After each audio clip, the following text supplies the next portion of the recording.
Alright, well, welcome everybody to Chrono Cross speedrun. We're going to do the any % good ending with turbo. I'm CorporateImage, and I guess we'll go ahead and get started. So, 3, 2, 1, go.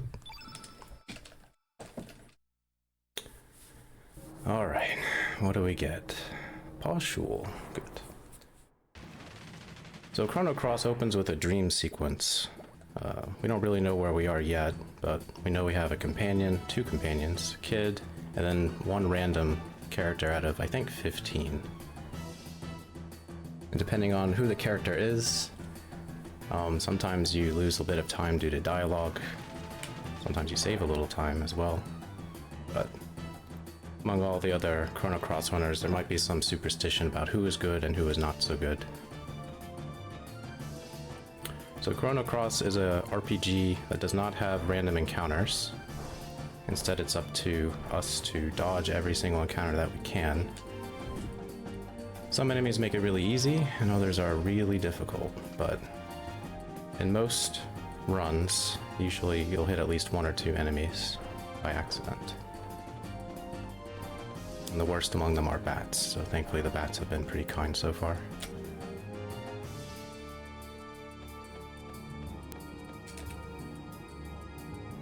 Alright, activate this portal, and away we go. So this dream sequence acts as an active tutorial to let you experiment and fight things and kind of see what the game has to offer. They assign you a bunch of random elements and equipment, but we lose all of it as soon as we wake up. Alright.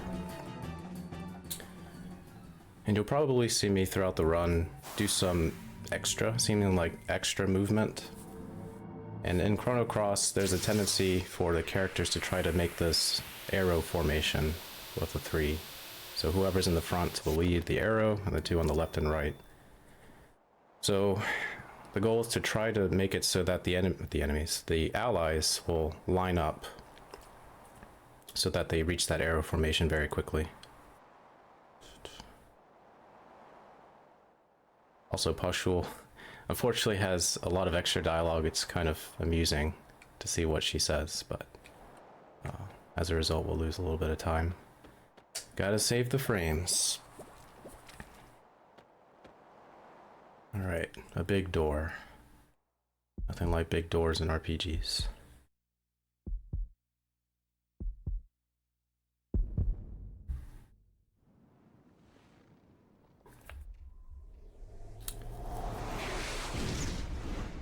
Flashes of a girl on the ground? What could it mean?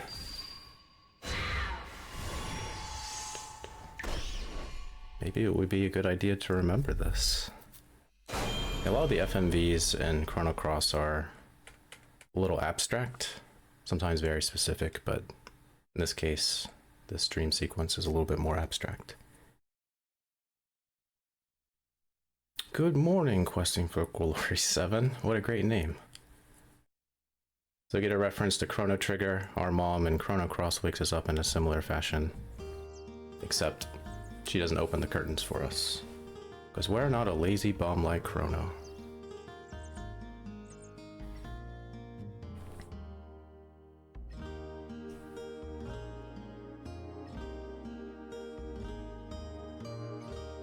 If you look real closely at the top, you can see a bunch of owl masks. No idea why they are there, but I like owls, so it's cool.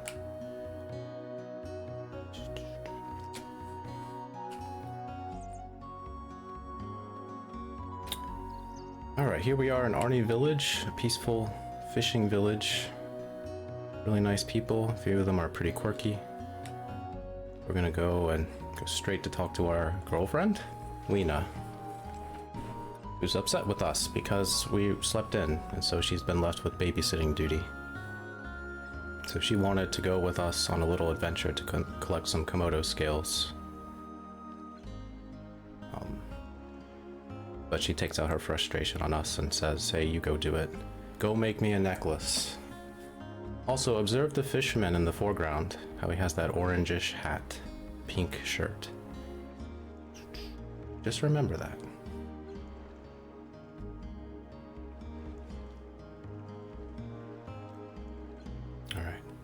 3 scales is all we need. Alright, we're gonna do our first menu of the game. It's a short one. I'm gonna buy 2 fireballs, so then equip it to our element grid.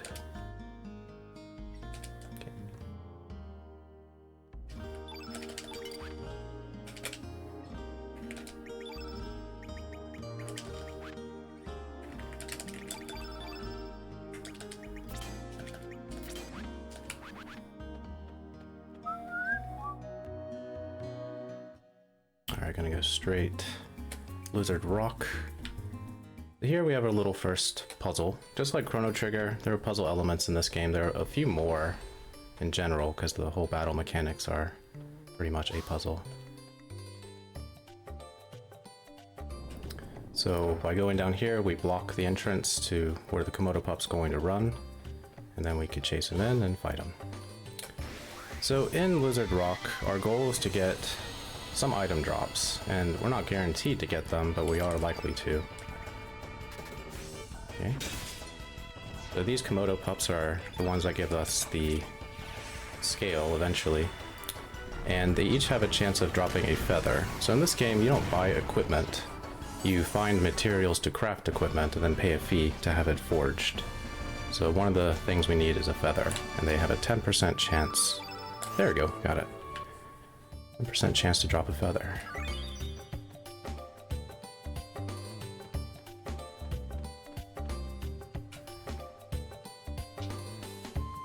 Alright, there's a beach bum, he moved. We do want to encounter one of these guys, but they don't always show up in the Komodo Pup. So this guy will sometimes block our way on this green branch, and that's okay. Alright.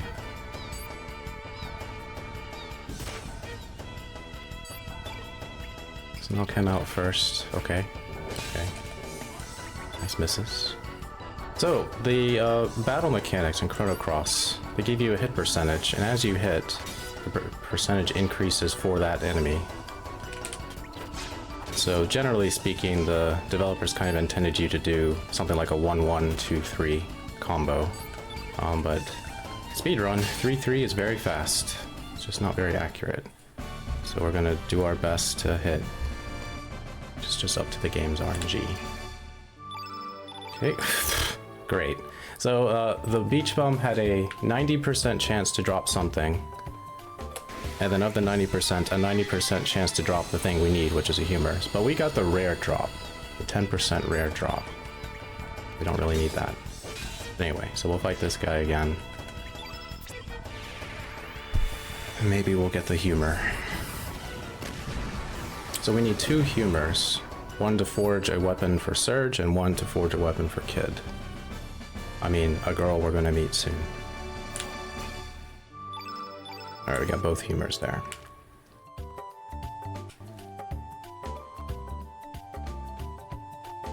Okay, by timing your jump, just so land on top of them. You have some allowance to be a little early or a little late.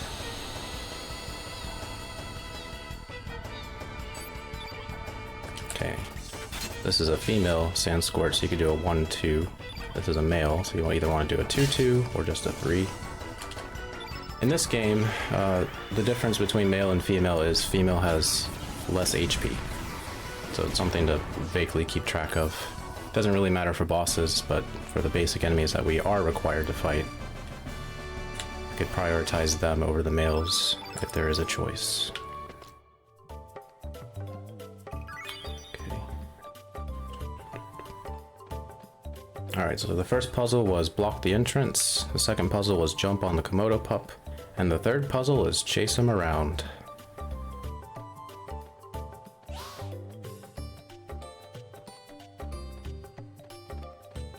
Going around town. So you do move faster than he does, but you do have to cut a little corner here and there to catch up to him. Alright, so this third fight will always be 2 Komodo Pups. Wow. They're not having good hit luck. Something you might hear me say a lot in this run. Eventually we're going to reach a point where our hit rate will be relatively guaranteed. for now in the early game, it's quite random. Alright, got a good refresh. So if you look on the screen, it says stamina 7.0, and every character in the game has 7 stamina as a maximum, and then the actions you take reduce your stamina. Defending gives you 1 stamina, and then using an element will always drop you to -7 wherever you're at. So by paying attention to our stamina gauge, we could plan accordingly in battle with other characters. So we could finish the fights in a very quick and efficient manner. Alright. Feather, another one. Cool. Alright. So, we just got a strength point. Strength is very important in Chrono Cross speedruns. The next important stat would be magic, and then HP is something we loosely look at. I'll explain more as we go along. Because we made it to the beach, and Lena was late, but she's here now. She's gonna reminisce about good times, old times, bad times. She alludes to the fact that Surge was almost drowned at one point.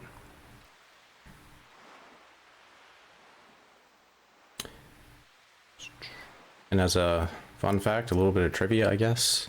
If anyone's played Sea of Stars, if you look at this area we're in with the coral, the blue coral, the pink coral tree, there might be a familiar place in that game. It might be a reference. Anyway, that's what I noticed when I played Sea of Stars.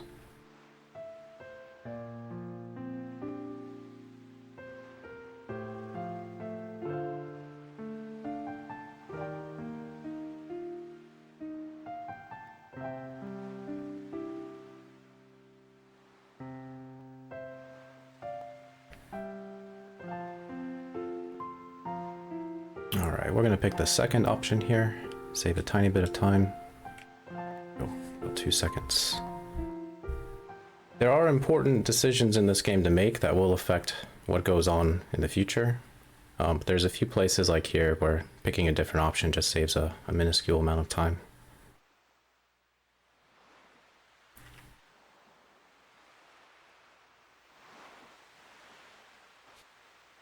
Alright, we hear calling.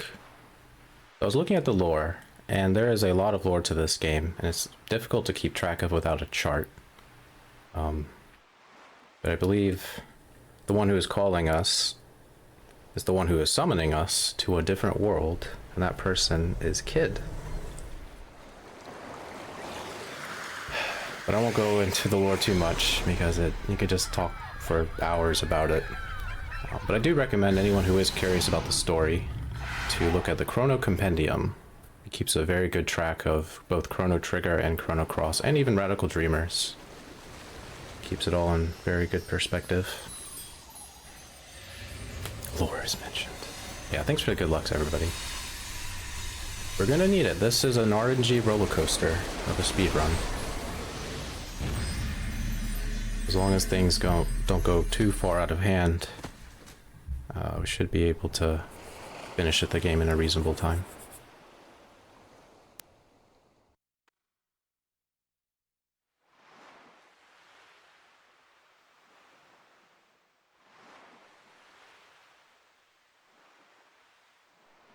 Alright, Surge doing a proper face plant in sand. Very painful, because he landed on his keys. And an old man, and a friendly Komodo pup, one that doesn't run away and fight you and squirt water at you.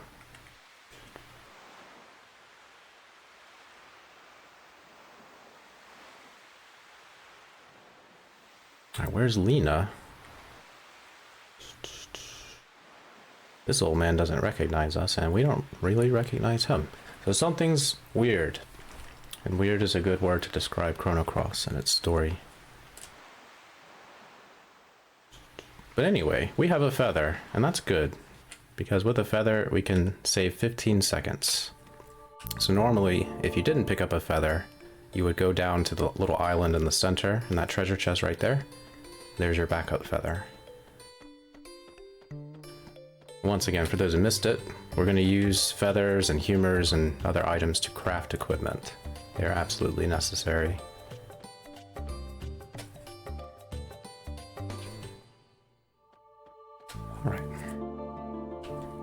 It's Arni Village, but with sadder music.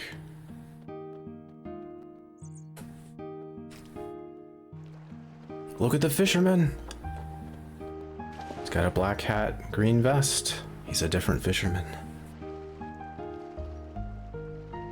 Alright, so we go talk to Lena, and she does not recognize us. We go up to her and she's like, whoa there, whoa stranger.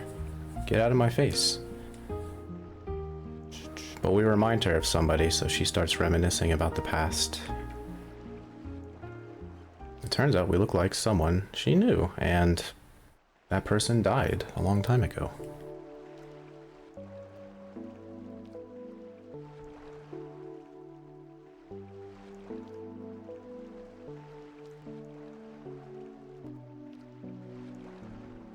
Questing for Glory 7. I'm questing for glory. Anyway. The dialogue is produced 2 letters at a time, 2 characters at a time. So we try to shorten the name of every character, every character to a single letter, if we can. The ones who are going to talk a lot throughout the run, or who are mentioned in dialogue a lot. So normally Surge would be called S, or whatever single letter the runner wanted. Alright.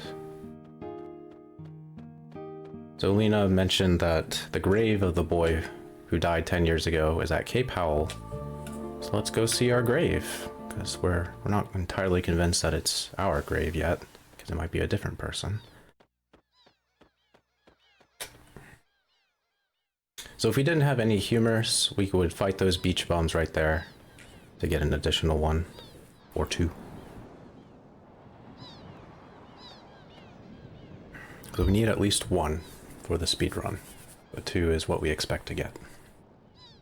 Questing for Glory 7 died at age 7. Oh no.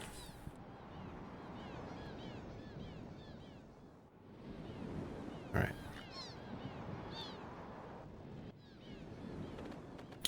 So we're met by Karsh and his 2 goons, Salt and Pepper. He alludes to the fact that they were told they would meet this ghost boy here, and they were to capture him and bring him back.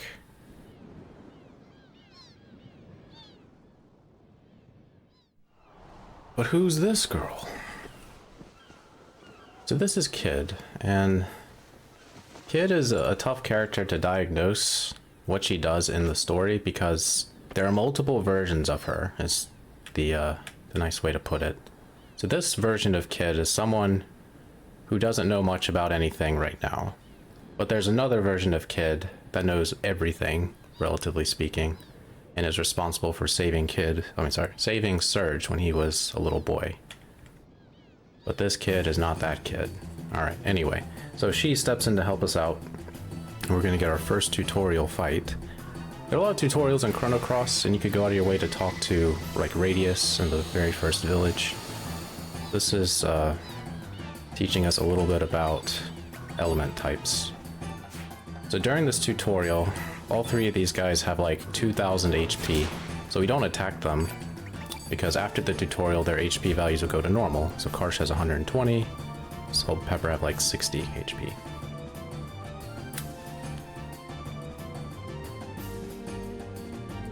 Alright, fun fact, you could hold the circle button to just skim through the text. Wow, a lot of actions. This is some bad luck. Alright, so what we're gonna do is observe Kid's damage. She missed. Alright, she did 6, so I mean she's +1 strength. You're gonna look at her magma bomb damage. She does 19, 20, 21. She's +1 magic. She is not. Okay, so this. Okay, good. Alright, well, if we didn't miss, good.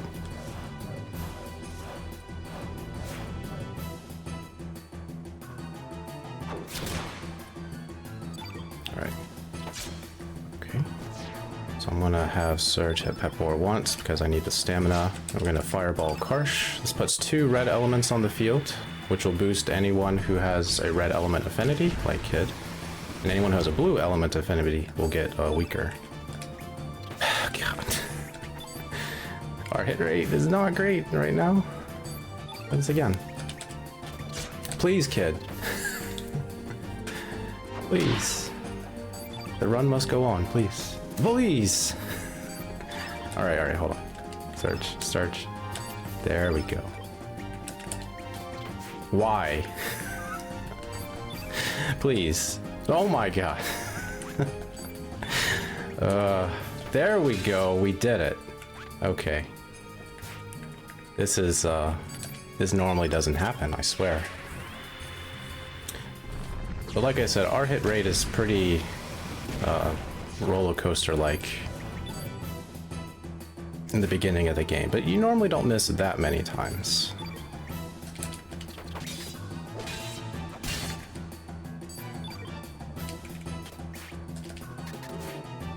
Oh my gosh, okay. Okay, everything's fine. Yeah, they're super dodgy. They're really not, but we're just not getting the luck we need. Please. There we go. Alright, the nightmare is over. They are actually completely accurate. So unlike some games that display inaccurate... Okay, standard drops. Inaccurate numbers, Chrono Cross's numbers are genuine. So eventually we'll get to the point where our hit rate will be 99%. And we could always expect to miss a 99% at least one time in the speedrun. You just hope it's not in a bad time. But sometimes you miss 4 of them in a run, and then you feel really bad. Okay, so this girl introduces herself as Kid. She might be an important character. She might be not. But some people love her, some people hate her. I know I was never offended by Kid. But we have an important decision to make. So this is our first major branching point of the playthrough, of the run. You have the opportunity to accept Kid into your party, or to reject her. And she doesn't make a very good argument. She's like, yeah, I'm pretty lonely. Can I travel with you? A suspicious person would not accept that. So we're going to refuse, because Serge is very suspicious.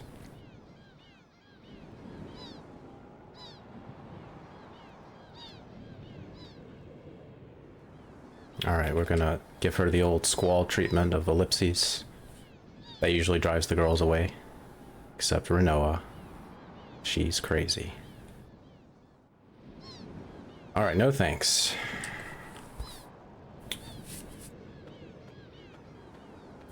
So, by refusing Kid, there's a benefit to it. Lena will join our party, and she'll come with Pashul as a bonus. You could recruit Pashul early and bring her with you. But if you were to accept Kid, then you would shorten this cutscene a little bit, wake up and move on. But Lena's going to be very important to the speedrun, so it's absolutely required to reject Kid here. There are all different routes where you can save Kid or accept her, and the run just becomes a lot longer if you do that. Alright, rise and shine, it's a new day. So Lena felt bad for us, and since we reminded her of someone she liked, she's like, maybe I'll go with you. So remember, this Lena is not our girlfriend Lena, she's a different one. There are 2 main worlds in Chrono Cross, the home world and the another world. So we're in another world. We're gonna be here for quite a while.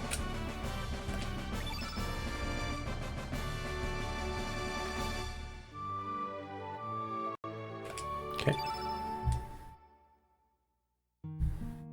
Okay, let's go to Termina.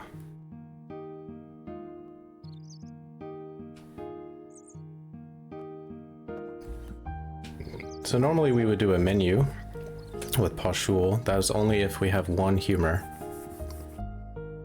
But since we have 2, we don't have to do that menu. In Chrono Cross, just like Chrono Trigger, you cannot remove equipment. You can only trade it with something else. Although you can remove accessories, but your weapon and your basic armor, you can't remove it. In Chrono Trigger, there's a glitch that allows you to remove it, which is used heavily in the glitched runs.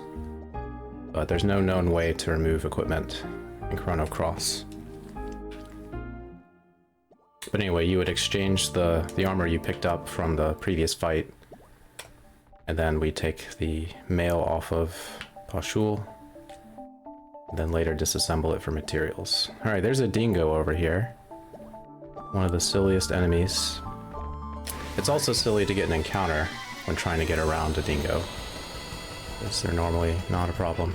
So these guys, if they could take an action, they're very prone to just attack each other, which is one of the more amusing things about them in general. So I didn't know that until I hit them a long time ago. Alright, there we go.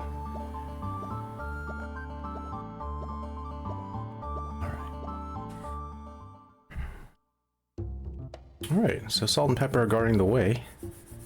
And we get our second tutorial. So salt and pepper have a great way of teaching us by doing the wrong thing. So if you pay attention to them and take their opposite meaning, you'll succeed in this game. But they're going to teach us about the turn elements. So you can turn either yourself or your enemy a different color, so you can exploit their weakness. So they identify that Surge is a white element user, so they figure if you turn him black, it's going to make him weaker. And it doesn't, it just means he's not black element.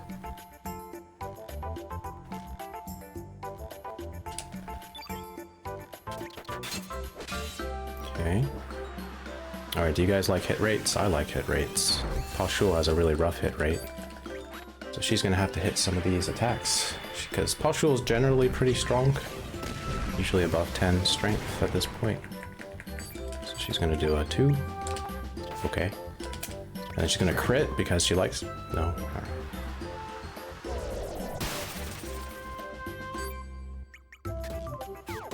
Okay. Alright, finish the job. Please hit. Thank you. Alright, pepper box. We're going to have Lena bop him on the head because she can. Okay.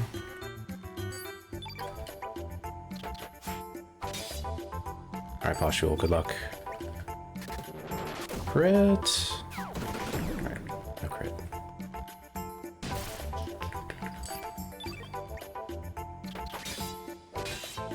Alright, not bad. Could have been a lot worse. Yeah, this is one of the most random fights in the run, just because our hit rate is very unreliable. 12, 11, good.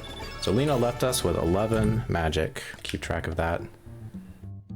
So she's going to be one of the more important damage dealers pretty soon. Probably about a little over an hour. Alright, to Termina.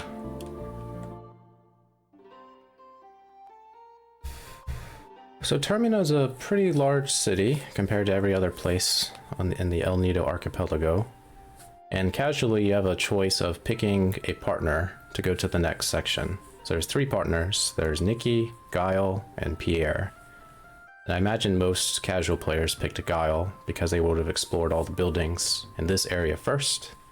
And Guile is at the bar.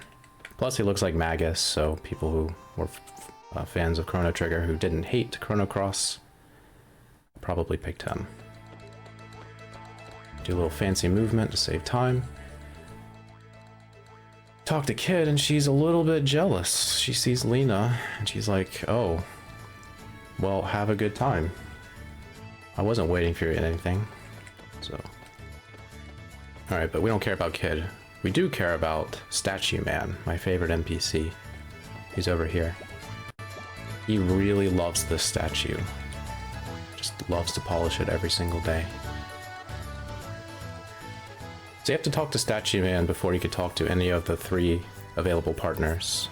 So if you wanted to pick Nikki, you would pick the left docks and go along the entertainment ship. Go to the bar for Guile, and then go to the right side, the smithy, for Pierre, because he's rooming there. We're gonna pick Pierre, because Pierre is a hero, and he's also really fast.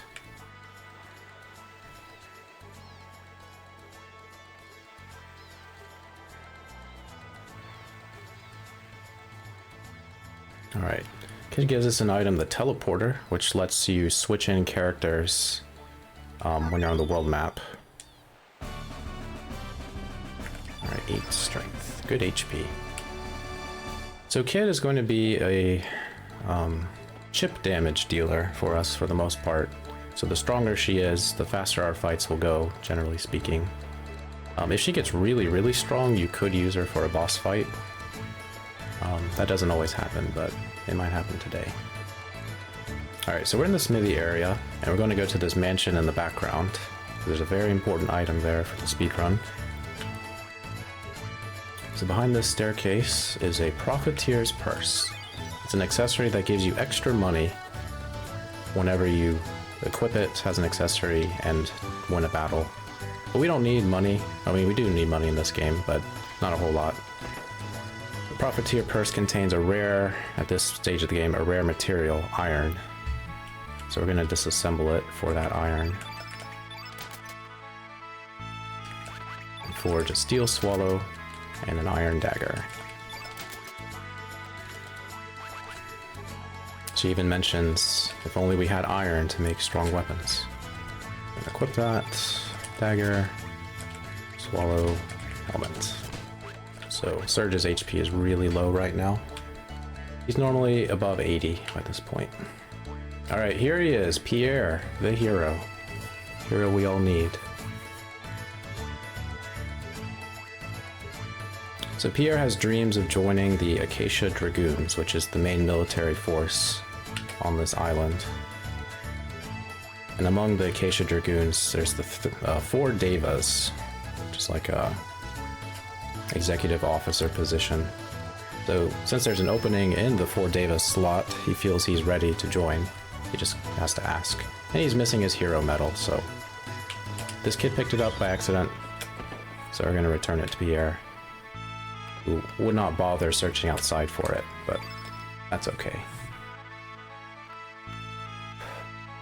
Alright, if anybody wants to guess Pierre's strength, you have some time. There's a lot of guessing games in the speedrun. So Pierre could be anywhere from 2 strength to 6. A mighty 6 strength.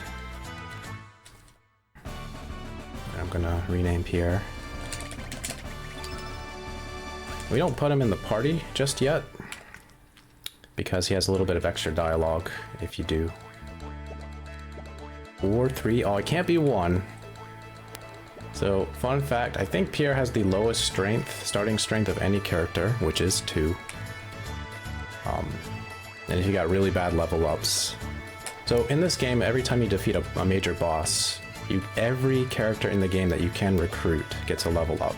So they all potentially gain strength, magic, resistance, HP, all that stuff. Alright, Pierre, how strong are you? 5! What a strong Pierre. So congrats to all the believers of a stronger Pierre. Alright, so the reason we picked Pierre is because of this. His way into Viper Manor is very direct, which is say, "Yoo-hoo, guards, open up," and they're like, "We don't want any performers, get out of here." So we're given a choice about what to do. There's 3 available options, but there's a hidden 4th option, and the 4th option is to summon cats. But we're not going to do that in the speedrun. So Kid is excited to charge the gates, so we just fight our way through.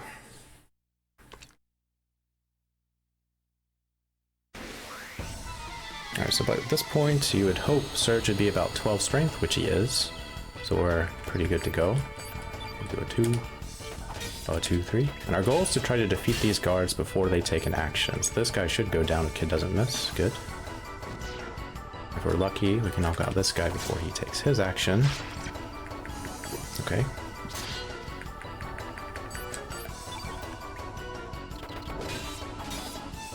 Alright, pretty good fight.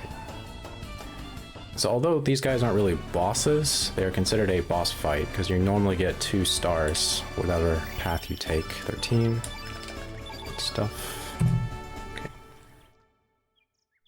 So the Guile route has you make use of Korcha, which is ew, gross. And then you climb the cliffside, fight some enemies, and then sneak in at night. The Nikki route has you go to the forest, save Nikki from being assaulted by monsters, enter through the sewers, and then proceed. But here, we get a really fun boss, Ketchup, which may be the best character in the game. And another tutorial fight, which this teaches us about revive, how it works. So we put a hero up front, because only heroes can take an enormous amount of damage. Go for it, Pier. Good job. He did it. So, Pier can actually dodge all of Ketchup's attacks, and if he does, it's not very good, because the tutorial's to teach you about revive, and if you do dodge everything, such as if you had a new game plus and you survive the attack, Salt would use Cure Plus instead of Revive. Cure Plus is a blue element, which reduces Kid's attack power, and then Surge doesn't get the bonus of a white element on the field. Alright, sorry Ketchup. So we go 3-3, we missed. Okay, one hit. Also, this fight has a lot of lag. Pier, no! Alright, so normally you would 3-3 or 2-2-3 and then dash and slash.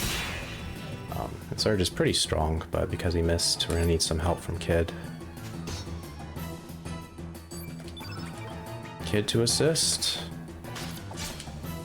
Oh boy.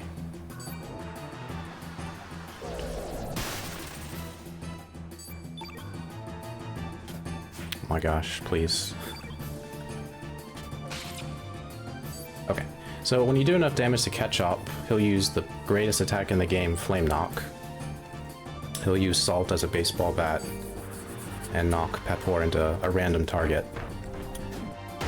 So you don't actually have to hit Salt and Pepper in this fight, because they get auto knocked out from Flame Knock. Donk. Alright, good deal. Alright, 2-2-3. No. No. No. So many misses. Alright, good target. That would have knocked out Surge. Okay. So not the best fight, because we missed early on and had some misses at the end. But Ketchup is defeated. No more tomato sauce. So we have a chance of getting a rare drop, a magic ring. We did not get it. It's alright. Alright, we're gonna pick up this turn yellow because we need it for soon.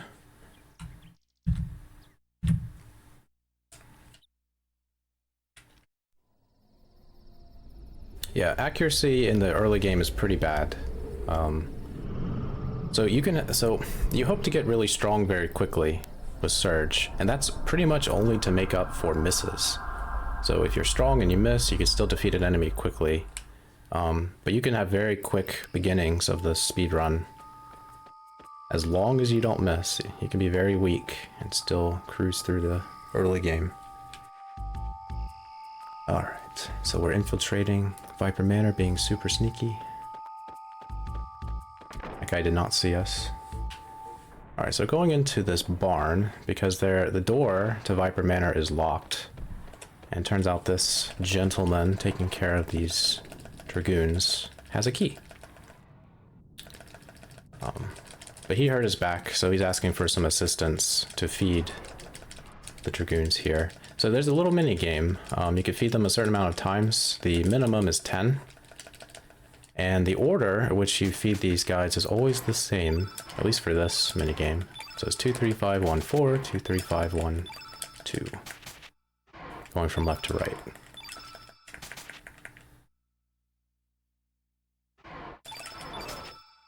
So we get a knee pad as a reward, and then access to the key.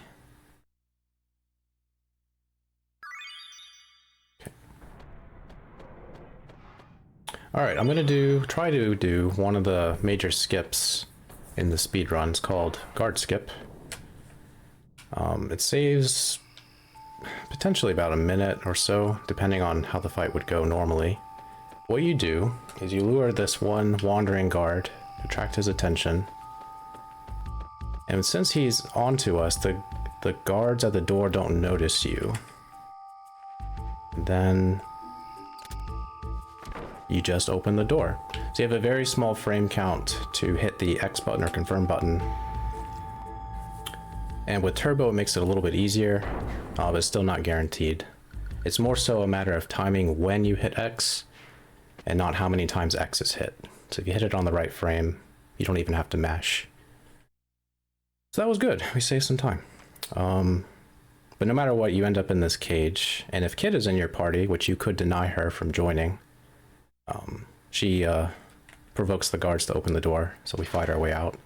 And if she's not in your party, you just get stuck here. And then she eventually ends up in the manor. It's like, hey, what are you fools doing here? I'll let you out. She lets us out. All right.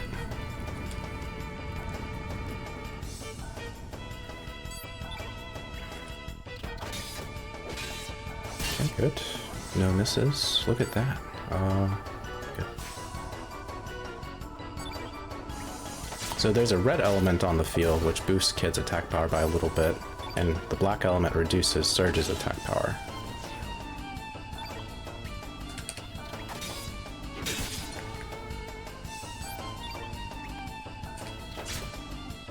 Alright, not bad. I'm gonna try to heal up. So at the end of every battle, you have the option to heal with the elements currently in your party, or heal with consumables. So, and there's an option to not heal at all, in case you're low on materials. So depending on what elements we have, we could just mash through that screen, or you have to be very careful. Speaking of careful, we want to avoid the red carpet, because while you're on this central red carpet, enemies can drop on your head. Alright, there's a code to enter the manor. It's 2 numbers, 1 through 9. Order does not matter, so if anybody wants to guess the code, you have like 10 seconds. I'm sorry, I should have mentioned it earlier. But we're generally looking for a sum of 10 between the 2 numbers, or less. The best code is a 1-1, and the worst code is a 9-9. You could think of the code numbers as seconds. So the sum of the numbers is how much time you're going to lose. Alright, the code is 8-5, sum of 13. Not the best code. I apologize, I should have mentioned that a little earlier. Get more guesses in. Alright, so the secret password is say nothing.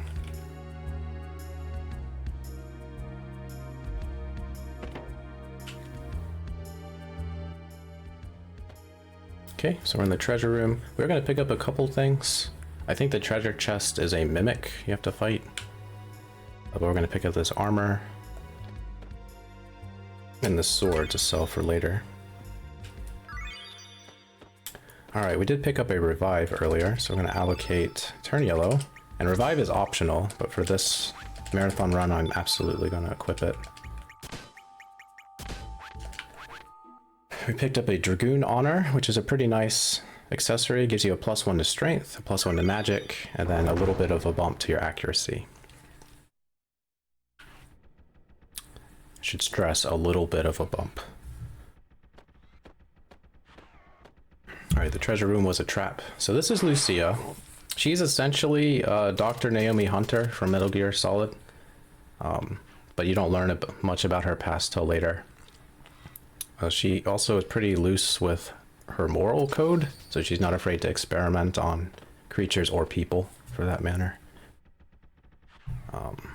So we need the help of a hero. And thankfully we have a hero in our team. Only heroes can stand against the darkness, or so they say. Alright, so we get challenged to by an Onion Man, to Onion Man. And Pierre is going to demonstrate his worth. Let's go, Pierre. Good job, Pierre. You did it. Alright, he's going to turn Surge yellow, and Surge is going to do the real damage in the fight. Alright. Okay.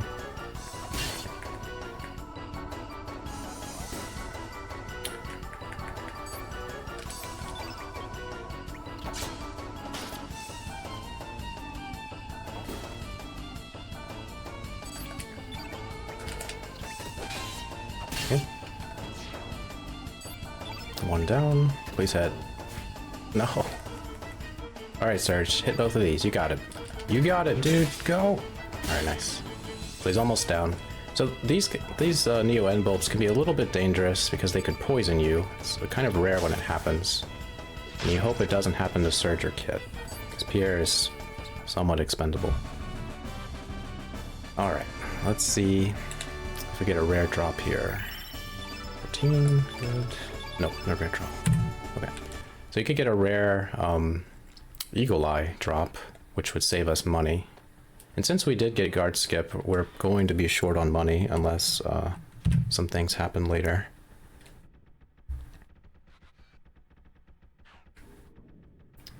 Alright, so at this point, our strength is looking good. Surge is normally about 14 by this point. We're going to go into this room and say hello to Karsh. Not really say hello, we're going to try to steal his stuff.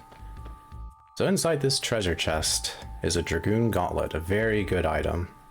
So good we're going to use it throughout the entire run. But to get it, you have to talk to this treasure chest 20 times. Or just come back later in the game when Karsh isn't here. So it is absolutely worth the time to annoy Karsh to get this Dragoon Gauntlet. Alright, exhausted his patience. Alright, does anyone remember the code? Anyone paying attention?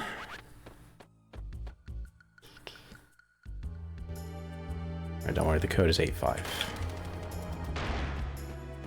Okay, 85. 8.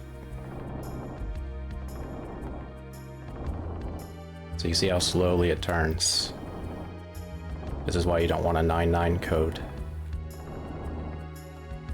5. If you input the code incorrectly, you fall back down. And I think you have to fight a few things to get back up here. It's zombie. That's right. XABY, just hold the face buttons.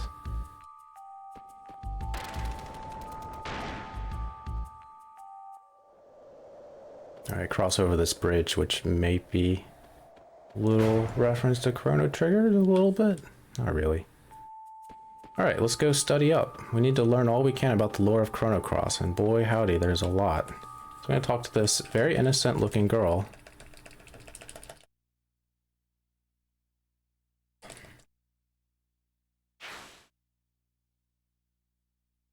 Is it possible to just guess? The first time, no. So the code you will never be able to guess. It's just programmed to drop you down. But if you don't look at the code, I think you could randomly guess it the second time. But good luck. You should always play the guessing game of guessing the code, and people are rarely correct in my chat. As am I.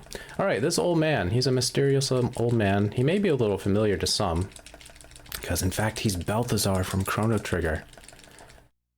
And you might say, but Corp, Belthazar, he died in Chrono Trigger, right? He's like, yeah, he did. But this is an alternate Belthazar? From an alternate timeline where Chrono and company saved the world from Lavos, a giant space tick with magical powers. So Belthazar explains a little bit about, hey, there are two worlds. There's a home world and another world. He breaks the meta by saying you can press the start button and have a display screen, which I'm going to try to do that. And Belthazar, spoiler alert, his whole goal is to rescue Princess Shala, because for those who play Chrono Trigger, she kind of went away, and she's currently fused with Lavos in a dimension, and she needs help. And Belthazar figured that out, and he learned that Surge is one of the few that could actually help her. But for whatever reason, he doesn't tell us any of this, and expects us to fumble our way through it. Also, Marcy wants to kill us, so we got to be careful, because Marcy's pretty dangerous. So Marcy is one of the first gates to learning the Chrono Cross speedrun. You really have to understand the AP system, which I'll go ahead and start explaining now.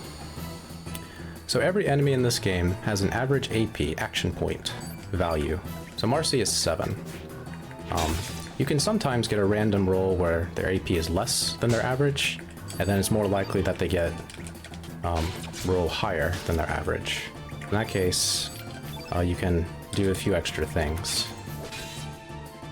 So with action points, think of the numbers that we hit people with. So a 2-2 is worth 4 action points.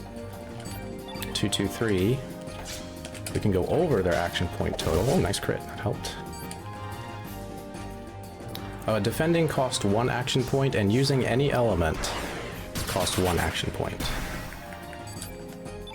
So by mixing and matching our action points, we can strategically take down bosses and reduce the amount of times they attack us. Alright, nice. The downside to the AP system is it's never explained. You can eventually figure it out, but the exact numbers are something that are never talked about or revealed. We got the iron drop. Who's excited for bad drops? I'm not. So Marcy has a 90% chance to drop Ice Blast, which we need for the speed run. But she dropped iron, which doesn't help us and costs us like 40 seconds over the course of the run. So we're gonna need a really strong Lena. All right, anyway.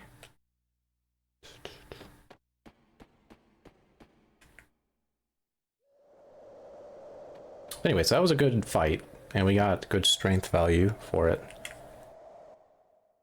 But we're gonna pay for that drop a little bit later. Or not, maybe it will be so strong, the time loss won't be that much. Also, here's a clown, I mean a jester. Her name is Harlequin. Some people say Harl, and some people say Harley. I like saying Harley because it sounds cuter. Don't be deceived by what she looks like. She's really a dragon puppet.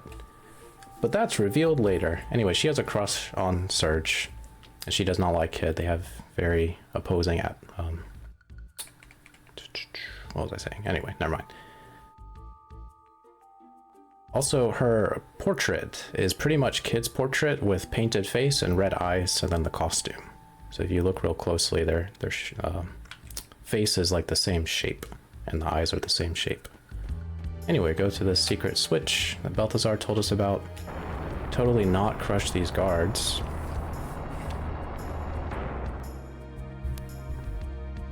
Alright, we're hoping for a 3-guard fight, but since we're behind on money, 4-guard fight, okay, it's okay.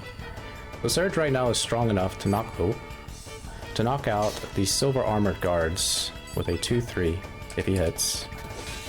Okay, that's really quick. If he were 16 strength, so just 1 more point, he could do it with a 2-2 instead of a 2-3. And what that means is we could theoretically defeat these guards very quickly, such that they don't ever take an action. Or we could miss. Missing is always an option.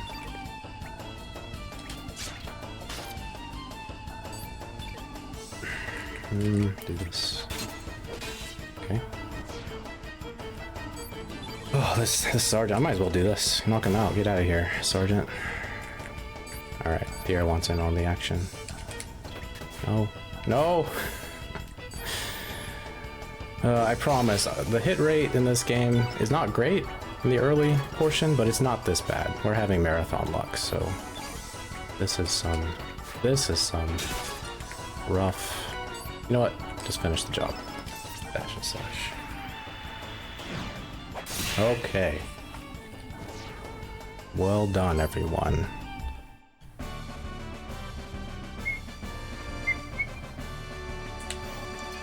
Alright, so we're gonna carefully heal up, because where we're going is very dangerous, and Surge does not have a lot of HP right now. He's normally about 120-ish, but he's just hit 100.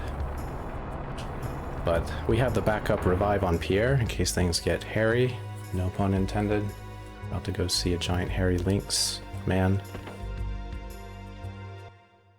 But we've been here this whole time for the Frozen Flame, because that's what Kid wants. So the Frozen Flame apparently has the ability to grant wishes. But this isn't the Frozen Flame, it's the Dragon tier, which has a different function altogether.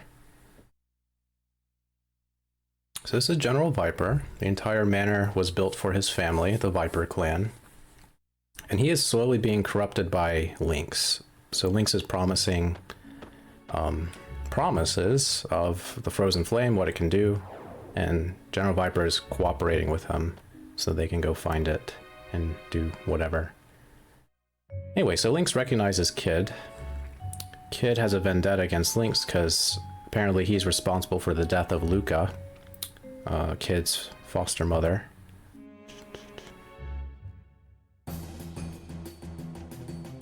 And so she's gonna settle the score.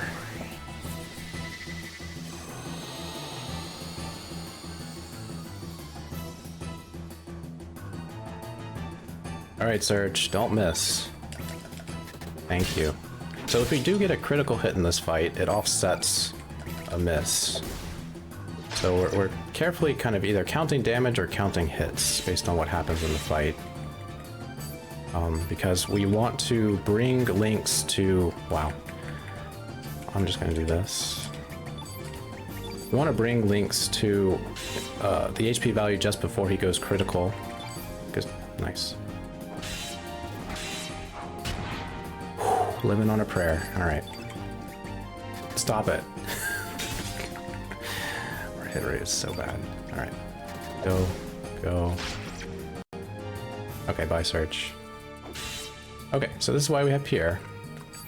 So what we're gonna do, have Pier be a hero. Good job, Pier. Bring up the revive. 1, 2. Go ahead and do this. So we get a little boost to our damage. Actually do this. Okay, good. Alright, Kid has a job to do. In addition to slaying the Lynx, she's going to steal from him. 1, 1, 2, 2. So your steal rate is based on your fierce attack hit rate, your 3. So right now that's a 95% chance to steal. And got Magic Ring, which is a 90% chance. And that's what we want. Okay? So when you steal from Lynx, he will use Imbecile instead of using a Nostrum, which is a heal for 200 HP. Good job, Pierre. And then when you use a white element on him, like Dash and Slash, he'll respond with anti-white. So we could sort of manipulate him from healing and from attacking us based on the elements we do. But that wasn't a very good fight because we missed. Who knew? But we pulled through. Everyone lived. Nothing bad happened. Alright.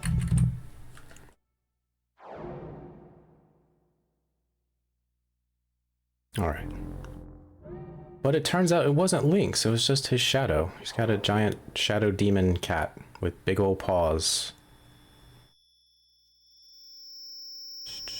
Alright. The Surge takes a look at the dragon tier and it kind of resonates with him. It might be magical. So I should make a distinction because in Chrono Trigger, the main party learned magical attacks from Specchio, the Master of War. But in Chrono Cross, there isn't really magic. What happened is the Fate supercomputer analyzed the dragon god and dragons and created elements, which are not quite magic attacks. They just utilize nature in a pure form. So they're, I guess, physical things. There's a little bit of a distinction. But this thing seems to be actually magical, just like Kid's amulet.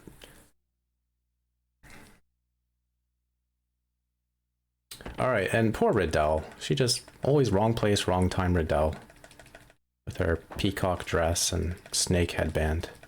So Riddell is Viper's daughter. So Kid, her quick thinking, she takes her hostage, but promises not to actually hurt her, because Kid isn't a jerk.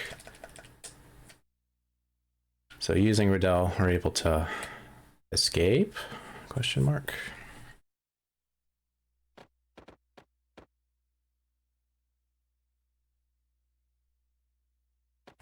So Karsh returns, brings up the rear. So we make our way to the roof. Also, Pierre threatens Viper with his invisible sword. It's very threatening.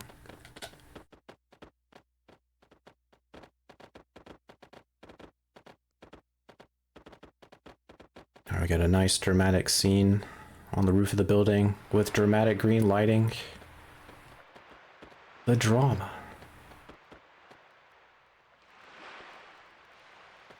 Alright, so Viper proposes a deal because he really does care about his daughter.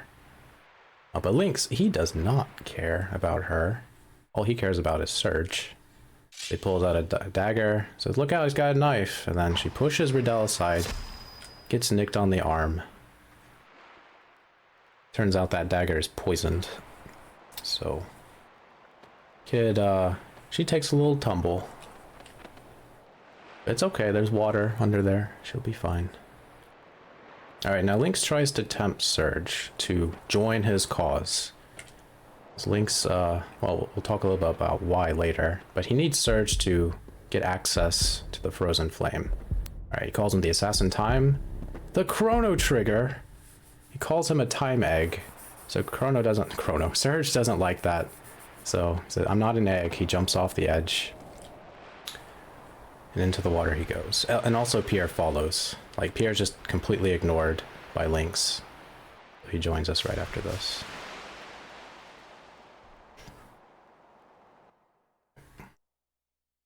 So we're going to exchange this so we can sell it later for money.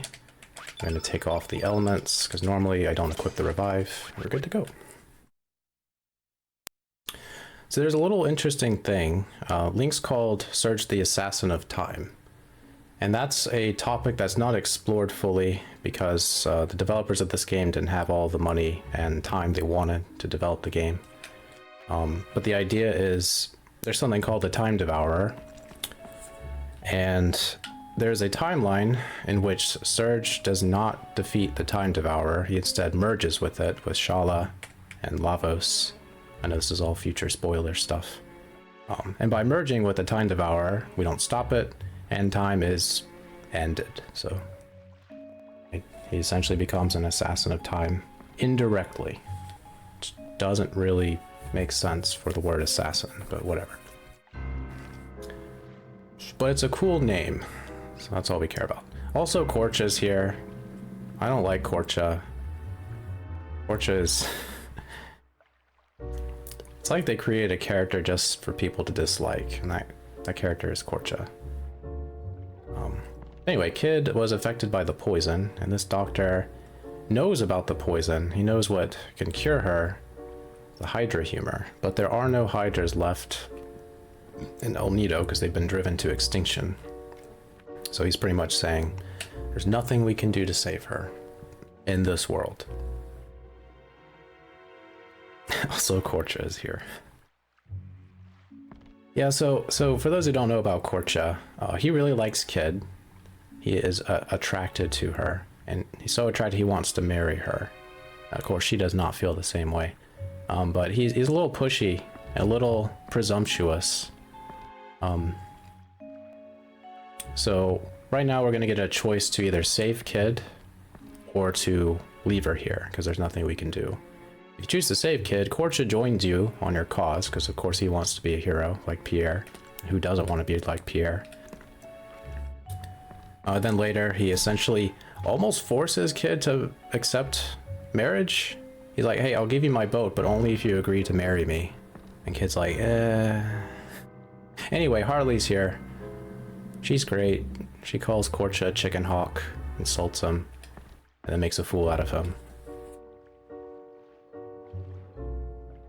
So we are not going to give Korcha the opportunity to make Kid feel very weirded out.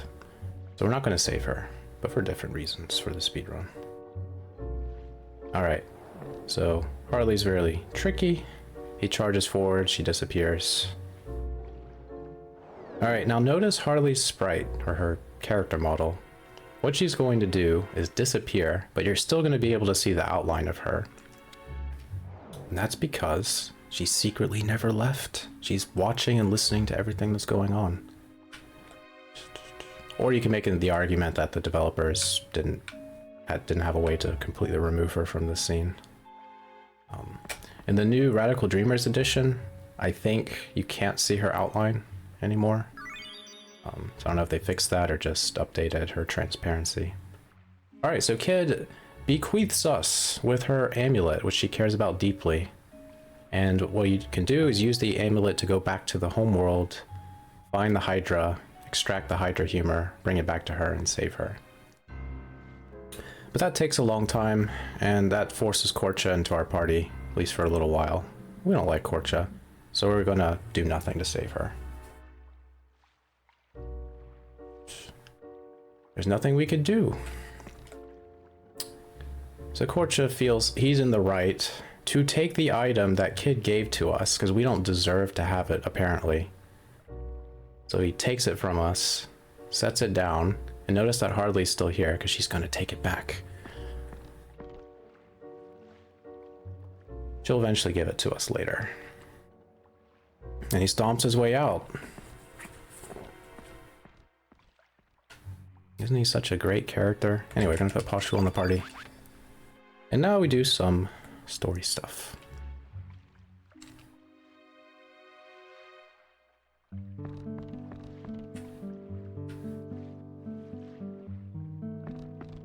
Enjoy the smooth tunes of Goldove, or Goldove.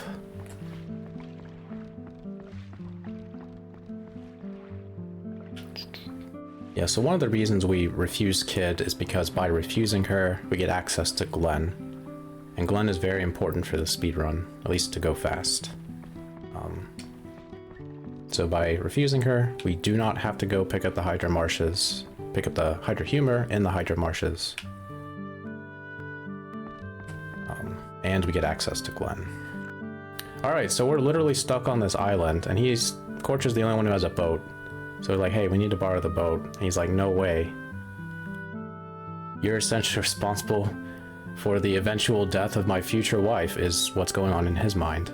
So he's like, no, I'm not going to lend you the boat. So thankfully, Matcha, his mother, shows up. And she's like, hey, you're being a brat. What's going on? Tell me what happened.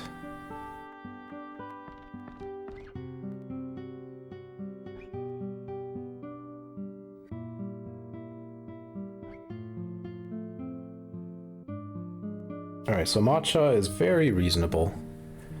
She determines from our story that, hey, there's nothing we could really do, and that we shouldn't be hated, that we should be supported. We should be helped out, because we're obviously in a tight spot, a rough bind, whatever, and we could use some help. So Matcha takes Korch's boat. She's like, you don't deserve to have it, you brat. She gives us some money, gives us a picture frame, which is nice, but I don't like using anything besides the default frame. And then she joins our team. Matcha's great.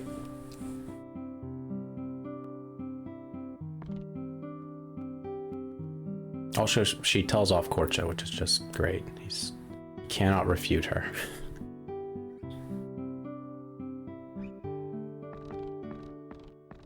Alright, you're gonna hear a little jingling sound effect. And that's when she's gonna deposit money into our account, more or less. So I didn't know that until a couple of years ago. But she gives us pretty much just enough money so that we can be close to buying 2 very important elements very soon.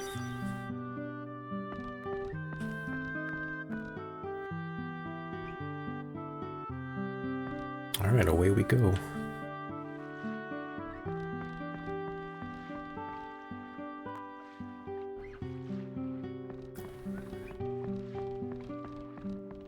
So we can go visit Dario, the shaman priestess. When I was a kid, I thought you could recruit her, because I thought every character that had a portrait was recruitable. But sadly, she isn't. But Stina is.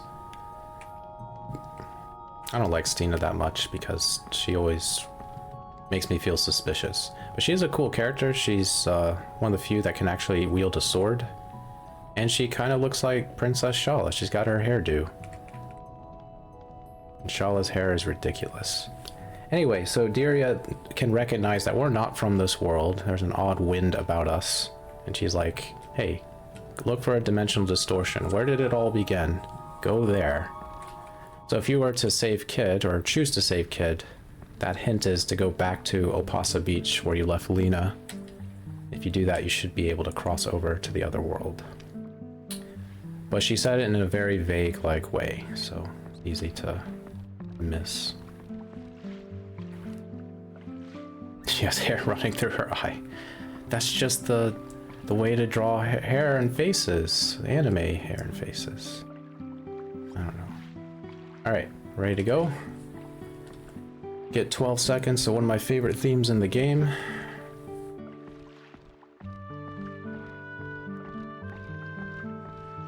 Yeah, similar to how sometimes in art, like when people are behind bars or behind a window, they'll erase part of the bars in the window just to show the faces through those bars or windows. Understandable, but it's pretty noticeable.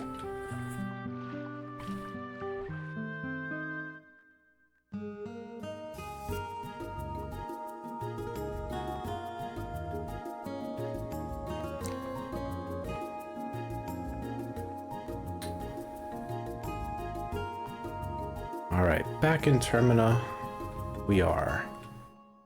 Alright, so this is great. If you accepted Korcha into your party, he would bribe the dock owner, dock master, so he could park his boat here. Matcha just yells at him and scares him away, so we don't have to use up any money. Again, Matcha's great. Alright, so let us go see Lisa. She's got a lot of good stuff. I need to buy an extra aqua ball. Actually, I'll try to save some money and pick one up in the ghost ship. Alright. 41, 11 medicine, 2 cure plus, 3, 2, 2. We did it.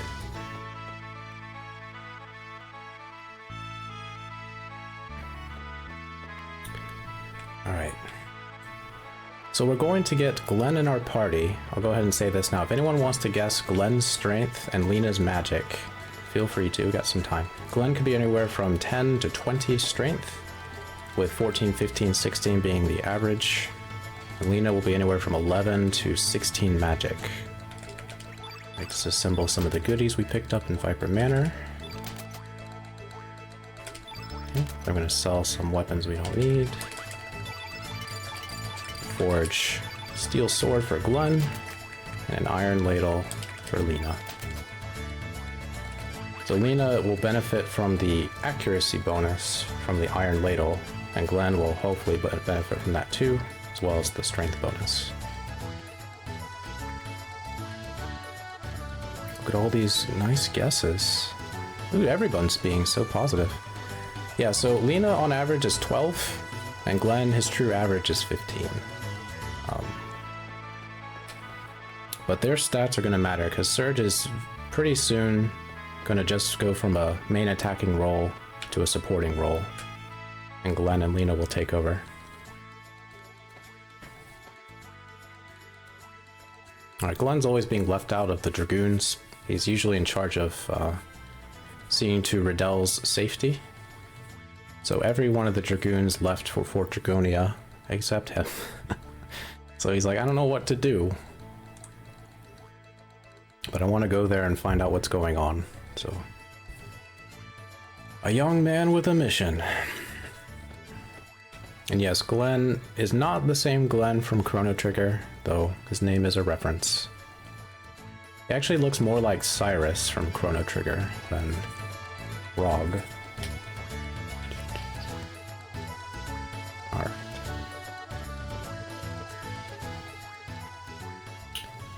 Alright, so Macho's gonna officially join our team, give us access to the boat whenever. And what we're gonna do is put Macho in our party, because if you don't put her in the party, she will jump off the docks and do the backstroke all the way home to Goldove, which is a pretty sweet cutscene, but takes about 30 seconds to watch. So by putting her in the party, you avoid that cutscene. We're gonna shorten Glenn's name a little bit. If you're doing the shorter category of links at Fort Dragonia or links 2%, you wouldn't need to shorten Glenn's name, but he has a bit more dialogue at the end of the game, so that's why we do it now. Alright, Glenn respectfully requests to join us because we have a boat.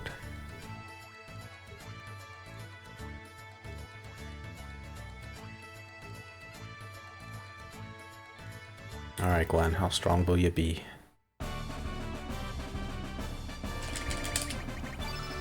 Surge has 13 magic. Wow. His HP is terrible. Alright, let's go, Matcha. Alright, Glenn. 17, wow. I saw a couple 17 guesses in the chat, so congratulations to all the believers. That's a good Glenn. Anything 16 or more is pretty good. Alright, Lena. Lena, save this run. Save us, Lena. Save us, please. Alright, Lena. 15! Whoa! Alright, Lena is essentially a goddess. Nothing will stand in her way. She is all-powerful. Okay.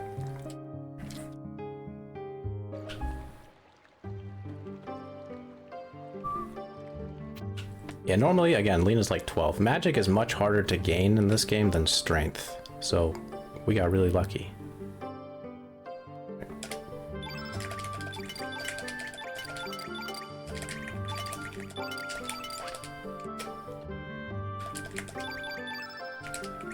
Do some menuing, revive, blue, done. Eagle eye, red, beam, ball, plus, basher, ball. Sword, mail, ladle, mail, helmet, rank. Alright. Good to go. I see, making up for those misses. It really does make the next section of the game a lot more consistent if they have good stats. Get in the fog. There we go. Alright, cool. So Glenn suggested that we go to a place called Hermit's Hideaway and go see Radius, which we knew about the Chief Radius if you were to explore Arni Village. This is a different Radius. If you were to go there, you would find Harley, and I think she burns down Hermit's Hideaway. And I think you fight her for a star level. We do not have Ice Blast. Marcy, us. So, that's okay. Alright, everybody, strap yourselves in for the ghost ship. This is a bit of a roller coaster.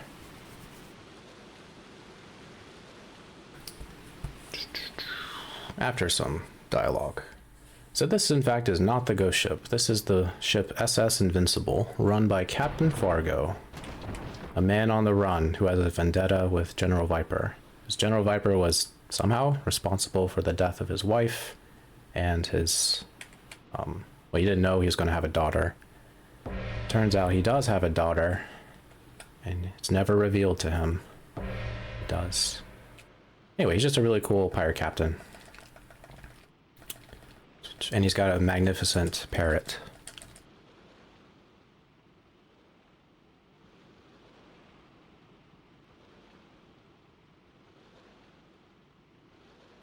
Alright, on this ship, there is a key. We need this key to progress through the ship. And the key can be in one of 3 locations, technically 4. Every location that the key can be located in is blocked by a single fight we must clear. So we check the locations in a sequence from 1st, 2nd to 3rd in hopes of getting the key as soon as we can. So if anybody wants to guess what key we'll get, 1st key, 2nd key, 3rd key, we have a bunch of time for it. But I'm not going to have a lot of time to look at chat while I'm moving about on the ghost ship. And speaking of ghost ship, there are 3 fights on this ship that look required but aren't. This is the first one. He's like, let me test your metal, arg matey. And then we're like, nah, run away. So we don't have to fight that. But we do have to fight his parrot. Polly! There's a mighty parrot.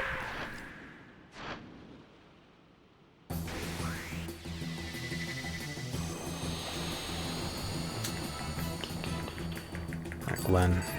Alright, I should mention again, Surge's HP is atrocious. I'm actually kind of worried he might not survive this fight. But Glenn has a revive, just in case.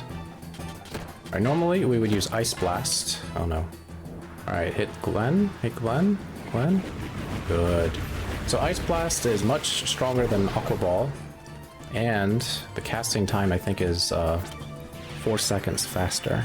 So every time we use this Aqua Ball +1 instead of Ice Blast, we're losing 4 seconds to not having Ice Blast. Alright, 1, 2, 3. Please don't miss. Thank you. Thank you. Alright. If we get a bad start, we have Lena assist, get another Aqua Ball.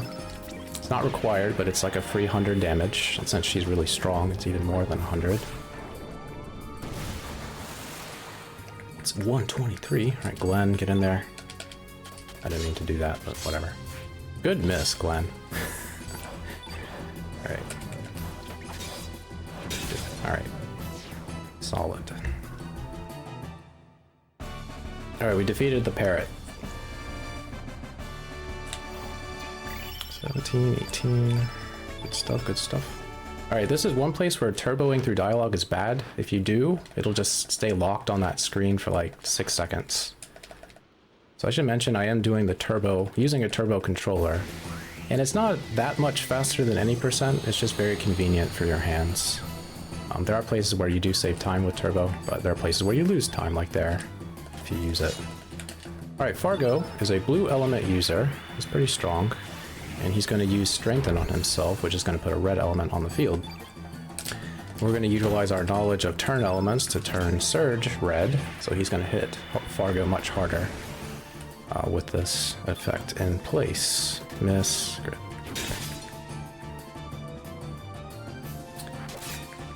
So the relationship between elements are that there are always two that oppose each other. So red and blue oppose, white and black, and then yellow and green.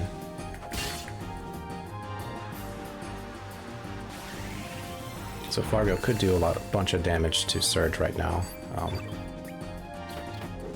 Alright, let's make use of our dual tech, the only one you're going to see in the speedrun. Next strike, in a full red field with 2 strong characters.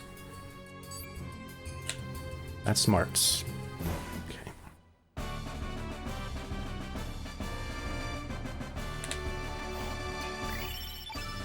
Wow. Wow. Everybody's stats are really good. Yeah, you hope that Surge reaches 17 strength by this point, and you want Glenn to leave this ship with 18, if possible. And Lena, she has a bunch of time, but eventually she has to reach 15 magic. But she already did, so we don't have to worry about Lena. Alright, but Fargo is a bit tricky. He is a pirate captain after all, and he's used his wiles to survive on the ocean. So he poisoned us slightly to put us to sleep, something like that. So he throws us in the brig with some great cardboard boxes, by the way. Look at those. Solid Snake could be panting heavily if he saw those. But while we're stuck here, the ghost ship actually, or the SS Invincible actually encounters the real ghost ship, which is like a basic requirement for an RPG to just have a ghost ship in it. I don't know why. Makes a little bit of sense here, I guess, but it's just a common level in RPGs.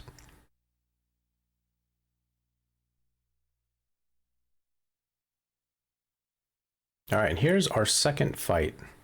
Looks forced. I mean, the skeleton pirate charges in. But we channel our inner Solid Snake and dive behind the boxes. And he just goes away. I should note that every encounter in the game, you can run from it. Always. There are instances where you get pulled back into the fight when you run. But you're always able to run away. Even the final bosses. So, it's a mechanic you could always take advantage of. Alright, we talked to a door. Key duty is a very big responsibility. Now we're on the hunt for the keys. So for those learning the speedrun, the ghost ship is a very challenging level because doors are very hard to open in Chrono Cross. And normally you would get stuck trying to open the door while the ghosts get you. So we're going to try to do some specific movement. Do a little ghost dance. Alright. So this guy is responsible for why we can't progress. He's supposed to have the key, but he doesn't. And we wait for him to finish talking, because if you don't, then after you check all 3 locations where the key could be, he could have the key. He's like, oh yeah, I actually had it the whole time. But if you wait for him to finish his talk, he will never have the key himself. Alright, so we opened that treasure chest. It contained a panacea. We need that panacea for a run. Okay. And after we win this encounter, we'll talk to the pirate who was on the ground, and he will give us our first check for the key. Okay. So all the enemies on the ghost ship are black element, so Surge should do a bunch of damage to them, but they also do a bunch of damage to him as well. Since Glenn is pretty strong, using X Strike is better than Dash and Slash. Alright, do we get first key? No, we don't. Okay. So I go over here, help this guy out. He's the second check.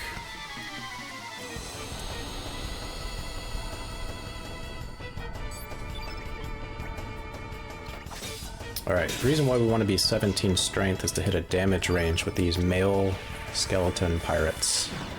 So since we're 18, we have nothing to worry about. But if we were 16, and it was a female skeleton pirate, we can knock them out with a 2-3 easily, and then the dash and slash with no issue. Alright, second key. I need to go to the third key location anyway. Okay, well that works out. Where the third key is located, there is another aqua ball. And since I had to buy an extra, actually I chose not to buy an extra to save some money. But since we did guard skip, door, there we go. Since we did guard skip, we would be short on money. Unless you got second or third key luck. So we shouldn't be short on money anymore. Alright, so triple. Go for the crossbones first. They know an attack called Sword Dance, which is slow. And it's deadly. It really hurts Surge. Well, look, we get a demonstration. Okay. Let's not have to. Let's have Lena assist. Okay. Don't hit Surge, don't hit Surge. No! It's the first time that's happened. Good old marathon luck. Alright, wake up, Surge. I should note that Surge has really low HP. He should be about where Glenn is right now. Okay, finish the job.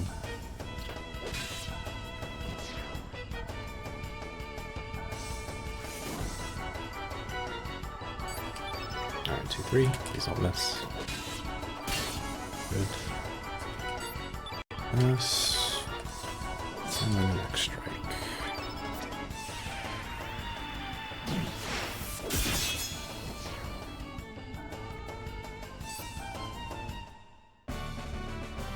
Alright, so that's all the enemies we're required to fight, besides the boss. Gonna heal up. There we go.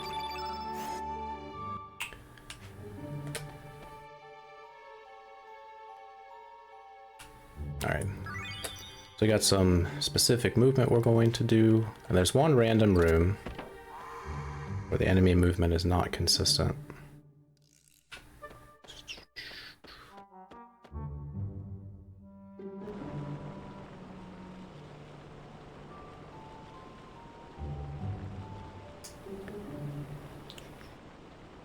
So the little quadrupedal skull heads are called deadbeats, and in this room there are two deadbeats that guard the way forward, and their movement is random. Alright, that wasn't too bad. There's Pip. Hey Pip, bye Pip. Okay.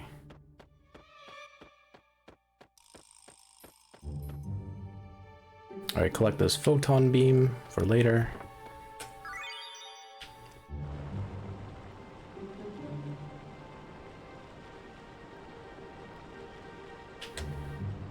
Go save the day. Protect Fargo. Alright, this is the third and final encounter that looks forced, but isn't. Once again, just run away. Oh nice, a 0 roll. A good miss though. So basic enemies have a chance of going immediately whenever you get an encounter. If they do, then whatever their AP value is, it was a 0 or a 1 and whatever their AP was, chance that that was to happen. So I'm not sure how much AP those wraiths have. It's probably like 7 or 8. But there are enemies later in the game where the average AP is 21. And to see them go immediately when you start a fight means it was a 1 in 21 chance, which is really unfortunate. But bosses will never go immediately, except one, and we're about to fight him. And Deadhead, who is the boss we're about to fight, uses his action to form. So he's not quite here yet. There's just a bunch of deadbeats that form into one monstrosity.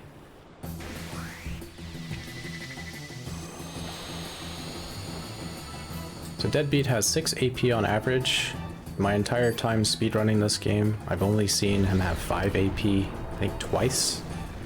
It's incredibly rare for him to not be 6 or more AP.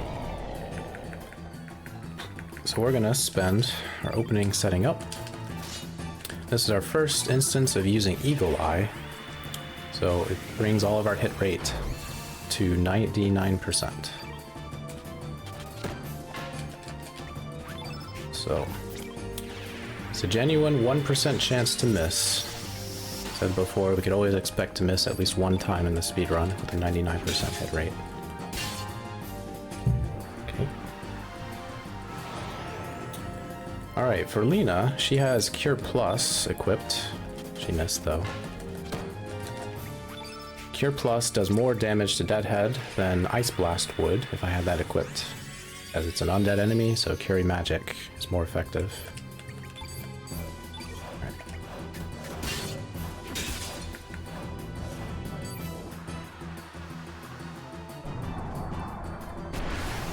Alright, we're pretty strong, so I don't need to hit.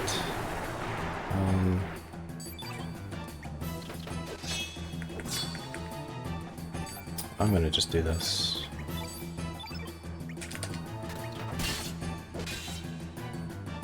Couldn't have done that, but that's alright. Lena will finish the job. So because of Lena's miss, if I would have run up to hit, then cast Cure Plus, which normally I would just use a Cure Plus before Surge would attack, then Deadhead would have taken his action anyway. So I could have gotten a surprise critical hit and skipped that turn. That's okay.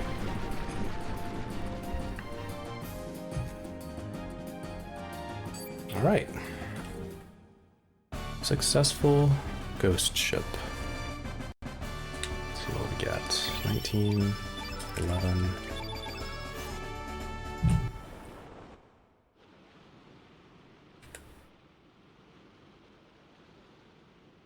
Yeah, if you're really strong, you could do an early dash and slash with Surge.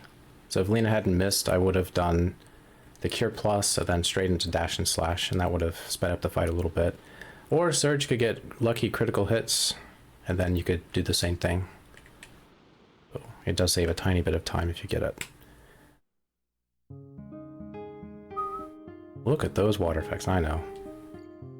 Can't be all Legend of Dragoon water, which I think has the best water effects on the PlayStation. Alright, so all our money, been worrying about it for just these two things. Diminish, magnify. But we had no money trouble, because we got third key. We fought a bunch of things that gave a bunch of money drops.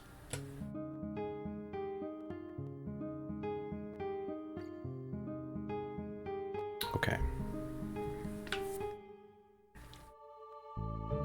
So Surge is now taking a bow and letting Glenn and Lena step forward to do most of the damage. Put Glenn up front. Follow the leader. Before we proceed, let's heal on up. Because we just walk through lava. Alright, strengthen, Cocaine for revive, Nasia, magnify, okay, strengthen for Eagle Eye, diminish as a placeholder, okay, revive, medicine, Eagle, blue, genius. This one. Beam, burst, dasher, ball. Take off the stuff, give it to Glenn. Okay, good to go. Alright, our third and final tutorial fight. Salt and Pepper. They're going to teach us about trap elements, which is not utilized in the speedrun at all, but casually it could be a fun thing to go for. So there's some elements that can only be acquired by utilizing traps, So you set a trap on the fight, and then if an enemy uses the element, you capture it, and then if you defeat the enemy, you retain the element after the fight is over. But Salt and Pepper teach us in great fashion how not to do it. So he's going to set the black hole trap, and then he's going to use black hole, and then it's not going to annihilate our team like black hole normally would. So Pepor is flabbergasted that Salt is so incredibly stupid. So get your W's ready in chat. But really, Pepor shouldn't be that surprised. Should expect stupidity. Oops. W. W. W. W. W. W. W. What did you just say? And so he hit some.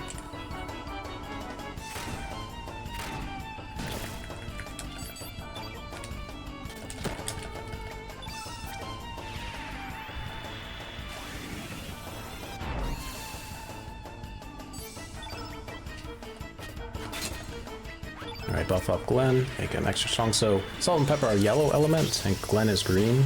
So Glenn will do extra damage to them.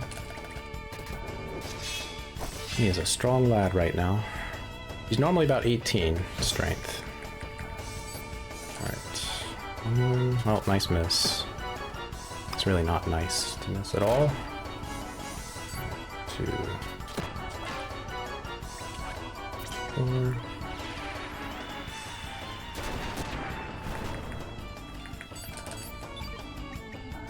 Oh, I should mention, I didn't talk about earlier, we're using dynamic camera. It makes menuing in battle very consistent. Most people casually either miss it, that you could change how the camera operates, and so the view might be different from how you normally would play the game. But it makes menuing in the speedrun very helpful, very consistent, very easy to keep track of.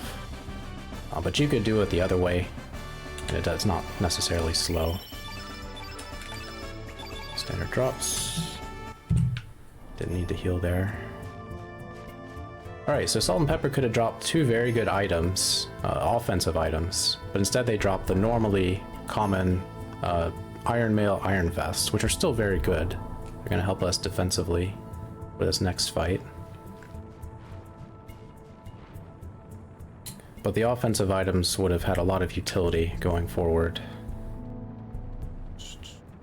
Whereas these are just a little bit more temporary. Alright, heal up. Nina the vest. You the mail. I'm gonna do a safety save. There we go. Save. Alright, didn't actually check my save file. Which one am I using? This one. The links file. Okay. So the fire dragon, the red dragon, is a very difficult enemy to beat, especially if you get a bunch of misses. It's one of the few bosses where if you try to run away, he pulls you back into the fight. So what you'll need to do is run away twice. If anyone gets knocked out, you have to run away twice in order to heal them up before trying again. It's a big time loss if it happens. But the way I fight the fire dragon is relatively consistent, so I don't have too much issue. And since we have good stats on Lena and Glenn, they should be okay. Just a little worried about Surge.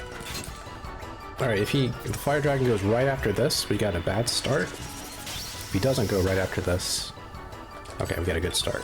Crit! Crit! Nice. Just ask and the game will give you a crit every now and then. Alright, Lena was hit, so I'm going to heal her up. Because normally I wouldn't do this. It's coming up as a fire breath attack, which is devastating to Lena. But the other two have a good chance of surviving. I'm going to turn Glenn blue, so he does extra damage to the fire dragon. And then crit! Crit! Oh, there's a 99% miss for you. For those who didn't believe, there you go. Alright. 1, 2, 3, 4. Oh, 98%. 2% miss and a 1% miss. Lovely.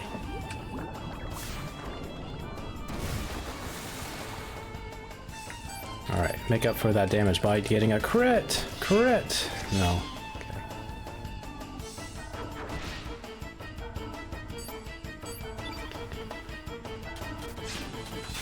Stop! So many misses. I promise, it doesn't happen this often. 6.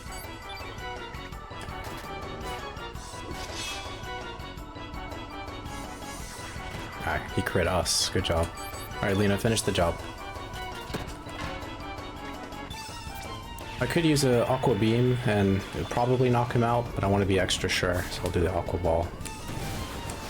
Because I don't want to be in the fight for another turn. He'll use the fire breath attack again. So, alright. 21, 17. Magic ring. Hey, we got a rare drop. So I could give that to Lena and boost her damage a little bit. She doesn't really need it, but it's there for her. She gets all the bling. Alright. Alright, it's the 3 devas. Karsh, Marcy, and Zoa!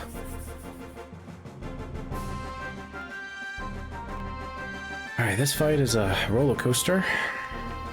One of our priorities is going to be to take out Marcy. She's the most dangerous person in this fight because she's very fast. She's got 6 AP, and her magic attacks are pretty devastating. Then we're going to focus on Zoa, because Zoa hurts Glenn, yellow versus green, and then Karsh is the end. Do our best to finish him off quickly. Alright, good luck, team. Pop. Up again! This has happened 3 times in a row. The past 3 practice runs I've done. The immediate axial axe is really rare. He usually does it after strengthen. Sometime after.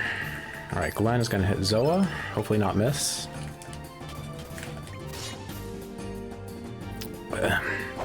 Hopefully not miss.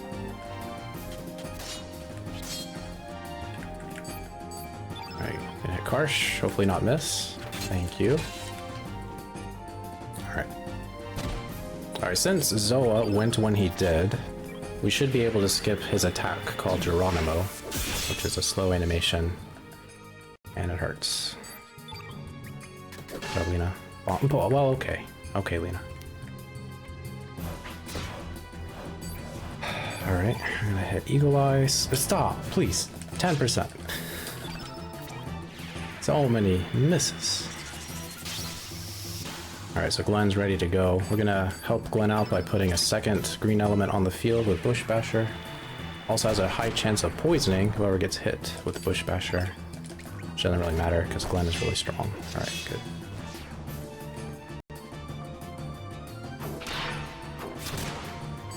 Alright, Questing for Glory is having a rough go. Whoa, more misses.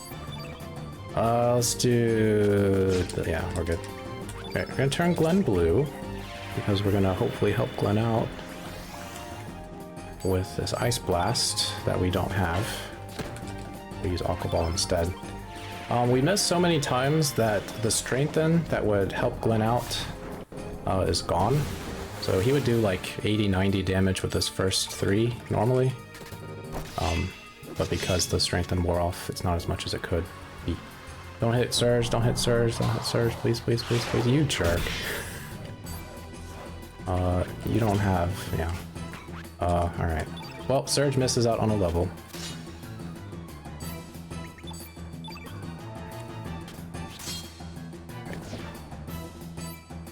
Yeah, the game is being a little bit unkind, but we got through the fight. Standard drops.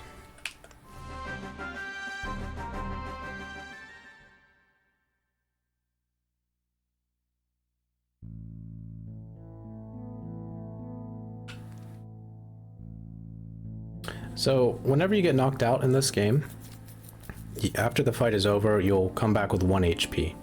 which is how you're able to heal up if you run away from a fight, like the red dragon, fire dragon, where it pulls you back in, because you will be at 1 HP the second time. So I do have to open up my menu and heal up Surge. And I think our tablets are going to start to get a little bit low. So hopefully we don't have any bad surprises going forward.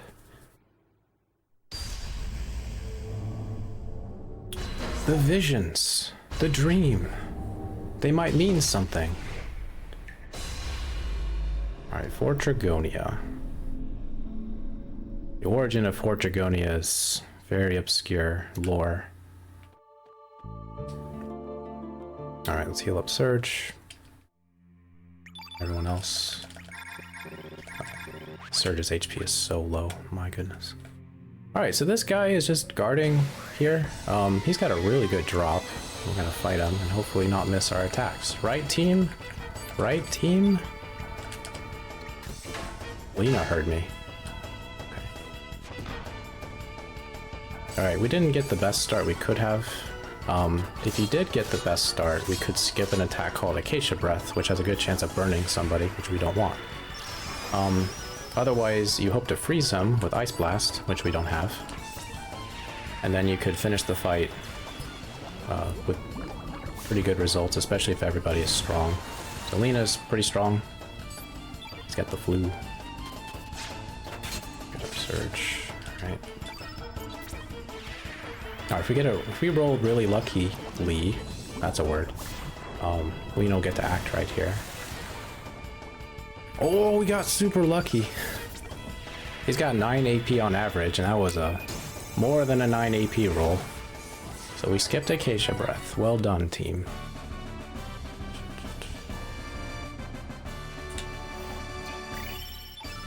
Alright, good deal.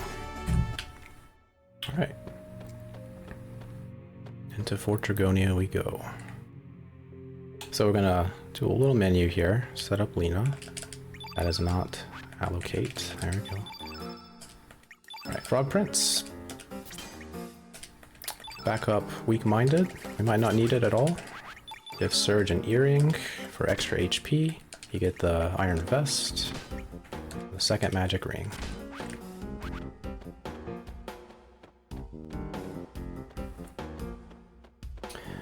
So the idea of Fort Dragonia, to my knowledge, looking at the lore for like 30 minutes, there is an alternate timeline where humanity was wiped out and the Reptites took over.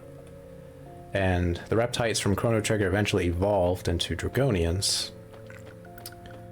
And eventually in this game, the Dragonians became extinct. Because where we are, the El Nido Archipelago, it's kind of like a lost world. It's secluded from the rest of the Chrono Trigger world.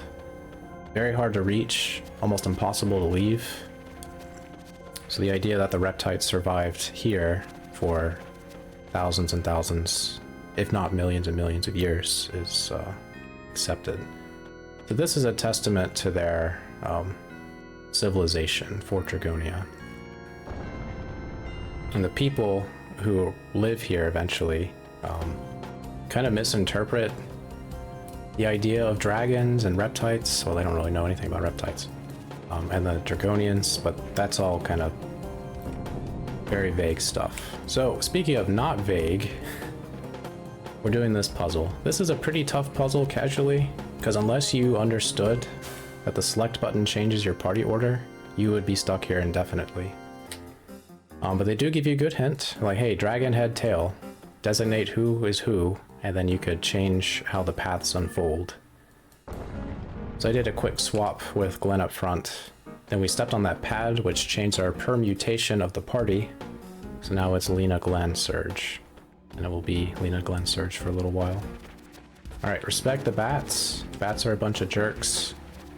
Get too close to them, they'll suddenly turn around and charge you, and you don't have time to react to them. Oh! I lied. You do have time. If you're expecting duplicity like I was.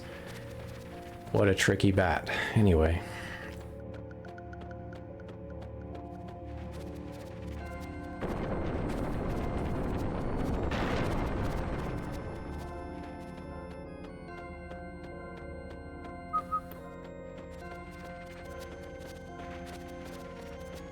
Alright, it's very easy to just leave this room. Every speedrunner's done it at some point.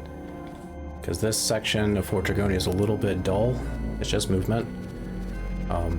It can be exciting if you get close to the bats. So it's very likely that you could just walk out of here and not know that you missed hitting this button. But we need to activate this button, this pillar.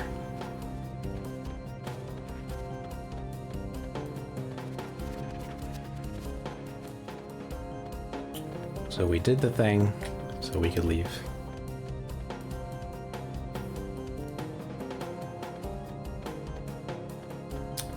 So all the sections of Fort Dragonia have some sort of puzzle element to them. The left side I think is the most challenging, especially for newcomers of the game.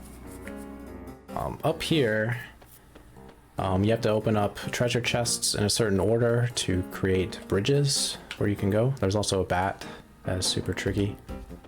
But this bat's hitbox is not where you think it is. So I will purposely walk in certain spots to avoid hitting him, because he will hit you from a faraway distance. I guess you could think of his hitbox as like a rectangle that extends diagonally from him. And he tends to not hit you if you're walking in certain spots. I think I was a little late. It's because I was late, I'm gonna wait right here. Okay. We're on our way. So this is Giant Gloop. He is a blue element slime monster. And depending on Lena's magic strength, we do different things. So since she's really strong, we don't have to worry about the backup. Just magnify, use Genius on Lena to increase her damage output. We also got the perfect start, so he hasn't taken his action yet. We're going to use Frog Prince, the first summon in the game that we acquired. Super good. Wow, this is an amazing start. Gooey goo. So in order to summon elements in this game, you need to build up a field of the same color. So Frog Prince is blue, so we need a full blue field. Alright, Surge is going to get ready to heal up whoever gets hit. So the next attack of Giant Gloop has a strong chance of either freezing somebody or giving them the flu. And if that's Lena, then you can't do much. Lena was not hit, so she's good. Alright, so Lena, get in there. Got to level 5, Frog Prince. So even though Frog Prince is a blue element and Giant Gloop is a blue element who normally resists blue elements, Frog Prince is such a strong spell that it should knock him out without issue. I did have to use Aqua Ball before. Normally you would use Ice Blast, which does significantly more damage, especially if Lena is like still 15 magic. But since Lena is so strong, she doesn't have to worry about the damage rolls. Alright, we also have a chance of still having the flu after the fight. Let's see if we do.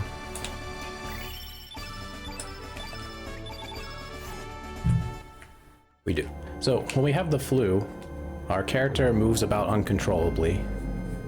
So I have to open up the menu and get rid of it.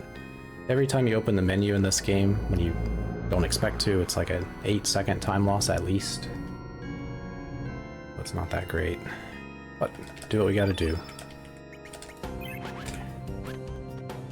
Just throw chicken soup at Glenn, he'll be fine.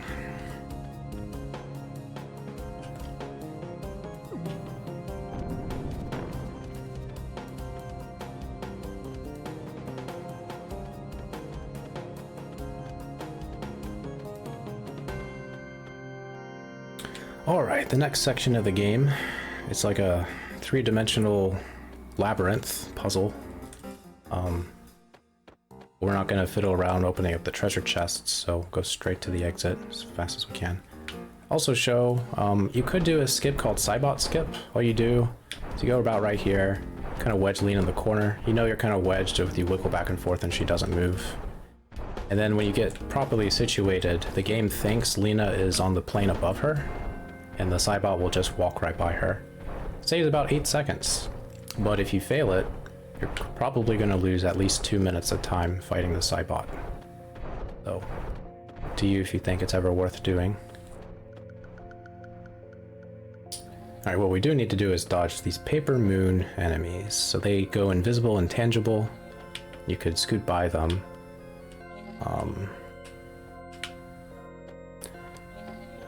Like that.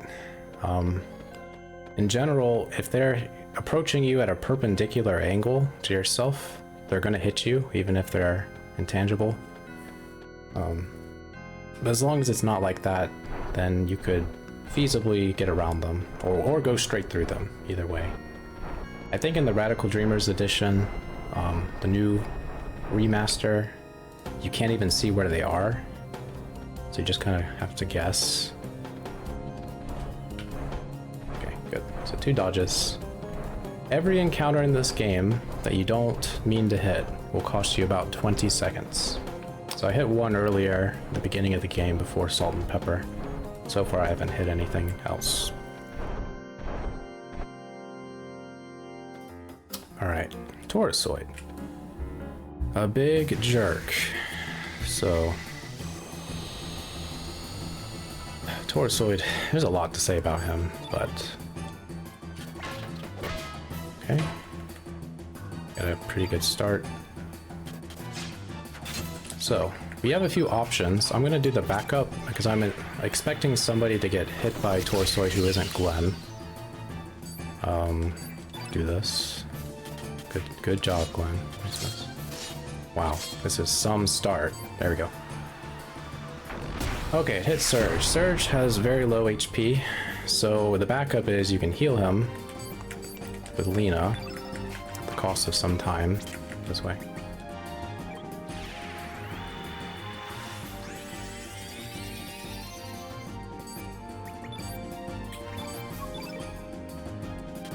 Come on, Lena.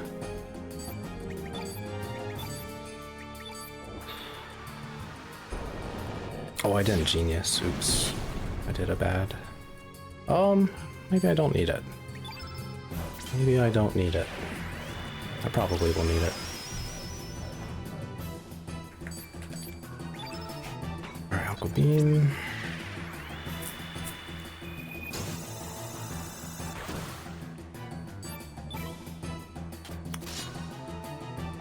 I'm gonna hit an extra time just so Lena has enough stamina in case she misses to still hit the Frog Prince.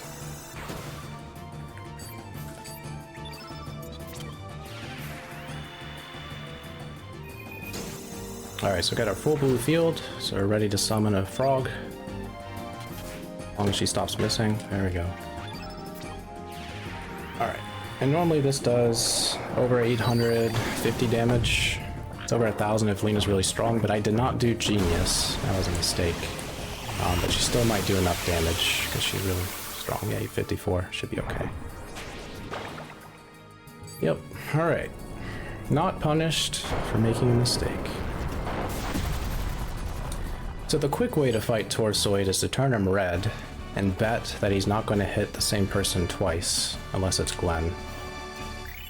That way you don't have to heal, do a backup heal. But I've gotten burned by that guessing game so many times that I just automatically do the backup.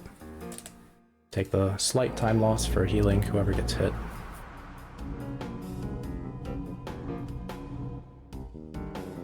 Alright. Our Surge is still at 20 strength. That's not very good right now. We hope he leaves Fort Dragonia with 25 strength or more. On average, he'll leave here with 23 or 24, and 23 or less isn't very good. So there are 4 more boss fights to go, and you could get a +2 to your strength occasionally. So you have a percent chance to get a strength point every level. There's another percent chance to get a +2, 2 different percentages. So every time you don't get strength, the game will increase your chance of getting a strength point for the next fight. And it keeps doing that until you eventually are guaranteed strength. And the further behind you are from an average, the more the game will just throw +2s at you. Anyway, this is a really cool puzzle, but we just go straight through to the solution. If you want to get all the treasure chests here,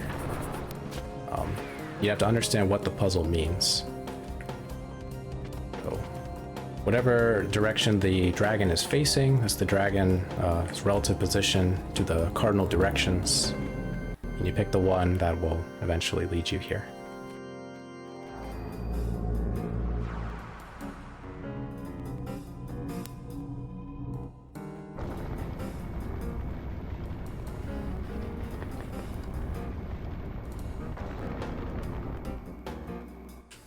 Alright everybody, it's clown time. If you don't like clowns, be prepared to look away, because the next boss is has a weird looking face. It isn't actually a clown, but it's reminiscent of a clown face, if anybody has any special fear against them. So it's called Son of a Gun, which is a reference to Son of Sun. They are nothing alike, it's just the name is a slight reference. Our goal with this fight is to get a good start, and if we do, then the fight will be over very quickly. If we get the bad start, we'll see him change faces and try to do a kissy-wissy attack, and it's not a great time. Alright, there he is. Alright, so look away if you dare, unless you dare. So to get a good start, we need Surge to hit, like normal. He missed. He super missed.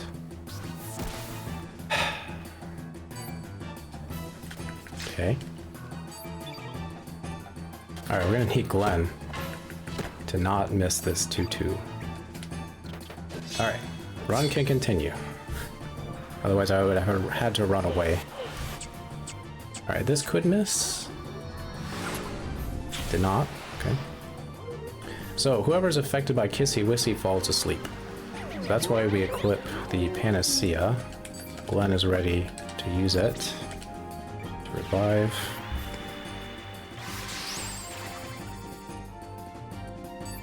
And then we get ready. Alright, so Surge will start off. We're going to use Turn Blue on Son of a Gun. We use it because it's a very quick element cast compared to everything else. But if you use a turn element, the same turn element on an enemy twice, it cancels the effect. So he's no longer blue since Glenn used it right now. We got our full blue field. Lena has to hit one time for Frog Prince. Away we go. So Son of a Gun has very high defense and magic defense, but he has low HP by comparison, so 383 HP. A strong Lena can do his entire health bar with damage. Like that. That's a really strong Lena.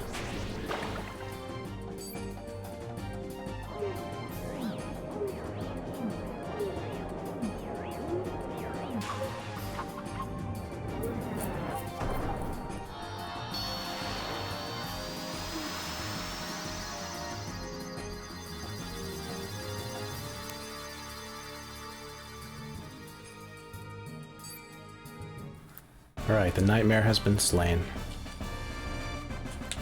Anyone who was looking away can look back. 25, a +2 for Glenn. Good for him. I wish Surge got that. Okay.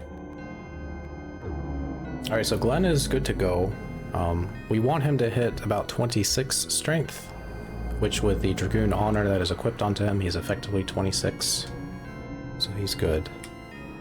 Surge is still on his way. Alright, we're almost done with Fort Dragonia.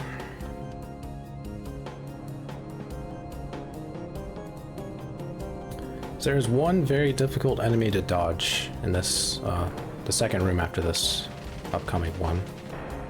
So anyone who fails to dodge him, never feel bad for it. There is a way to do it. There's also a way to just get really lucky and just run right by him without him really noticing you. But I'm gonna try to dodge him, but I do expect to hit him. So it's not this guy, although he's not in a good spot. There we go. Alright, the Stairwell Dragoon Rider. Let's see if we can dodge him. Nope. Nope. Ran right into him. So with him, you have to look at where he is, and then what direction he's facing, and what direction he's moving. And by looking at all three things, you can either manipulate him or run right by him. So he was in a bad spot because he was at the top looking down. And normally that means I can't dodge him. So I tried to do the opposite dodge, and that didn't work. Alright, bad, go away. That's okay. I always expect to hit him. Here's Bunyip. Alright, Bunyip is a truly dangerous boss. He could give us a game over. But there's a way to avoid it. You just have to have a tolerance for misses. So we're going to start off. Lena did not miss. We got a good start. Good. So because we got a good start, we're allowed 2 misses for people. If we miss more than twice, I have to run away to be safe. Gonna genius Lena. Alright, did you hear that, Glenn? 2 misses only. Are you kidding? He's just trying to speak to me. Glenn's like, I've had enough. Please stop. Alright, off the ball. 2 94% misses in a row.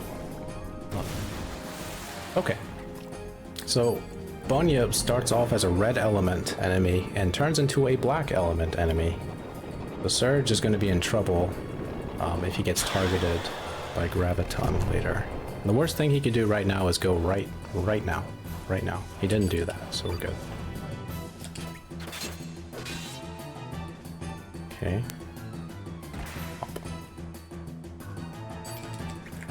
Okay, Glenn missed a bunch, so normally he would go right into using Aqua Beam as well.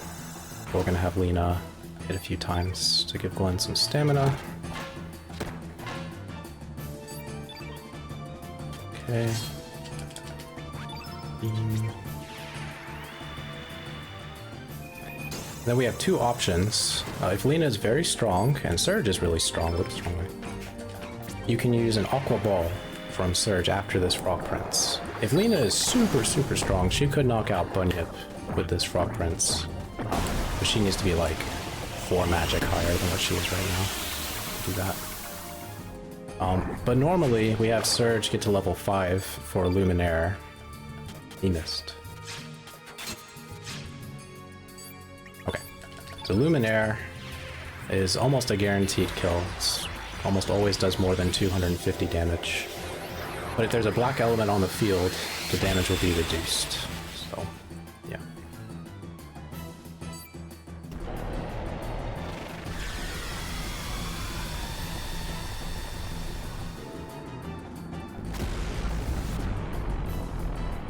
Alright, farewell, Bunyip.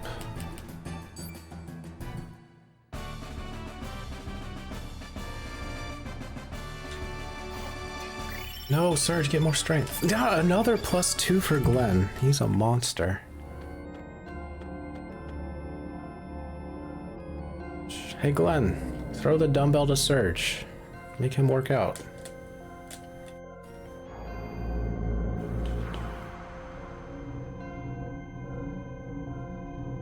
Alright, because Glenn is so strong, he'll eventually join us at the end of the run.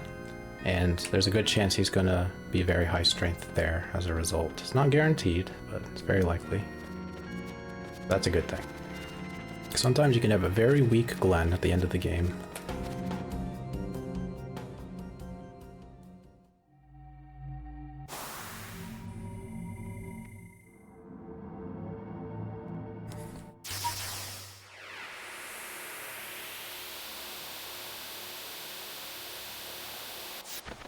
Oh look, this looks familiar. It's like we were here over 2 hours ago.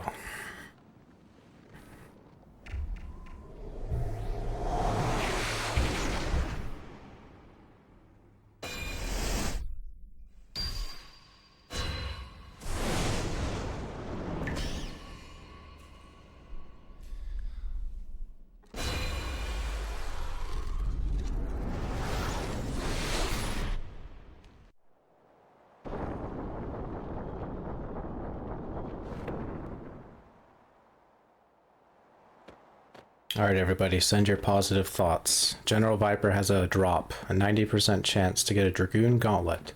90% chance. The 10% rare drop is not what we want. If you believe, send the positive vibes. You kind of need that Dragoon Gauntlet. 9-0.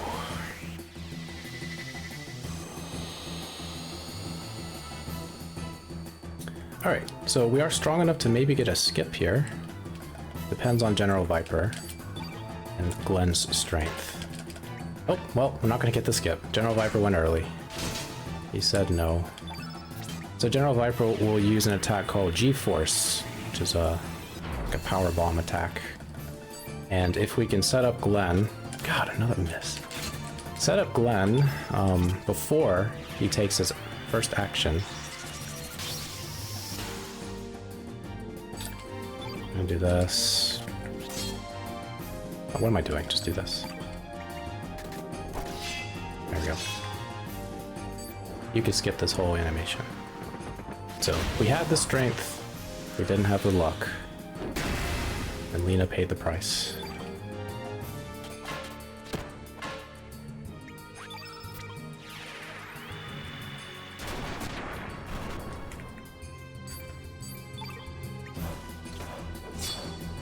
Alright, Sonic Sword.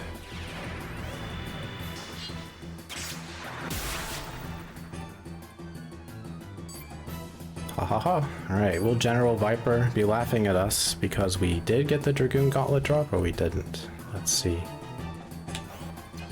No, get more strength, man. Okay, we got it.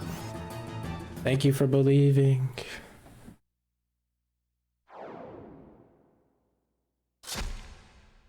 Okay, I think I didn't heal. I tried to, but I didn't see the consumables pop up. So if we didn't heal, this could be a little dangerous. But we'll see what happens. I think Surge was not hit in the last fight, but I wasn't really paying attention.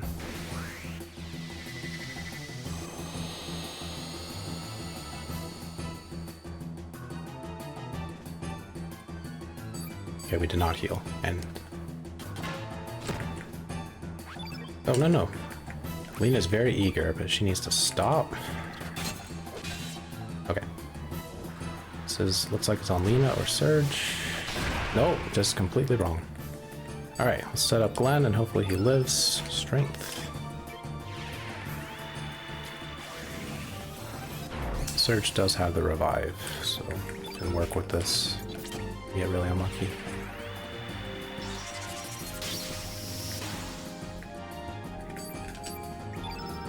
So if Glenn does get knocked out, he'll still retain the buff for Eagle Eye and Strengthen, but he will lose turn white. Crit! Crit! Oh. No, Glenn! Dodge it! No! Okay, I'm gonna do this. Give Lena something. Revive. That's revive. There we go. Oh well, we just got unlucky. But it could have been avoided if I had healed, which was a mistake. Push basher, nice, it's pretty fast. Alright, Lena, pop him on the head. Good. Alright. 3-3. Crit! Crit! Glenn is so strong that even though he lost turn white, he's still doing a good amount of damage. Not what I wanted to do. Alright. There we go. I do too. Lena's got some great... There are a lot of good sound effects in this game. Lena's ladle is definitely one of them. Alright. You're more trouble than I thought. Alright, Surge is leaving here with a paltry 22 strength. Not great. Okay, so Kid shows up. Somehow. And you know, we're in a room that we had like 3 dreams of. 1 normal dream and 2 daydreams. So you think Surge could say, hey Kid, watch out for knives, but nah. but it makes sense because Surge, looking at the dragon tier, there you go. Looking at the dragon tier kind of puts him in a zone. It's really magical and he doesn't understand it. The reason why we're seeing a panther is because when Surge was a lad, he was attacked by a panther and it poisoned him somehow. And his father and Lena's father took him to go get healed. And so for some reason, he's thinking of this panther demon.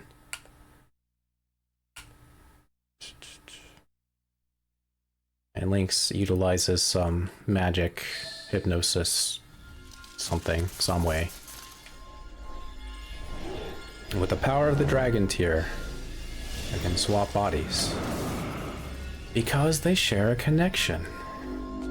For those who don't know, spoiler alert, Lynx is actually Surge's father, who's been corrupted. Turned into a panther, a lynx-like demon, through the corruption of bait. So because they have some sort of connection, they're able to swap. I mean, nothing happened and Surge is totally normal.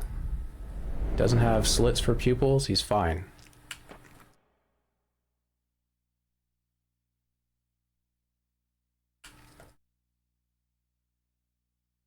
And this is interesting. The game will not progress unless you move. So I get spin in circles. Once I take a step, then they're like, oh. Oh.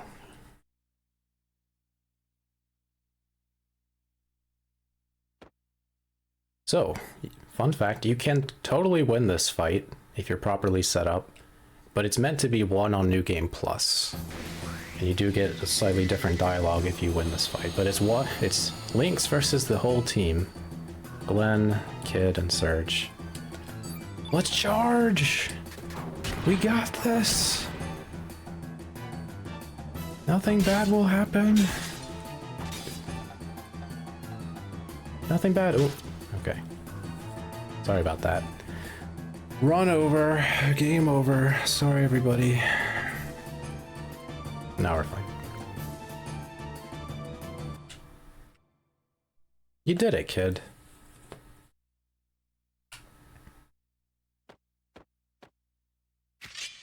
So fun fact, that's the only fight where you can use Lynx and he still has his scythe weapon. So after this, his scythe is going to be replaced with scythe sickle, whatever. Going to be replaced with the swallow weapon. Look, guy's got a knife. Oh well. A little too late. How you betray me, Surge. For those who are concerned about Kid, don't worry. Don't worry, there are time travel shenanigans. She'll always be safe, thanks to Luca. Luca made sure of that.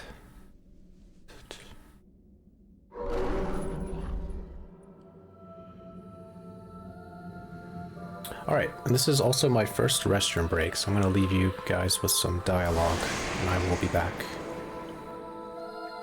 Sorry about that.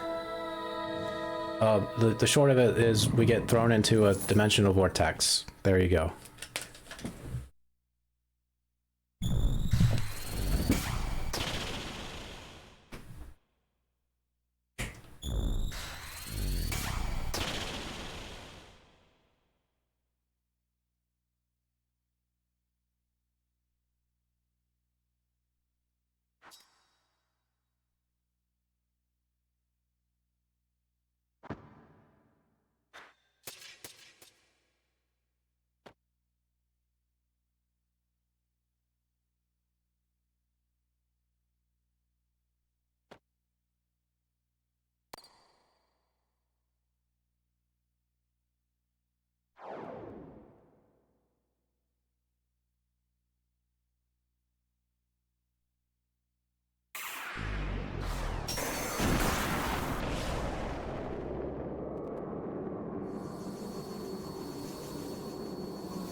So this cutscene, you see a kid reach a hand forward. That is Serge's kind of repressed memory of when he was a kid. And he was saved from drowning. Because we find out later that his father, Wazuki, who was being corrupted by fate, tried to drown Serge. He repressed that memory, and why wouldn't you when you're a kid? And the one who saved him was the kid we know. Actually not, it's a different kid. There are multiple kids in multiple timelines, because this is a Chrono series game. We don't have to worry about any of that. Just enjoy this pastoral art. This is Sprig.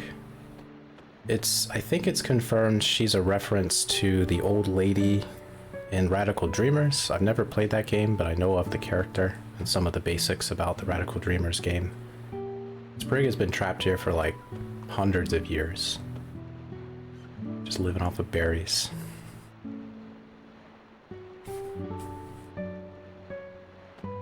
It's a pretty negative outlook on life, but it's a realistic one. Just like, hey, there's no point in life, just go to sleep and eat berries.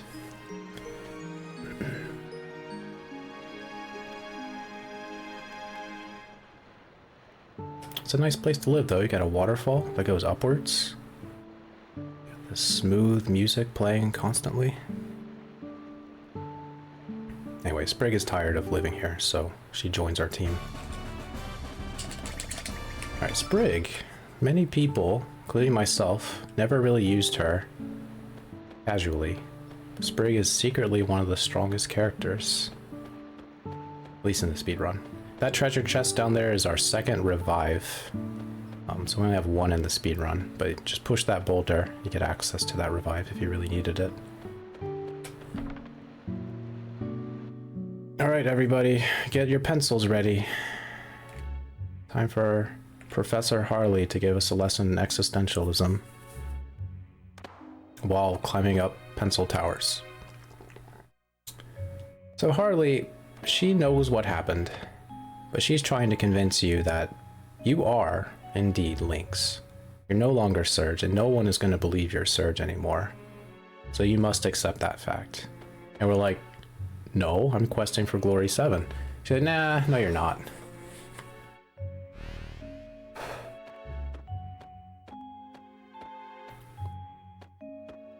She's like, but she does give a hint, because Harley does like Serge quite a lot. She's got a crush on him. She's like, hey, maybe you can overwrite who you became with the dragon tier. She gives little loose hints about what's to come later, while walking up and down on pencils.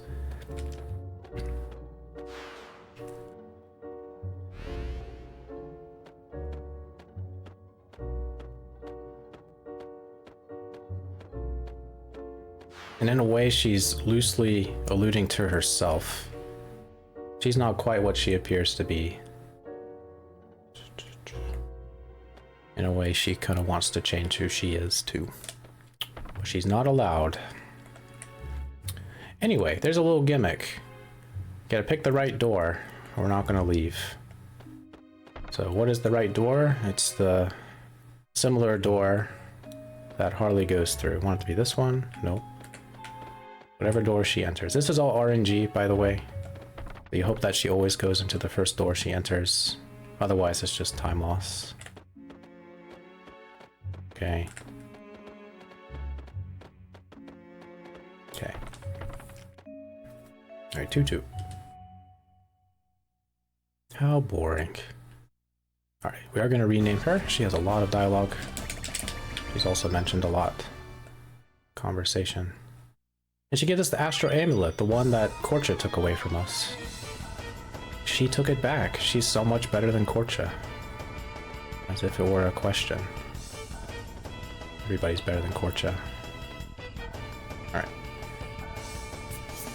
Even turnip.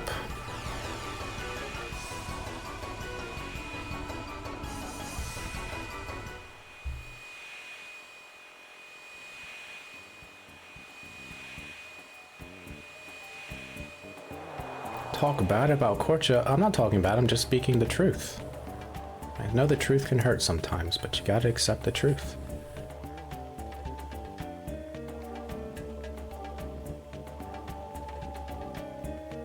Alright, so we're in Hydra marshes, and you could come back here later to go back to that dimensional vortex. So if you do an all characters speedrun, that's one of the ways we acquire Harley in our team. She's one of the more difficult teammates to get in all characters. You have to go out of the way for her. But anyway, Sprig is very happy that she's free. And so Harley's like, old lady, calm down. She's like, nah, I'm not calming down. So she gives you the hint, hey, go to Opasa Beach, the place where it all began, where angels lose their way or whatever.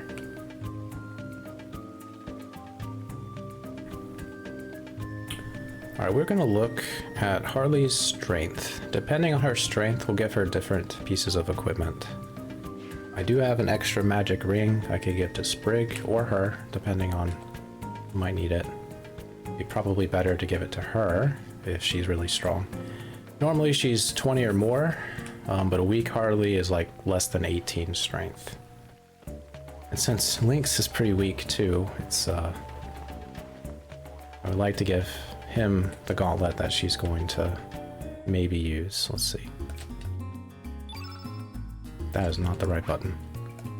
There we go. Alright. Vest. So you get an honor and the earring. 18 magic, jeez. 23, she's really strong. Nice. Alright, so she's good to go. Get the mithril mail right here, gauntlet, and helmet.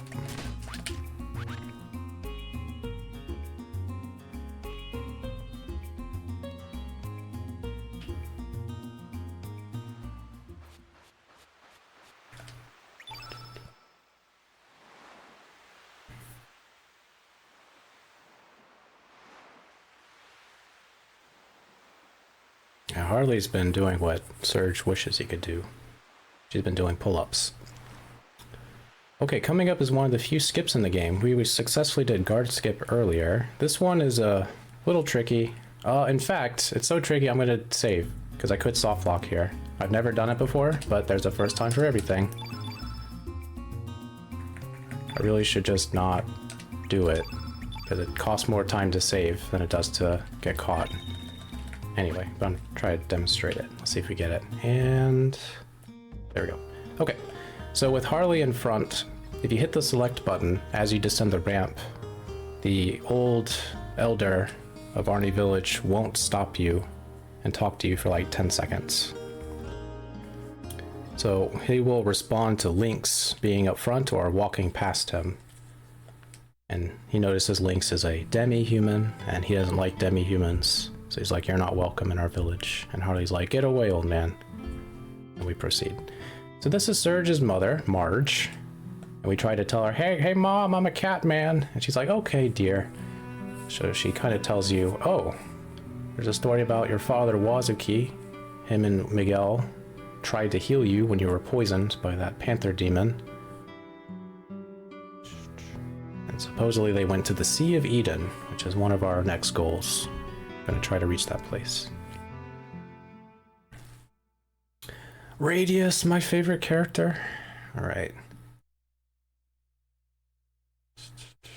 Alright. Unfortunately, Radius is one of the worst fights in the game. He starts with a debuff applied to us, so our accuracy will not exceed 99% initially, but once we hit him, it could jump to 99%. So this is a similar thing that happens with the Orla fight later. Alright, got a good start. Okay. Depending on the start and how much damage we do, we could skip one of Radius's attacks. Or we're very hoping to skip Photon Beam. Which, if our fight takes too long, we'll eventually see that.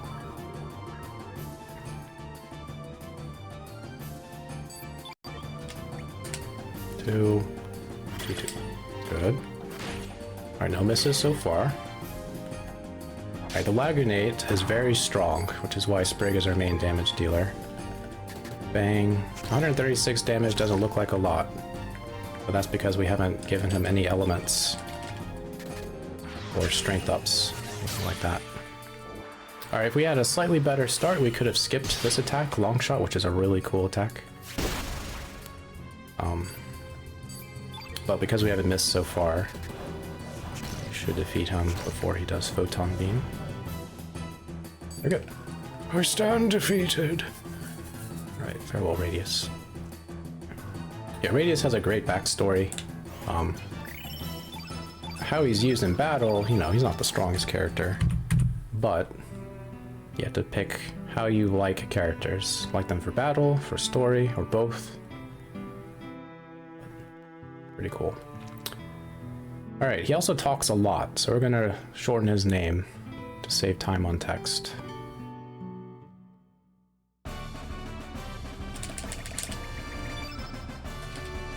Okay, do a little swap there.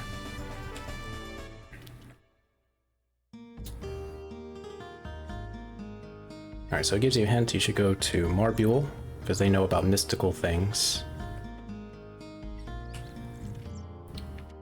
Alright, since we did the skip, we need to leave with Harley up front, otherwise he'll stop us. There, you saw him turn his head there. If we were just a little bit later, he would have stopped us and talked to us for like 10 seconds. Alright, back at Fossa Valley, this dingo's gotta go. Dingo, over here. Alright, there's also a little puppy. There he is. This puppy can be in the loading zone, so you might not see him at all, then he just pops out at the last second. But he behaved.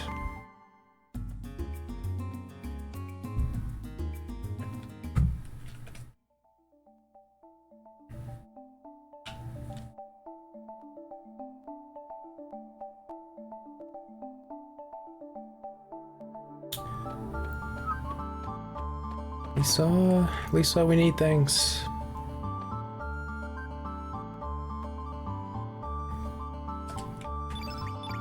Okay, and then there.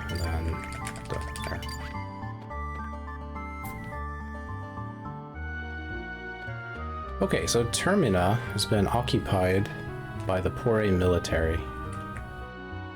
Because in the home world, which we're currently in... Oh, I should actually do the thing. Should have done it a little earlier. Just for everybody's convenience. Let's see, so pause. On. There we go. No, I don't want... There we go. Don't want vibrate. See, we're in the home world with that really cool font. So in the home world, Viper Manor has been destroyed for like 3 years, or 4 years, something like that. It's just ruins.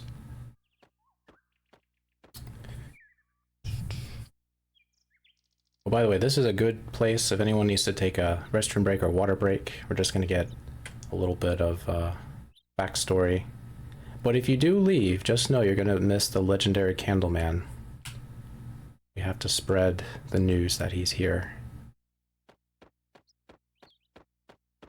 So one person we need to rendezvous with is Norris, who we've sort of met before. He was undercover in the other world in Viper Manor. He was the cook's assistant, and he was sent there to spy. But in this world, Norris comes with the main military force. A little taste of the sewers.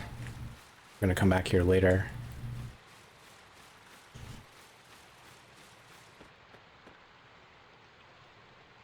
So the basement of Viper Manor still is intact in the sewers, but not anything else. Alright everybody, behold, it's Candleman. Look in the background. There's a soldier staring at some candles.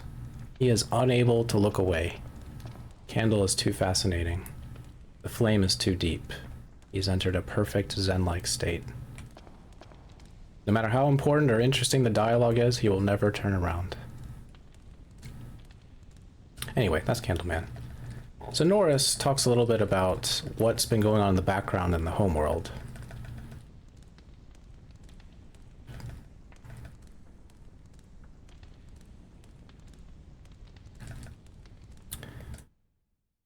So Lynx originally came here to approach General Viper to essentially get the Acacia Dragoons to go get the Frozen Flame. So everybody but Salt and Pepper and Dario perished, including Riddell. So when that failed, he went to go to the mainland, to Pore, which is a little place in Chrono Trigger, get their military to assist to get the Frozen Flame. So that's why they're here.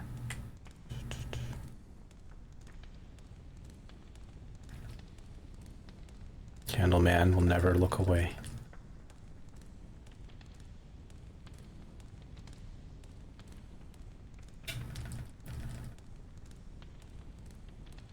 So with the help of Harley, Lynx has been in the fate system. He's been able to go back and forth between the two dimensions to get help to obtain the Frozen Flame in different ways.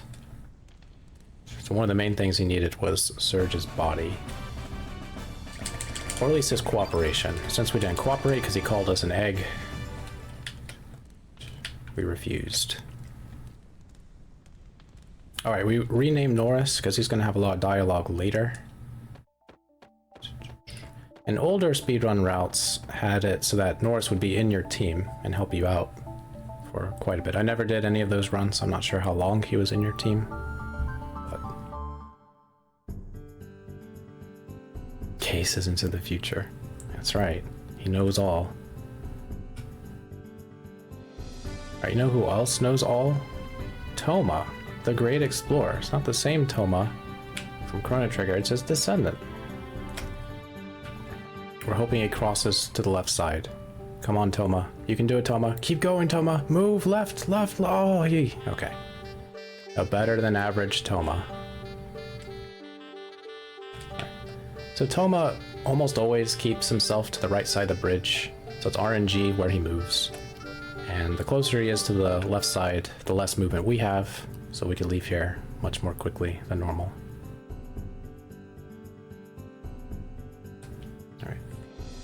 We had to talk to him to initiate the things we have to do in the Zelbess. So this is the SS Zelbess. It's pretty much identical to the Invincible, but instead of being just a pirate ship, it's now a cruise ship. A gambling casino ship. Where the demi-humans are being exploited for labor. Also, there are cats everywhere. Anyone has any cat emotes, feel free to post them. It's very appropriate. Alright, so the whole reason we're here is to talk to the Sage of Marbule, which is this guy. But we don't know it's this guy yet.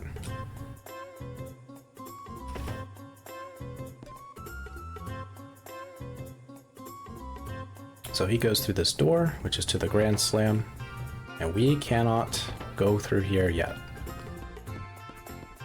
So we need permission to enter the Grand Slam. Yeah, the Magical Dreamers ship. You're gonna see the words Crazy Ocean on this ship. There's the Vegas Casino. Anyway, so this is different Fargo, and this is Irene's. She's like a mermaid princess, but she's Fargo's sister-in-law. So Fargo married Zelbess, her sister, and they had a child, Nikki. And then when Zelbess was hurt, something happened with General Viper.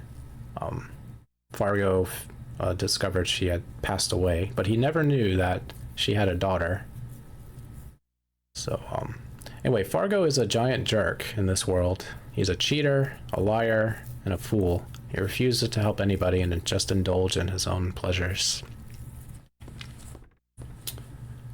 But sadly, we need his help, so we need to play his game. So, Irene's beseeched Fargo to please help the island of Marbule. He's the only one who knows the song. Not the only one, but he has the sage who knows the song that could help save Marbule from being destroyed, and he refuses to help.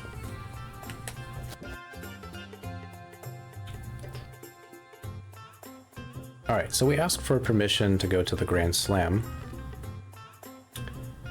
And he's like, nah, but if you beat me in a gambling game, I'll give you permission. So we accept the offer in good faith If we lose, he gets our little boat. But it turns out Fargo, like I said, is a dirty cheater. So you cannot actually win against him. So this gambling game is essentially a compass. Points the cardinal directions north, south, east, and west. And on south, that's the losing condition. West, north, and east give different results. Normally the gambling game gives you points, and one of the positions, I think it's west, just gives you a free spin. So in the speed run, since we can't beat Fargo, our goal is to lose as quickly as possible. So we have a few ways to do that. We can just get lucky, or you could pause buffer, which I don't like doing because the PlayStation controllers have rubber start buttons, and that's not good for rapid mashing.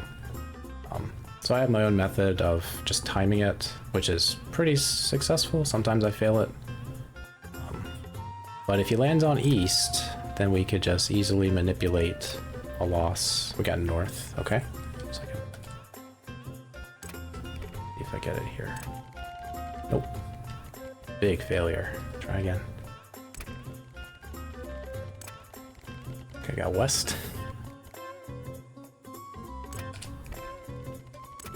Okay, I got it.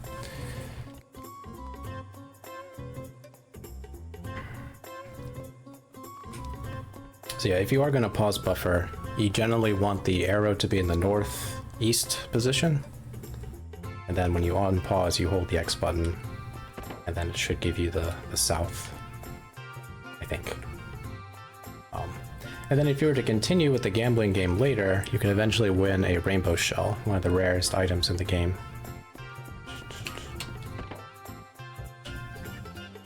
Alright, so on this boat, the game developers wanted you to explore all the rooms. And eventually you have to come to this inn. You have to watch this cutscene, because that gives you the idea that cats can travel in different places on this boat than normal people can. Only we can move around more freely, like a cat. But normally you would have gone to this room first, the theater. And the first time you enter the theater, you see Sneff. He puts on a magic show. And unlike using elements, Sneff actually can do some magic. He's got a little bit of Zeal blood in him.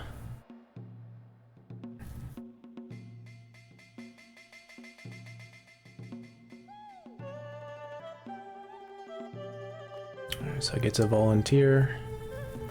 Jill. Well, we're a cat already. We're going to be extra cat.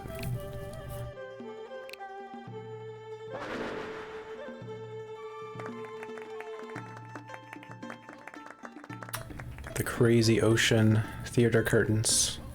I don't know why it says crazy ocean, but it does.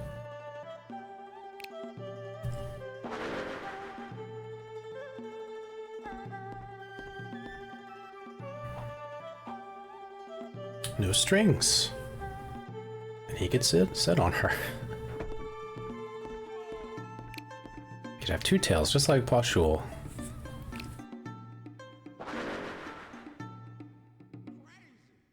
Alright. So a great magic show, but there's always a heckler somewhere.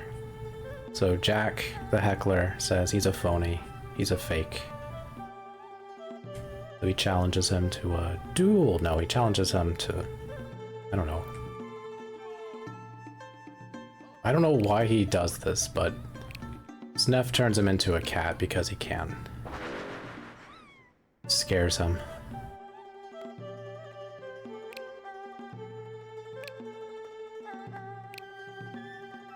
Alright, so Jack is convinced, no longer the heckler. He's been shown.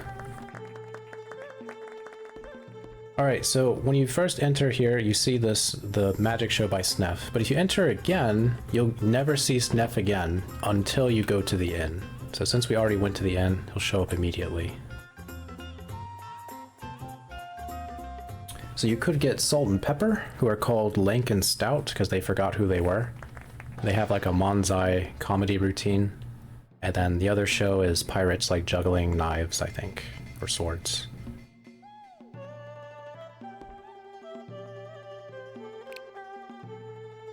Alright, time to become cats. Spam all the cat emotes. if it's allowed in RPG limit break chat. I don't know if spam is allowed. Now's the time! Oh, there's a song. Meow meow, I'm a kitty cat. Meow meow, I'm a kitty cat. I don't like singing it. But it exists.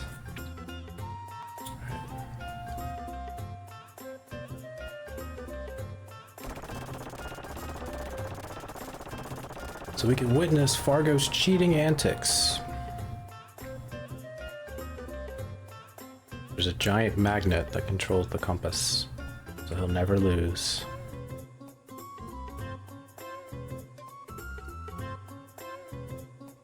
So we'll do what a cat would normally do, which is go steal the handle, put it in our mouth, and leave. That's normal cat behavior, right? Right. You know, normal cat behavior is going up to a windowsill and just knocking off a plant. And say, haha, I did it. Now what? There's salt and pepper. Alright, there are other places you can go on the ship that cats can access. To go to the Radical Dreamer's boat, where Nikki and Miki are located, you have to use the cat to cross the rope wire that connects the two. Like a little gondola, normally that you're supposed to take, but they won't let you cross over until later. Alright, Snef is sorry, he turned us into cats. So it's like, hey, offer you a cup of tea, an apology, but I'm broke because Fargo keeps stealing all my money. Alright, get one more long cutscene. So here's Nikki. We missed him entirely in the early game. But Nikki doesn't know that Fargo is his father, though Fargo knows that Nikki is his son. And the reason why Nikki looks a little weird, like his eyes are a little bit different, because his mother was a mermaid, so him and Marcy have slightly different eyes. So then he sees this dresser for the first time, this giant vanity closet, whatever. He's like, that was my mom's. Wait a minute, are you my father? He's like, yeah. Okay, realization time, family drama. And we just ignore it. Okay, anyway. So for no reason at all, we challenge Fargo again, and he accepts for whatever reason. I still don't understand why Fargo accepts.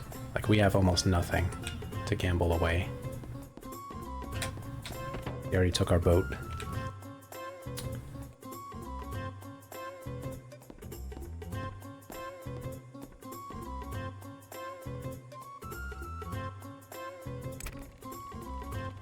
Sure, I'll take your pants. Clothes off his back. That's all they have. Anyway, Fargo got shown, exposed for being a dirty cheater. So I was like, okay, I'll give you your boat. And you could go to the Grand Slam. Just don't tell anyone.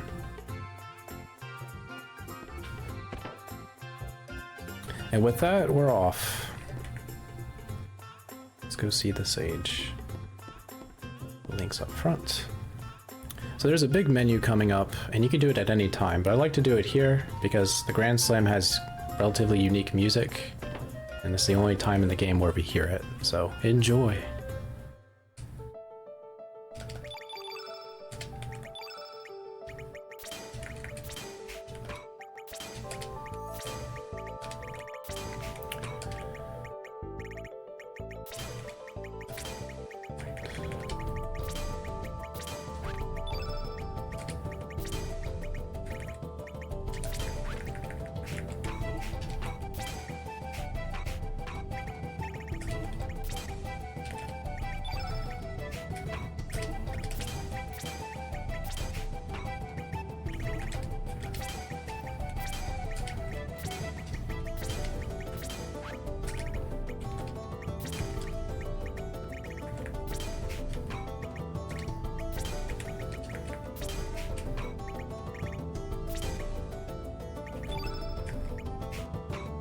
Okay. Success. So here you can play a little game, try to guess where the sage is going to pop out of, but for speed's sake, just go in the same door and exit, and then eventually run into him. Here's another dialogue option. If we pick the second one, we save about 4 seconds of time, because the sage likes to talk about how violence shouldn't be, brute force shouldn't solve everything. We'll show him brute force. Alright, let's begin our chant. Sprig, don't miss. Please don't miss. Thank you, Sprig.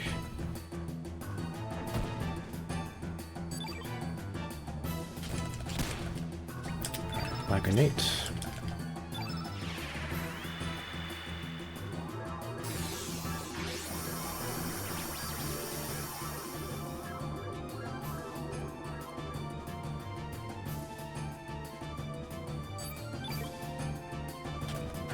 Strengthen up, Lagonate.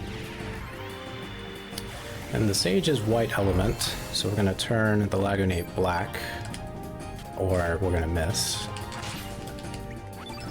White, black.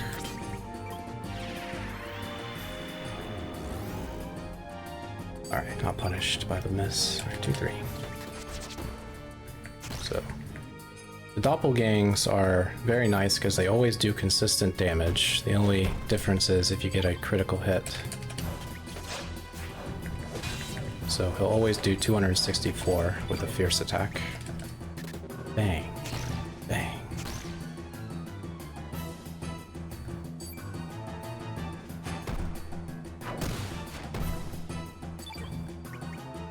Good hit. Oh, a crit. Look at Lynx. Didn't need it, but it's always fun to see. If we were much stronger than we were, we might have been able to knock out the Sage. 25, hey, there we go. He's getting stronger, everybody. He's now where he should have been, leaving Fort Dragonia. It's only been 2 fights, so he's catching up.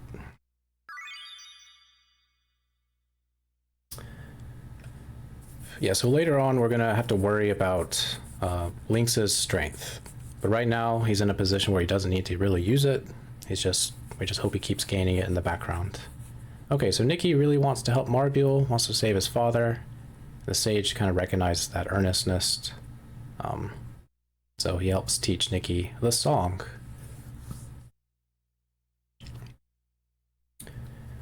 So eventually you get a chance to save Marbule, but to do that you have to talk to Nikki after this, I think. We're not going to do that because that takes time. And the save Marbule quest is very long. We do it in all characters. I think it takes like 30 minutes to do. But it's a good quest, so highly recommend it. Very theatrical.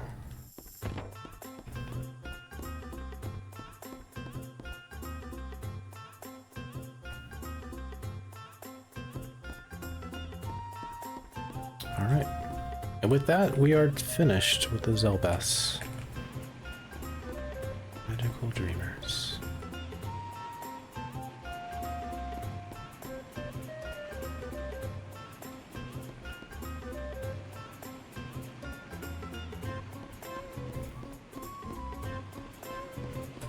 Okay.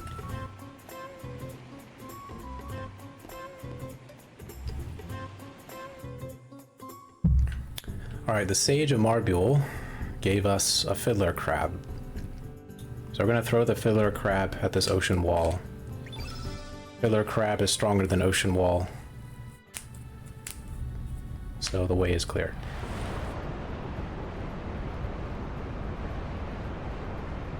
Alright, the fiddler crab is actually a totem, so it's like a magical spell that opens the way. But I always imagine instead somehow a fiddler crab is strong enough to destroy mountains. Alright, just some fancy movements.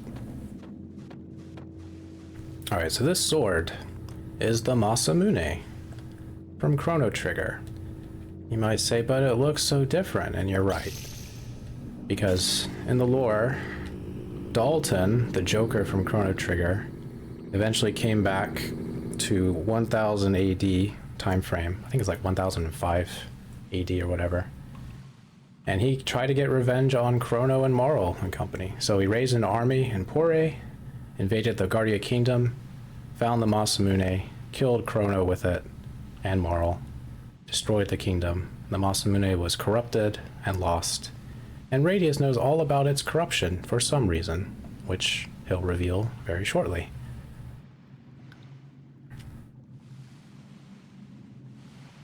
So right now, the corrupted Masamune is being used as a gate to keep people out of the Sea of Eden, or the Dead Sea. Because anyone who approaches it will go mad. So Radius has an idea. He's like, well, there's one thing that could counteract this corrupting effect, but we have to go pick it up. It's kind of dangerous to do. So Radius needs his purse.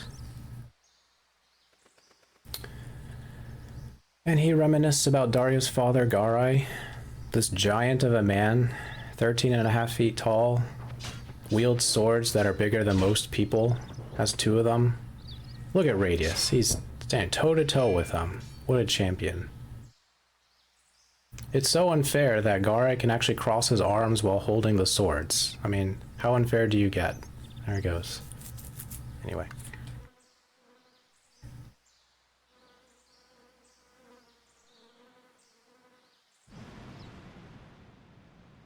Yeah, so Garai was Dario's father and Glenn's father, too. Because Dario and Glenn are brothers. We'll find out a little bit more about Dario later, but he is mentioned in the game if you were to talk to NPCs early on.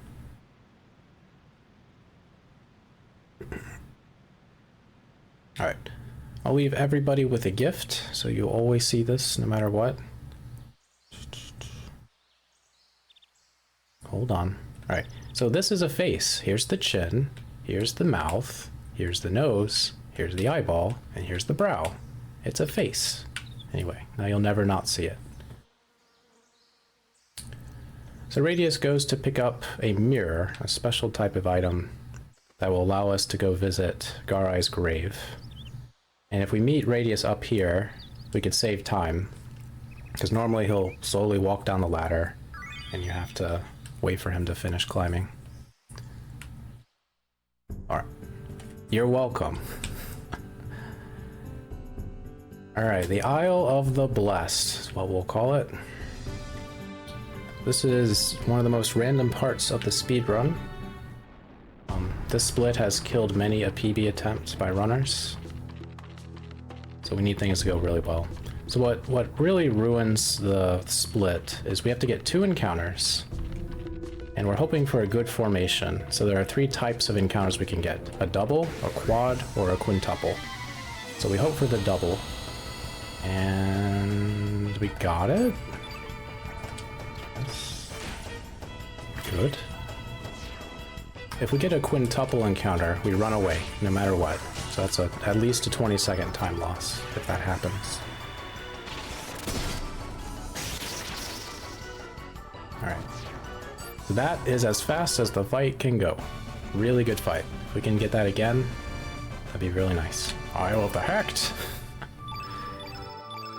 Alright, so the will-o-wisps, these little fire lamp enemies, they can drop a rare inferno element, which if they do that, that's really nice for later. If they don't drop it, it's not the end of the world, but it's pretty common to get it because we're guaranteed to fight 4 of them. Then each one has a 10% chance to drop it.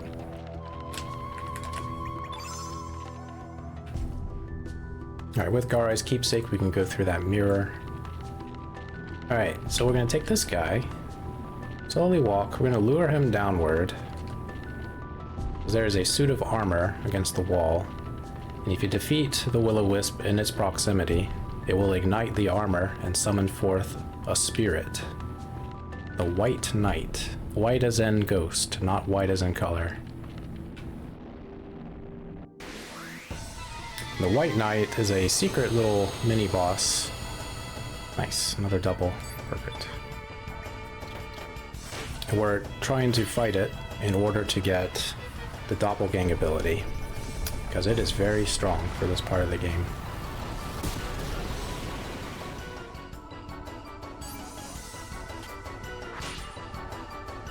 Sprig.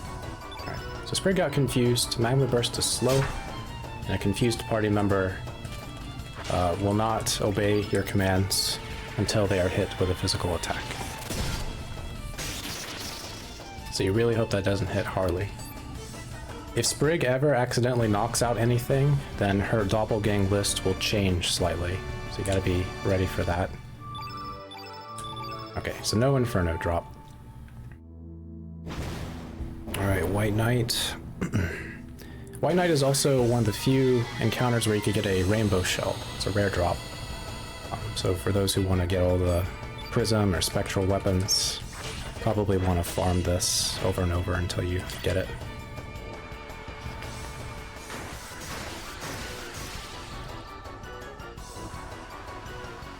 So in order to get a doppelgang, Sprig needs to be the one to deal the final blow, whether it's a melee attack or an element attack.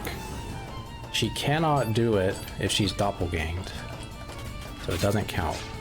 So what we're going to do is help Sprig out by setting up a full white field. We gave her a photon beam earlier, so we're going to use weak-minded. That'll lower his magic defense. I'm going to use Magnify to boost our magical damage. And Harley is going to use Meteorite. Should do about 300 damage. The White Knight has 787 HP. And then Sprig will finish the job. Sprig normally does around 500 damage with the photon beam, but she's really weak. It'll do like less than 400. 622. Sprig is a monster. That's the only time we need her to use a magical attack. Okay. I got the common iron drop. We also get rewarded with a golden tiara, which I'm not sure what it does, but we're gonna sell it later for a huge amount of money. 75,000 gold. Or 7,500. I think it's 75,000. Anyway. Alright, here's a grave. So the whole reason we're here is Radius knows that the sword that Garai was using is called the Einlanzer. It's a holy sword. And he believes that the holy sword could counteract the effects of the cursed Masamune. Also, he remembers when he picked up the Masamune, brought out the inner jealousy and madness of Radius, so he murdered his best friend and didn't even know he did it till it was too late.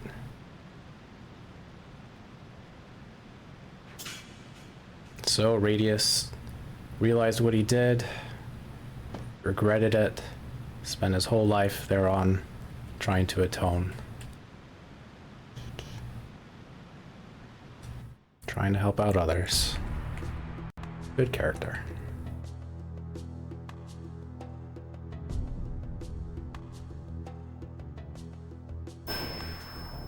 Alright, but we gotta prove our worth to the Ghost of Garai, who is one of the most dangerous fights in the speedrun.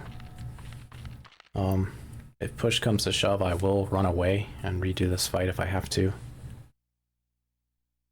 Normally it goes well enough to at least finish the fight, but with varying results. Sprig, please don't miss. Please. Please. Okay, we got the bad start. Okay.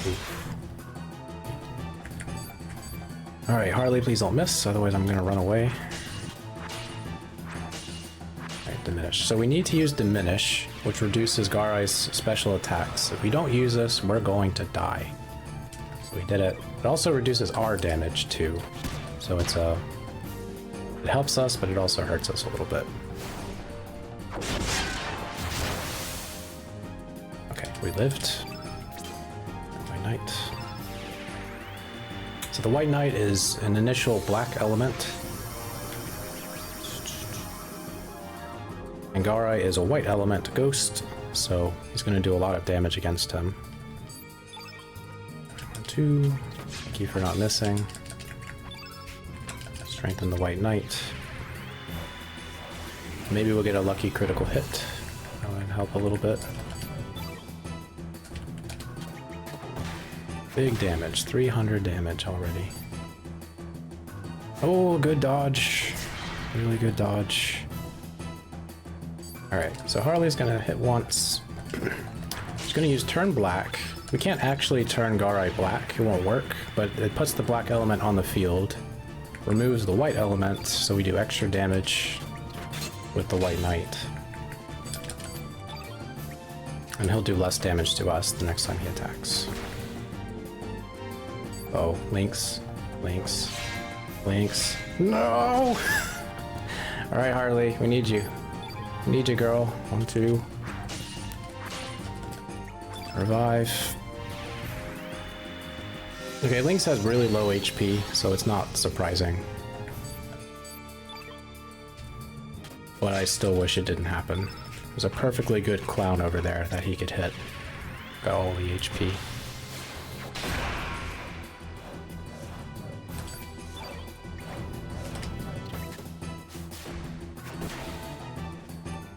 Okay, good. Alright, we survived. It's very likely somebody gets knocked out in this fight. The White Knight and Lynx need to survive. But Harley is expendable. But if she does get knocked out, you just have to heal her after the fight, which could be a time loss. Alright.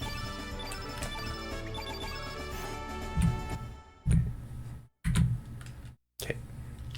Alright, so we got the Einlanzer. It's a key item right now, but when we get Glenn back in our party, he can equip it. And it's one of his strongest weapons.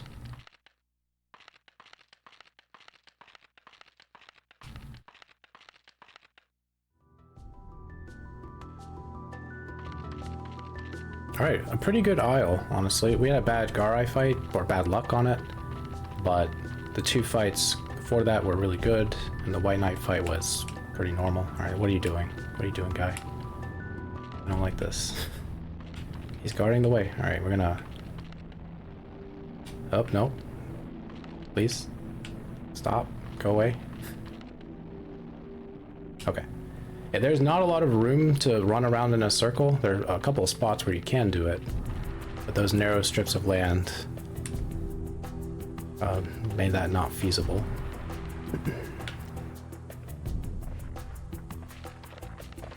Okay, let this guy go over here, go around.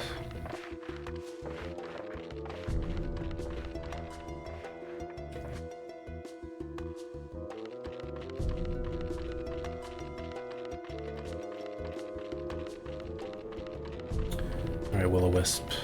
Keep going. There you go. Good.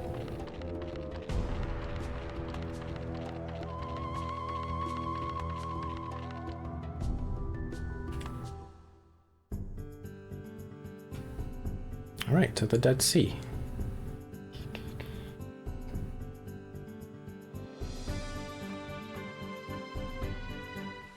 Do a little fancy movement here.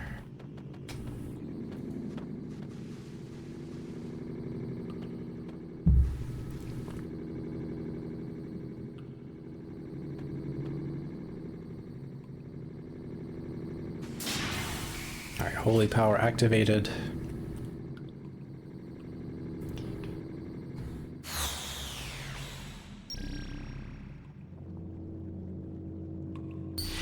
And the sword disappears. Where did it go? Maybe we'll find out later. Okay. So this next area has music that likes to get VOD muted on Twitch. So I'll try to talk a little bit here and there about it.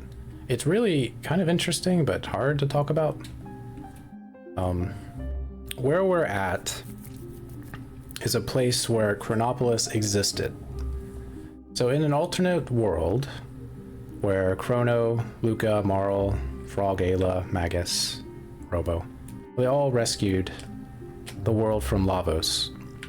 In that timeline, mankind was not destroyed, brought to its knees, and instead, a futuristic society called Chronopolis was allowed to flourish. They did an experiment, which resulted in a big boo-boo in time, Where they were originally located was where we're at right now. And so because they had a boo-boo, things regarding the timelines all kind of got messed up. Speaking of messed up, Sprig missed a lot, so I am gonna run away. Thank you, Sprig. Can't miss. At least not that many times. By the way, this is the Highwayman, also called Kevin, and below his foot is Johnny from Chrono Trigger. Or Johnny.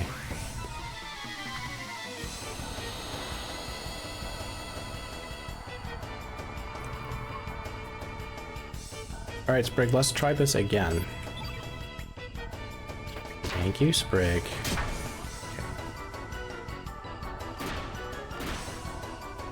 Salute to Johnny. He'll never lose another race again, because he lost the big one. He lost against Kevin.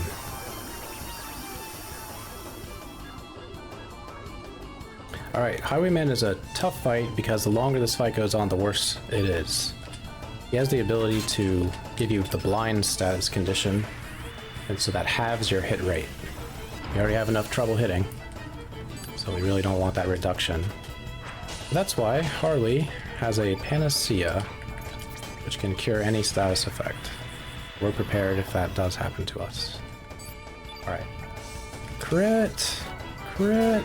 No crit.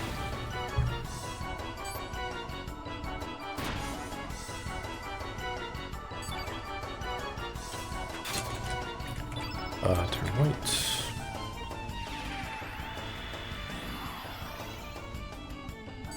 I'm gonna get Harley to level 4. A little extra stamina, so I'll hit one extra time, so the White Knight can do a 3-3 and hopefully get a crit! Crit! No crit. Alright, here it is, exhaust gas. We could dodge it, but normally everybody gets hit, and the White Knight is the one we don't want hit by it. So because he was, we're gonna prioritize the White Knight so that it can see. Lynx normally does a little bit of chip damage to get the White Knight to level 6 in stamina.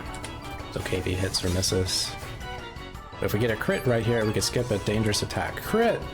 Crit! No. Okay. Alright, hit Harley. That's Lynx. Harley might need to revive him. Yup. Lynx cannot catch a break.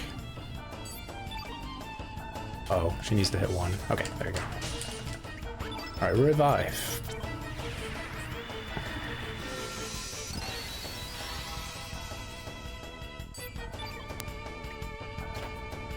Okay, don't trust that 96%.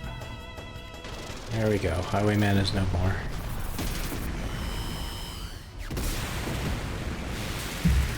So anyway, like I was saying before Sprig missed all of her attacks, this is the central location where Chronopolis existed.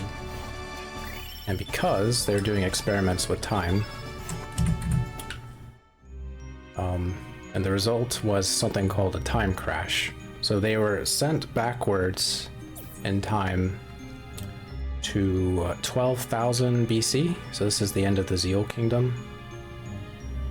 And eventually some shenanigans happened with the Earth. They brought Terra Tower there.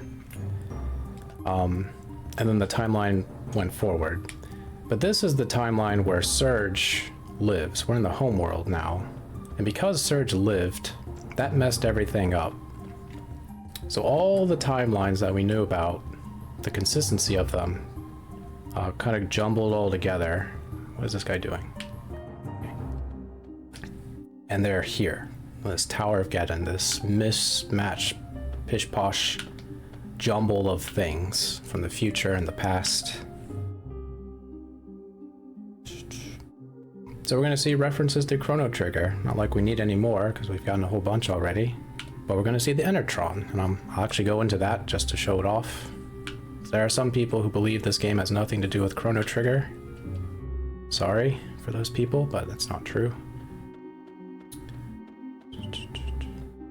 This place is pretty cool to explore. There's a lot of things you can pick up. And one of them is the Master Sword for Pier, called the Hero Sword. I think it's called a prop sword. And then when Pier assembles all the special heroic gear, it turns into the Hero Sword. which I think has the property of doubling his crit rate. Alright, there's little Moral. Chrono Trigger. She's a ghost. In a tutu. Alright, speaking of ghosts, this ghostly lady up ahead is a problem. If we hit her, we're gonna lose like a minute and a half of time. So we always give them wide space and hope they don't get in our way. Good. Alright, in the background, there's the hero's sword right there.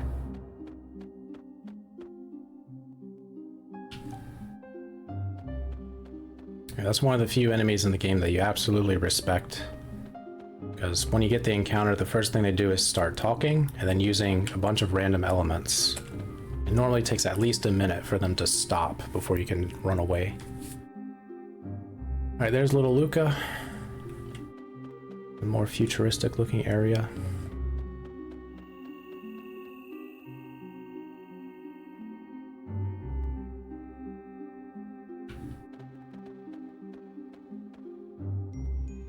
Oops.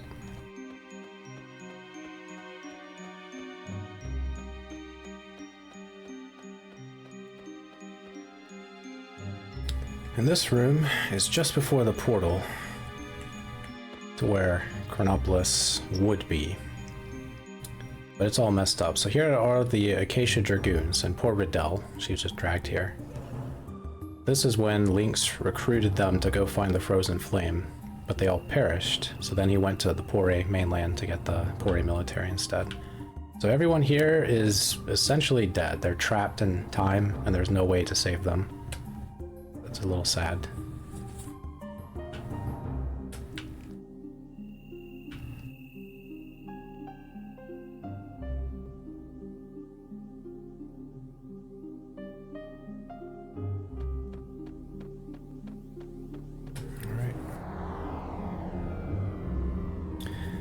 And through the portal, we'll see a familiar sight to Chrono Trigger fans. This is Lean Square, but without any people racing about, or any drinking games, or strengths of contest, or Melchior, or Gato.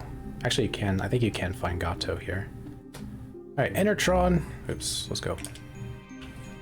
We don't need to go in here, but I will.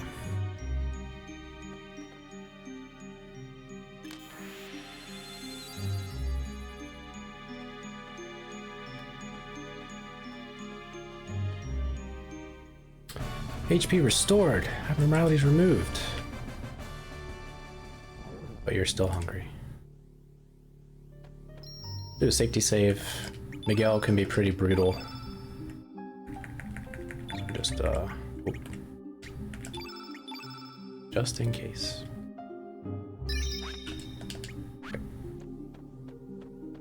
They said the thing. So we're gonna pick up this item over here. It's a screwy dress. No one can really use it except Harley. What we're going to do later is disassemble it for its material, because it contains the rare stone material, which I don't think you can acquire at this part of the game normally. We'll use that stone material to forge a new weapon for Lynx.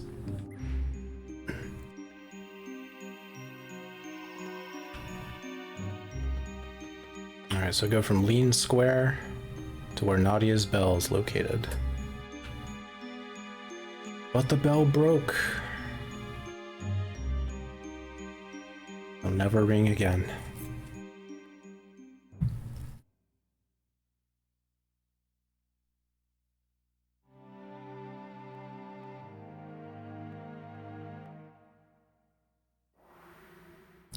So yeah, in the original timeline, where Chrono and company saved the world, Surge was supposed to die. But because Kid rescued him when he was a child, that broke that timeline apart. And so the future of what we know about Chronopolis and everything is now no longer the path the world is supposed to take.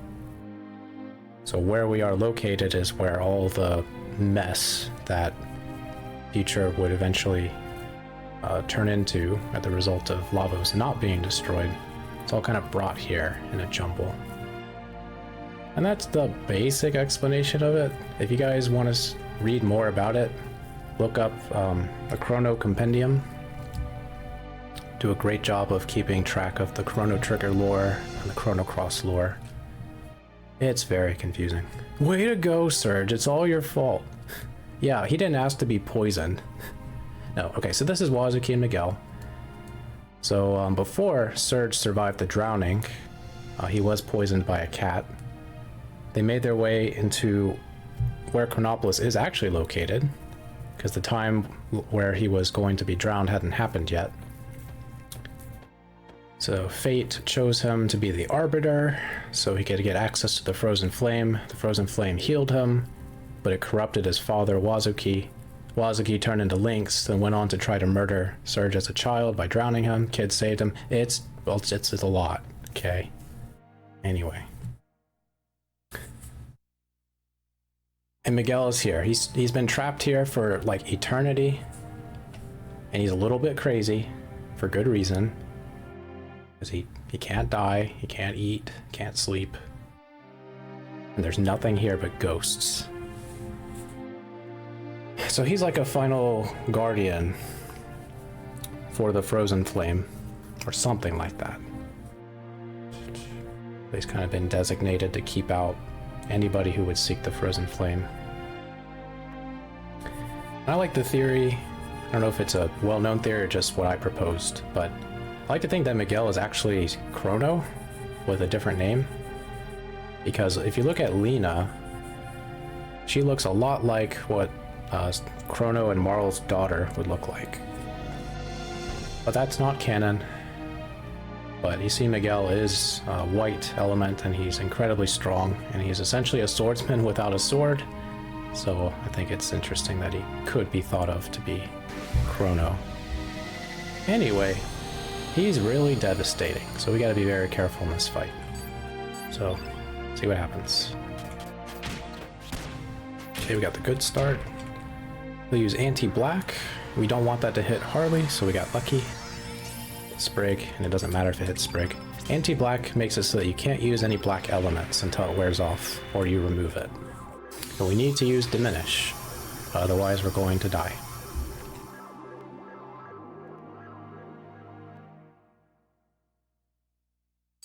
Alright, and one. Alright, Harley, please hit one of these or both. Thank you. Alright, she's all set up. So she's ready for diminish. Alright, Lynx, you're gonna strengthen the White Knight. So in this fight, this is one of the few fights we do not actually want a critical hit. We need to do very specific amounts of damage to Miguel, and thankfully the White Knight always does the same damage, as long as he doesn't crit.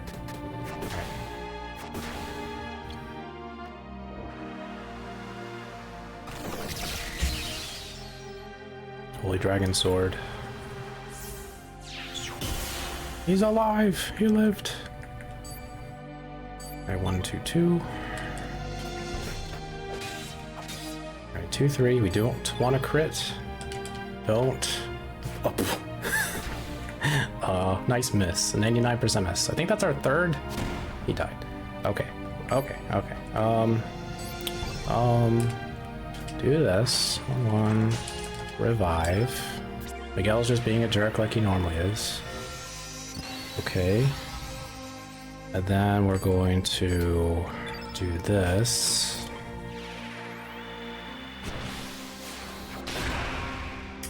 Then we're going to do this, and probably get meteor showered. So let me defend. No, leave him alone! He sees an enemy. Dang it. He lived, thank God. Okay. We're gonna do this. So 1, 2. Then we're going to do a 1, 3, 3. That should do enough damage. As long as we don't miss. Crit! Crit! We're fine. We lived. Once again, getting a little bit unlucky, but that's alright. 27. Dreamer Scarf. We got a really good item there, the Dreamer Scarf. I'll explain what the Dreamer Scarf does later. Yeah, this fight... So there's two ways it could go. You either accidentally do too much damage, and he goes into critical health, and then he'll use Meteor Shower, which is devastating. Or you miss your attacks like that, you get photon beamed, and sometimes you don't do enough damage still, and you still get Meteor Showered. So thankfully we're able to avoid the Meteor Shower. But yeah, a rough miss.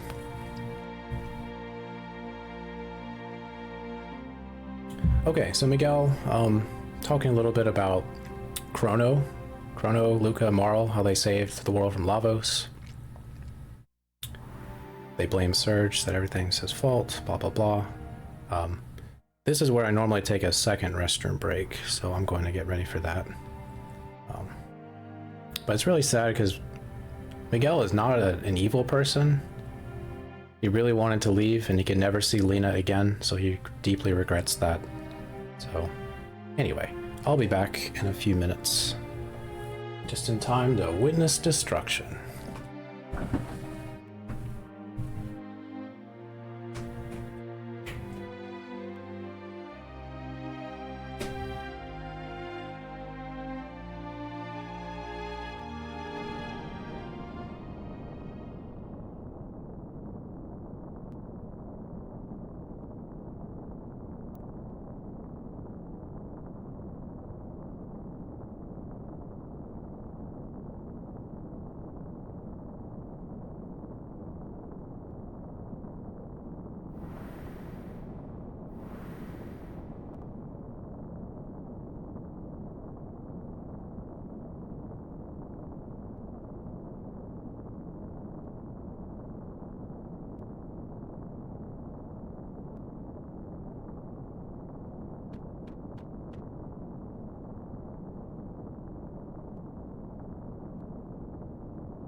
All right.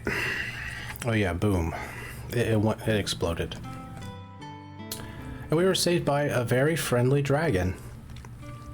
Nothing friendlier than dragons in fantasy games, right? Right. Shouldn't they blame Kid? No, the one who's to blame is Luca. Luca's the one who accidentally created time travel. Everything is her fault.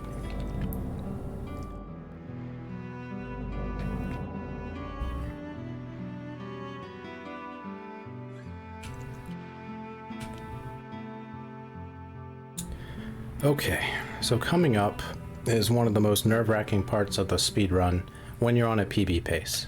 I am not on PB pace. But what I am going to do is do a safety save, because if I fail this, it could cost a lot of time. It'll be faster to reset, try again, and get better luck. what we're gonna do is pick up Star Fragment. You can do this later, but it's conveniently on the way, so it's faster to do it now. But if you do it later, you'll be much stronger, so in case you get some bad luck, you could defeat the fights very quickly. I don't like that. So there are 4 enemies that are swarming around a treasure chest, and 3 of them will dart at you if you get close to them. One of them kind of just does its own thing. So our goal is to dive in, open up the treasure chest, and get out before we get caught by the fish.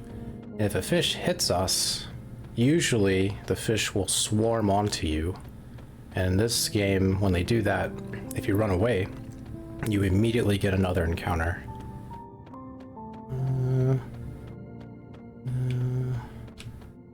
That might have worked. So I'm looking for an opening that looks good to me. There's a few ways to do this. You could go approach from the left side, the middle, or the right side.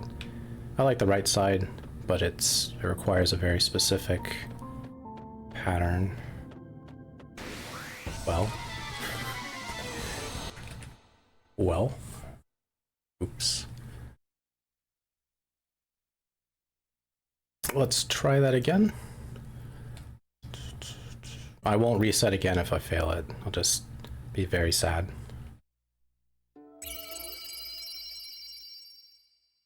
Alright. So with this part, which we call the fish dance, it's a real test to the runner to be patient or not be patient. So if you wait long enough, you will eventually get a good path, regardless of what side you choose to approach from. But sometimes you could wait over 2 minutes for that good path. So usually after about 45 seconds, I start to get impatient and just pick a decent looking path and charge in and hope for the best. And lately it hasn't been working out for me. We'll try again. But it's about a 3 to 4 minute time loss if you get caught by the fish. So that's why the reset is a little faster.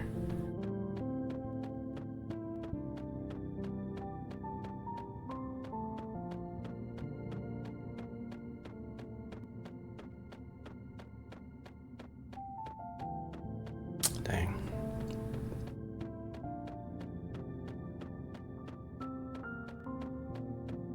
Okay, this is promising. It's promising. All right.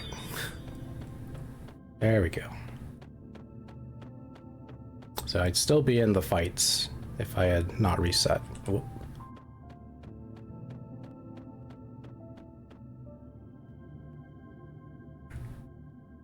Okay. All right, playing it safe.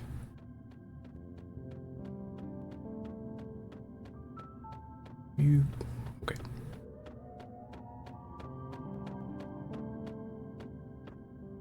All right, success. Yeah, I lost 1:45 off of PB time. And usually when I get caught, I lose about 4 minutes, just for reference. Okay. So remember when we fought the White Knight, we got a fancy tiara. So we're gonna sell that for money and then make a new weapon for Lynx.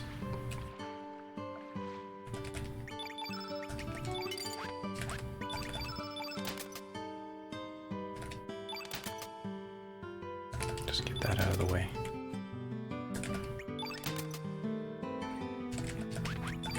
Okay.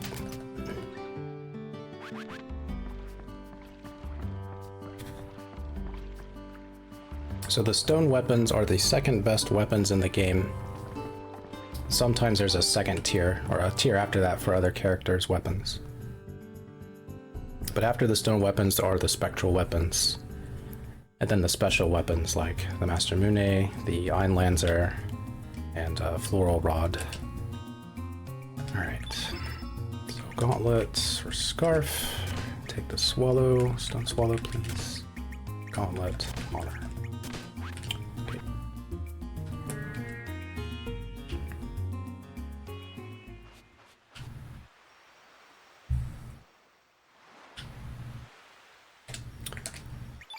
Alright, our first time using Astral Amulet.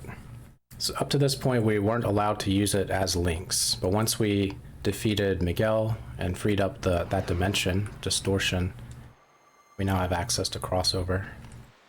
Get it? A crossover. Like Chrono Cross.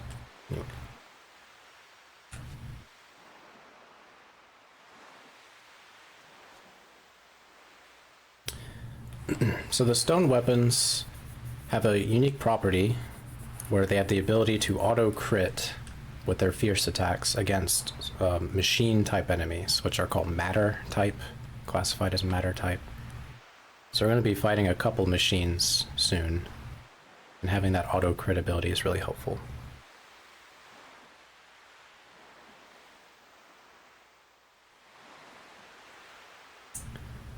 Alright, we learned from this cutscene that there's a man named Surge who's led a revolt and kind of overtaken dominated this whole island.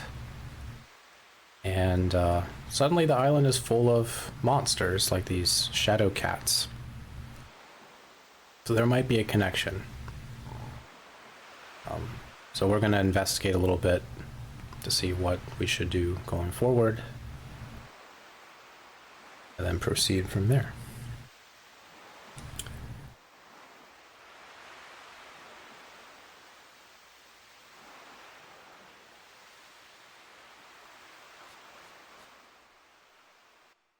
Alright, last time going through Fossil Valley.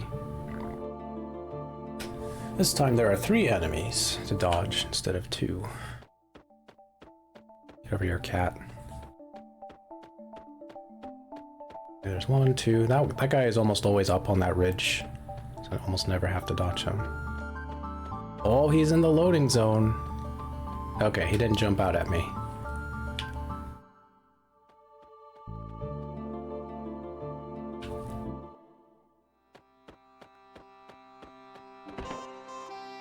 Alright, let's go to the bar. That's where you go to acquire information, of course. Taverns, inns, bars. Alright. These mighty cardboard boxes. Karsh in all his armored weight just steps on them without issue. Okay, so we found Karsh and Zoa. And they are in hiding right now because when General Viper was wounded or betrayed by Lynx, which we're showing right here, Surge, this guy right there, him and Kid led the revolt, somehow dominated the Dragoon army, or the Acacia Dragoon army. So Viper is in critical condition. He's being cared for by Marcy, who's a healer. I love this part right here. They're like, what happened? And then Karsh is like, hey, there's a bunch of shards on the ground. There's like 1 million of them. Marcy, pick them up. She's like, okay. So the shards are the dragon tier that was used to transfer bodies.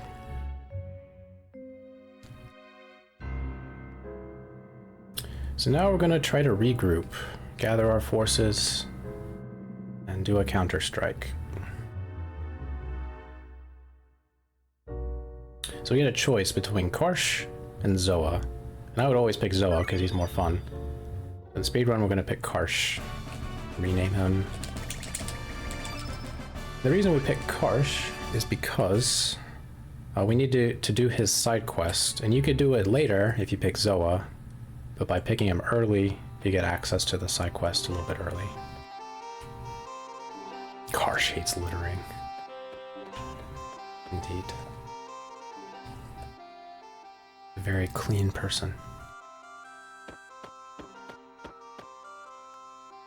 Yeah, once again, thanks everyone for all the good lucks. We still have a long way to go, a lot more RNG to get through.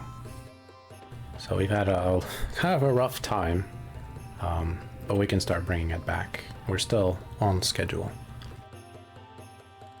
Anyway, this is Norris. This is the one who was the spy in Viper Manor. He was Orcha's assistant, Orcha the cook. He's also the one who revives Kid. If you choose to let Kid die to the poison, Norris brings the Hydra humor from the mainland, which is inaccessible here in the archipelago. So Kid ends up being fine.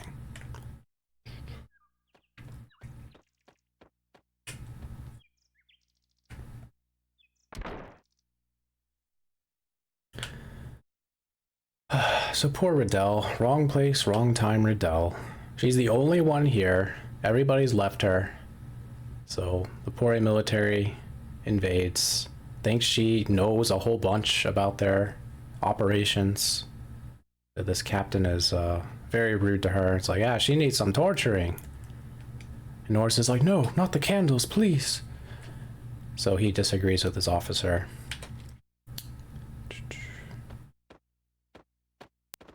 And he's not happy about it. He might have a crush on Riddell, maybe. Also, Grobik is there in the background. Everybody's favorite cyborg.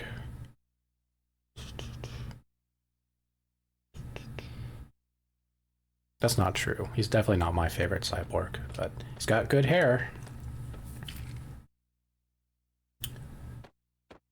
Okay. Call in the cook.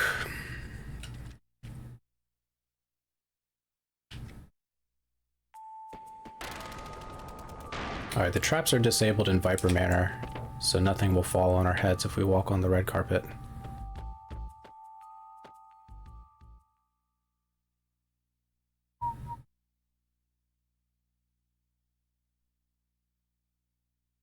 Alright, so we reveal to this Norris, which by the way, we have the other Norris in our team, so you could bring both Norrises to meet each other, which is a thing you can do in Chrono Cross. Anyone who has a duplicate. There will be a fun interaction between them, usually. So he gives us the prison key. He's like, hey, go through the sewers, and that'll make your way to the basement where the prison's located.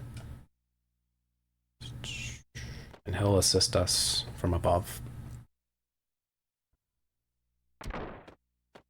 Alright, this is Orcha. He's Korcha's father, but unlike Korcha, he's really fun and cool.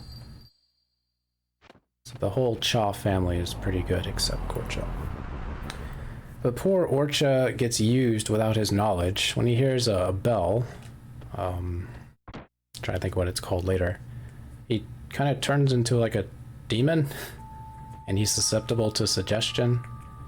So the first dragon tier that we found in Viper Manor was stolen by Orcha without his knowledge, because they turned him into that demonic cook. Alright everybody, made it to the sewers. This part is very quick, but it's also heart-wrenching when things don't go our way.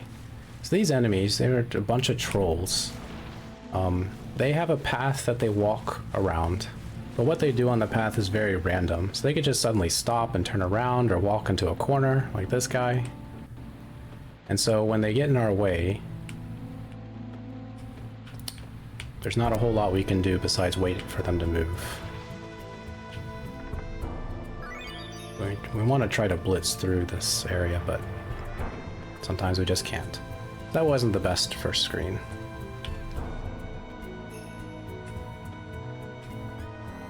Alright, the next screen, we just made a barrel bridge, and we hope he doesn't cross it. He did. So when he crosses the bridge, you have to wait for him to go, and then you could go. So it costs time. Alright, that's good. And then this guy, what's he gonna do? Whoop! Alright, this is could be a bad situation, because he could just suddenly turn around. And the other guy could approach you from behind, and then you'll have to defeat one of them, and that could cost like a minute and a half.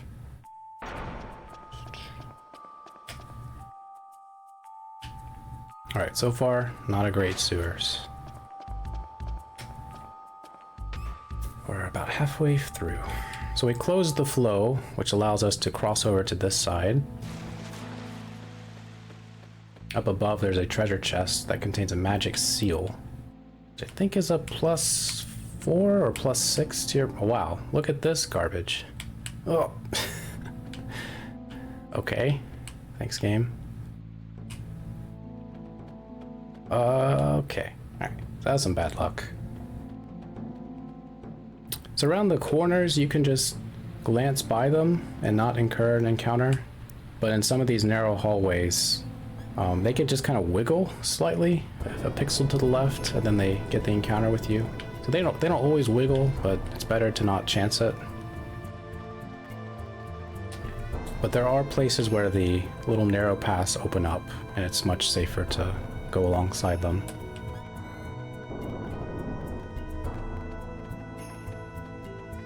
Alright. Whoop, nice corner. I never talked about corners in this game, but corners are dangerous. They either stop you in place or they turn you around. Whatever direction you're going towards, you just shoot backwards in the opposite direction.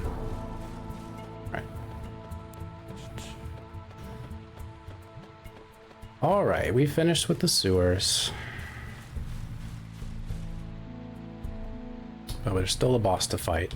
For those who don't like bugs, you might want to look away. We're gonna fight a giant cockroach, and it's kind of gross. So you've been warned.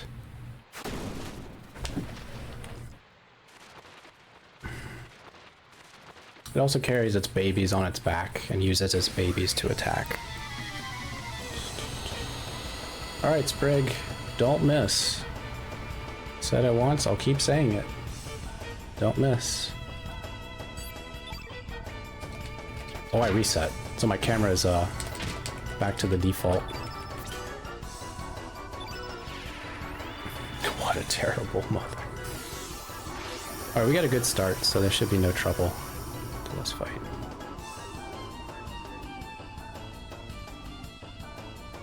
Alright. Alright, 1, 2. There. Yeah, the longer this fight goes on, the more dangerous it is. There's an attack called Bug Kamikaze, which usually knocks out whoever it hits. But since we got a good start, we should be able to avoid it without issue. Turn the White Knight red, it's strengthened. There's 2 red elements on the field. It's a blue monster. Big damage. Jitterbug. Uses the Jitterbug attack.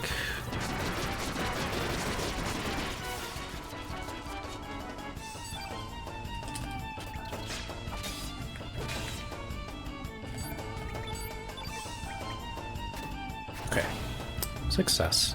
The fight is very consistent as long as Sprig doesn't miss her opening attacks.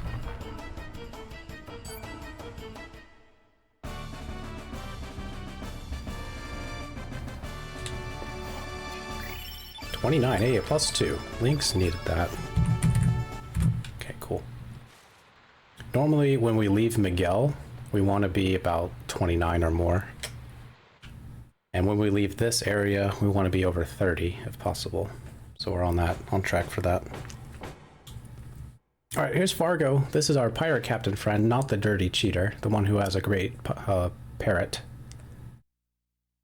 So we're gonna help him break out of prison. But he doesn't know we're Surge, so he's like, oh my god, Lynx, the one guy I'm afraid of. Shiver me timbers. And then... So we're able to convince, sort of. At the very least, we want to help. And if you were to look at the other cells, Glenn is in one of them. So he's been captured. I don't know why he's not being tortured and why Riddell is, but whatever.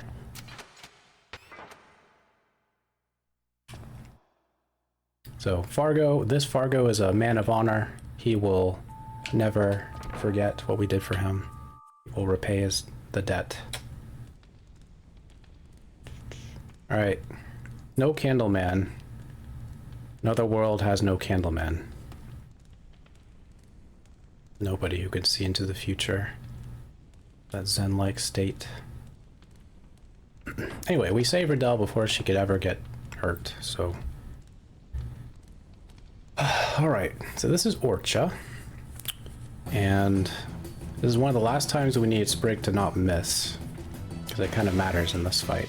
We'll lose extra time if she does.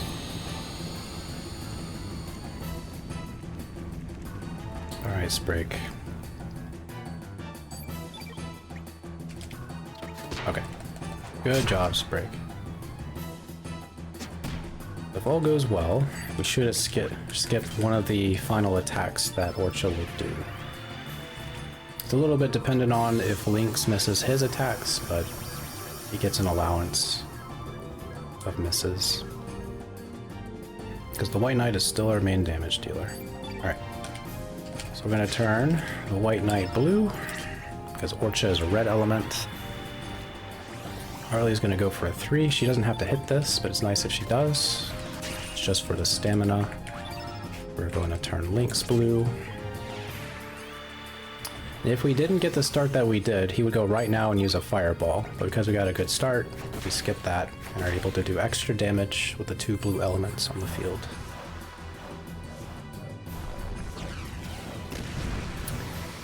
Alright, Lynx, please don't miss. Okay, he used up his allowance of misses. Crit! Crit! Oh, crit. Alright, if Lynx was really strong, you could just do a 2-2-2 and then finish the fight. But normally you would do a 1-2-2 and then use an Ice Blast. So you're able to skip the Ice Blast animation if you're strong and don't miss. Alright, 1. Alright, good fight. Standard fight.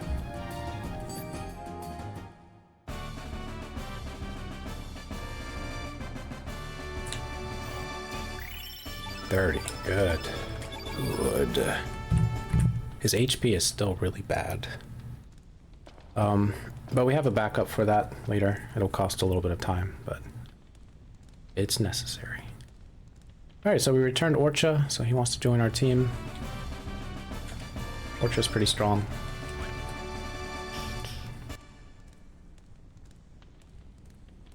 But sadly, red elements are one of the worst types in the game. The yellow and red, then green, and then white and black, depending on who you think is better. And then the best elements are blue, because blue gets Vigora. Vigora is the best element.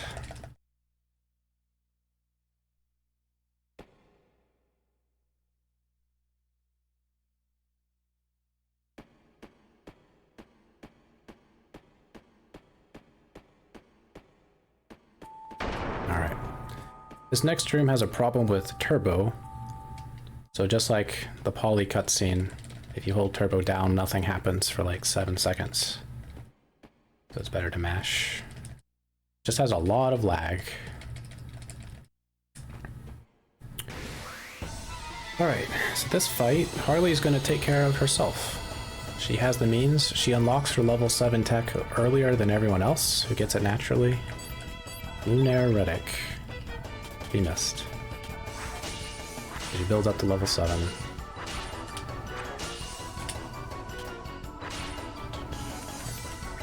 Wow, not interrupted.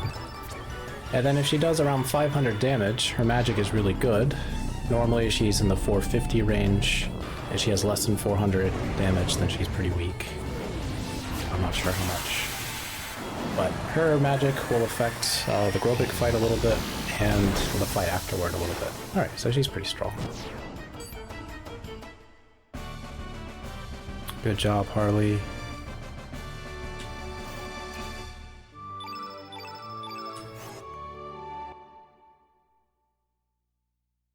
Alright, Grobic. So Grobic is a tough fight. He's not as deadly as like Garai or Miguel, but he can waste your time. What we hope that he does is distribute his damage pretty well. If he keeps targeting the same person over and over, that person is going to get knocked out. That's slow. Okay, got the good start, got the really good start. Let's see if we get the super good start. Alright, this is Sprig's last doppelgang, so everyone say farewell to the White Knight. We did get the super good start. We'll do this. Of course he misses. The chance to do extra damage, and he misses. Alright. Strengthen the White Knight.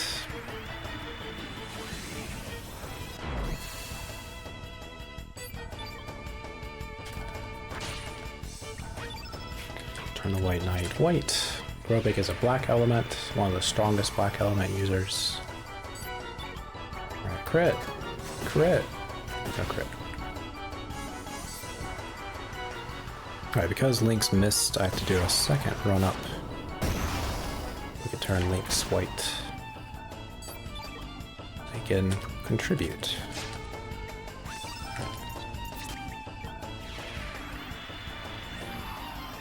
Alright, Lynx will get to level... sorry, Harley will get to level 5 for Meteorite.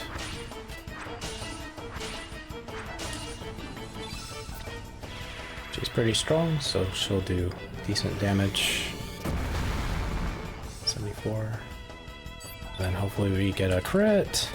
Crit! No crit.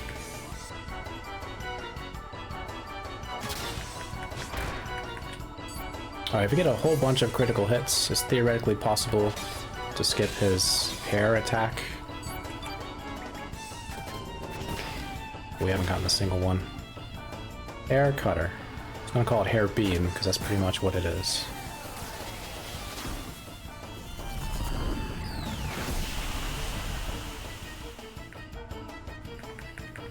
Right.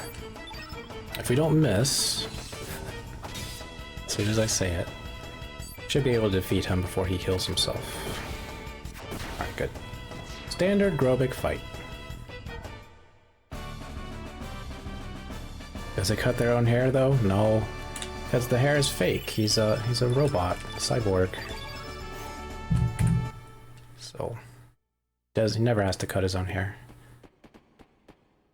Yeah, so Lucia is his sister, and Grobic was hurt. I don't know if he died, but he was gravely wounded. And so she essentially constructed his body, put it back together as a cyborg. So she's like Naomi Hunter and he's like Gray Fox from Metal Gear Solid. Alright, the Guillot. Notice the very glorious mustache, the goatee. Alright, we're gonna start with Harley using Eagle Eye. So I mentioned before that stone weapons auto-crit machines. Well, this guy looks like a machine. So, crit, crit.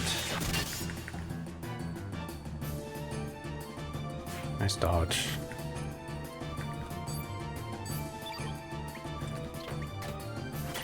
Okay, Harley hitting. Alright, since we're a certain strength level, we can do this. Glide hook. So much lag.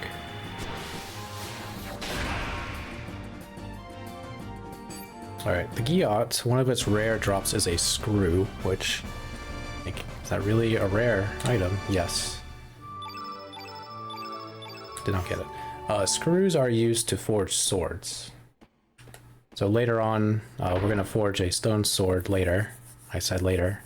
Did I mention I said it later? And normally we have to disassemble a helmet, which has a single screw in it. But if we get the screw drop here, you could save a bit of time with that process, so you don't have to disassemble the helmet.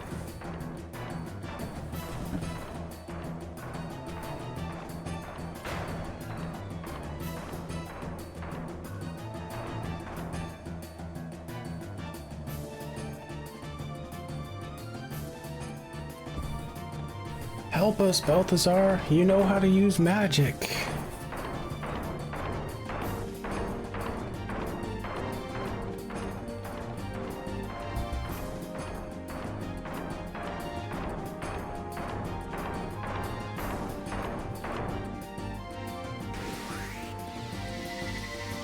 Alright, so we have to do this fight again. Same thing. The worst thing he could do is go immediately and then use Hot Edge. Which is a yellow element attack that just annihilates Sprig. But that's okay, because Sprig did her job. She's finished for the speedrun. Okay. No Hot Edge, good. Good dodge, another one. Yeah, dodging doesn't happen very often in this game. But there is an evasion stat, and you can raise it with accessories.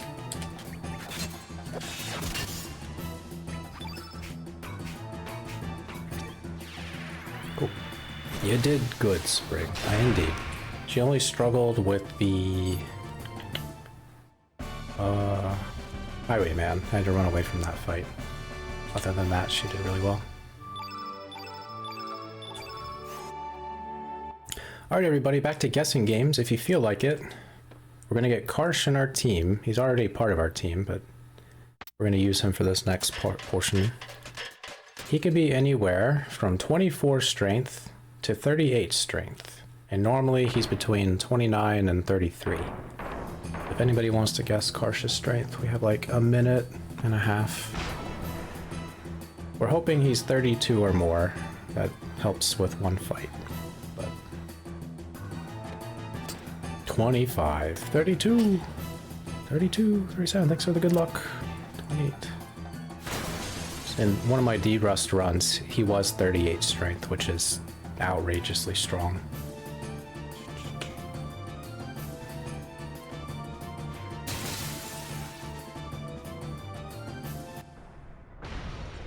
Alright, little Chrono Trigger reference, bust through the stained glass. Not as dramatic.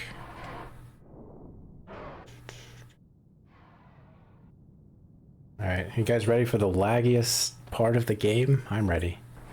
Here we go. It's so laggy. It's a cool cutscene, but it's just so laggy. And Grobic dodges all the Dragoons, because he can.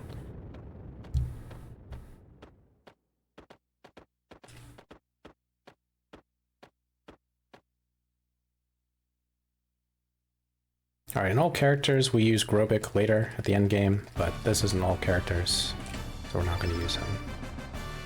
31. See a couple 31 guesses, so congrats everyone who guessed 31. It's a pretty decent Karsh.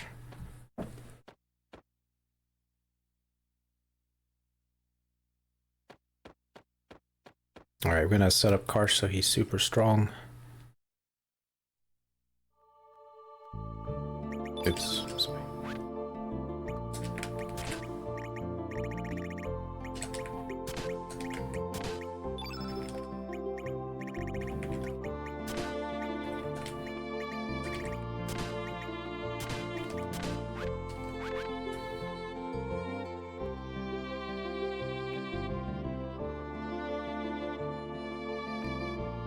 There'll be plenty more guessing games, and one of them is coming up soon and it's very important. So, don't you worry for anyone who didn't get a guess yet. Alright. So what we're doing here is a side quest for Karsh. The reward for doing Karsh's side quest is you unlock his level 7 tech, which we don't really care about, and we get an item called the Memento Pendant. And the Memento Pendant is used to engage in another side quest. And the rewards for that side quest are extremely important for the speedrun. So theoretically, especially if you're doing a tool-assisted speedrun, you could skip all of this and just have really strong links and manipulate your critical hit rate. But we don't really do that in a normal real-time attack. So we're gonna get a weapon that pretty much guarantees us critical hits against most of the enemies, most of the remaining enemies in the game. And look who it is, Salt and Pepper. Back with a vengeance. So if you were to go back to Viper Manor, the side where the Giot was guarding would be open. There'd be a little puzzle room. If you did the puzzle, and they would show a treasure chest, and inside the treasure chest will be a note and say, if you want what's here, come to the Isle of the Blessed. So Salt and Pepper took secret item. So we just come here immediately. We don't actually have to get that item. So here we get Karsh's backstory.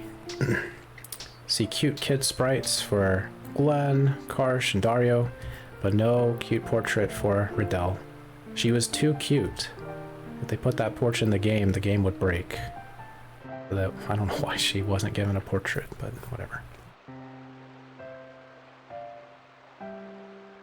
Alright, so Riddell, she likes flowers. And unfortunately the flower she likes is really dangerous to acquire. So Dario's like, hey, don't go getting those flowers, you're gonna get hurt. So she takes that warning for affection, and she returns, or he eventually returns her affection, and Karsh is left out because he likes flowers secretly. He's just too afraid to admit it.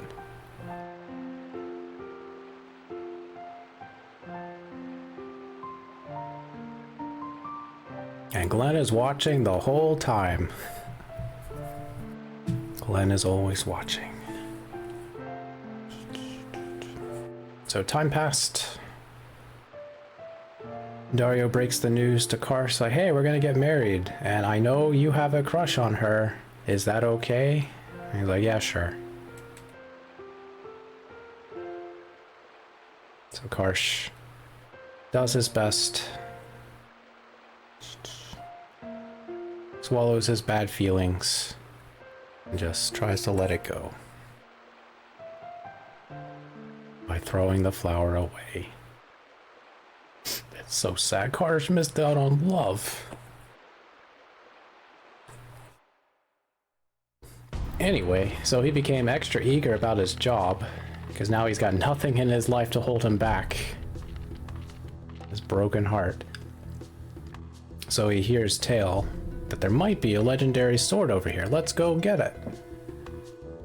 And Dario's like, I don't really want to get a legendary sword.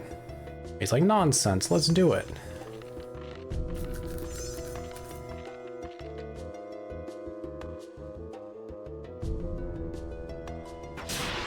But what happened? What really happened? Dario was reported to have died on that venture. And Karsh is the only one who came back. And Salt and Pepper are suspicious, but for whatever reason they haven't brought their suspicions to the front. Also, Glenn's watching. They haven't brought up their suspicions until now, so they could have done it at any time, because this happened like 4 years ago. So they want the truth. So we're gonna give them the truth through violence. That's the only truth in this world. Alright.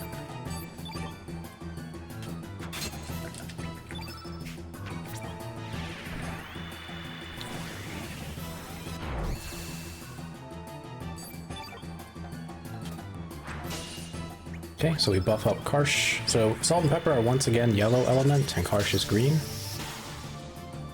We give him a boost with Arrow Blaster. Target Pep War, he's got more HP. So a really good start to the fight. Alright, Karsh, get in there. Crit! Crit! Not crit.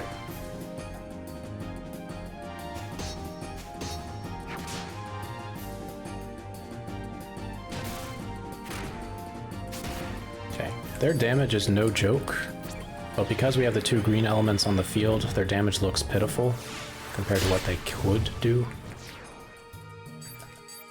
Alright, 1, 2, 3, 2. Don't miss. Thank you. Alright, full green field with Arrow Blaster. With good magic, it should do a tremendous amount of damage. The Lynx could finish the job if he doesn't miss. Good fight. They could also give us a rare drop of a Stone Mail or Stone Vest, which are both very good. But normally don't get it. We did not get it.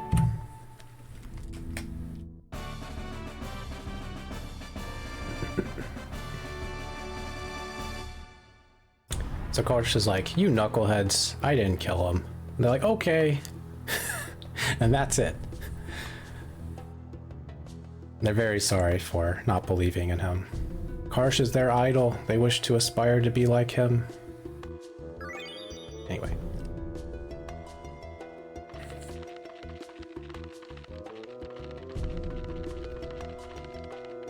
So we'll actually find out what happened, like, almost right now. Because the full truth is revealed when you do the Dario side quest. So to do the Dario side quest, you need the Memento Pendant, which we just acquired, and we need Riddell in our party. So those two things.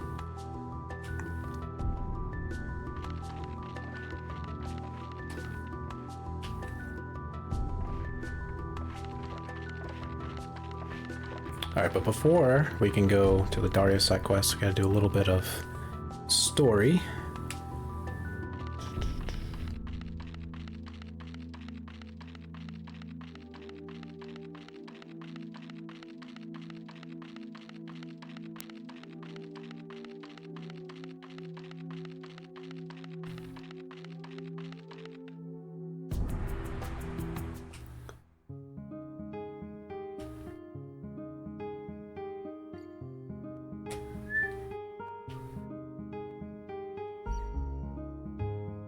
Alright, burned out Hermit's Hideaway. Ground is hot. Maybe we can grow something. Like a person. Yes, there is a person called Turnip who you can grow. He's like Frog, but worse. Alright, so this is where General Viper is being held in the care of Marcy. I think there is a way that General Viper does not survive. I'm not sure what you have to do to make that happen. What you don't have to do to make that happen. But he'll be fine. Alright. Riddell has a lot, not a lot of dialogue. She is mentioned in conversation quite a bit coming up. So as a result, we shorten her name to save time on dialogue. Yeah, I'm using a turbo controller. It's a Japanese Fujiwork controller. Turbo doesn't save a whole lot of time against normal any percent. It's mostly a convenience. So I highly encourage anyone who's interested in this run, who has the time for it, to buy one of the Fujiwork controllers, because they're pretty cheap. At least they were. Like $30. In really good condition. There are places where Turbo does save time. Whenever you name a character, for example, and when you end a fight without having to heal with consumables, you usually save some time. But if you hold Turbo down for every bit of dialogue in the game, you're gonna either be even with a normal run or be a little slower, because there's a lot of lag in this game, and Turbo is affected by lag. So normal mashing is usually faster. But mashing for about 7 hours isn't good for your hands, especially if you run this game every day. So. Alright, so Fargo was good on his word, rescued us, this faithful parrot.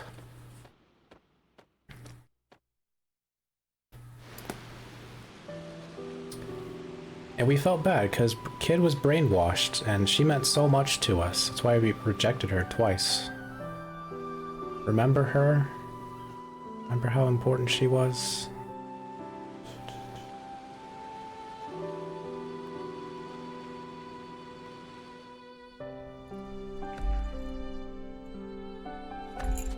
We have you surrounded. They'll never get away. Oh, they got away.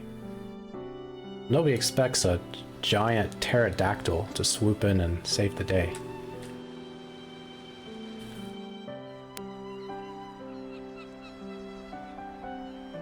Alright, this is the cutscene where little Serge was saved by Kid from drowning. He remembers. But not really. Just thinks he remembers.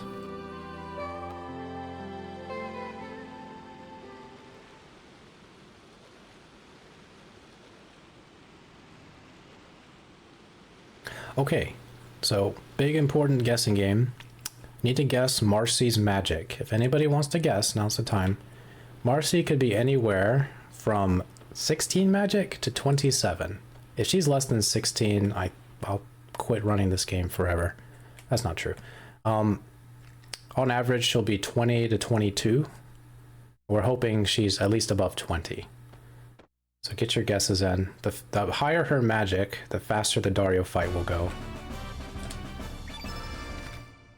18, 22, 24, 15. Oh no!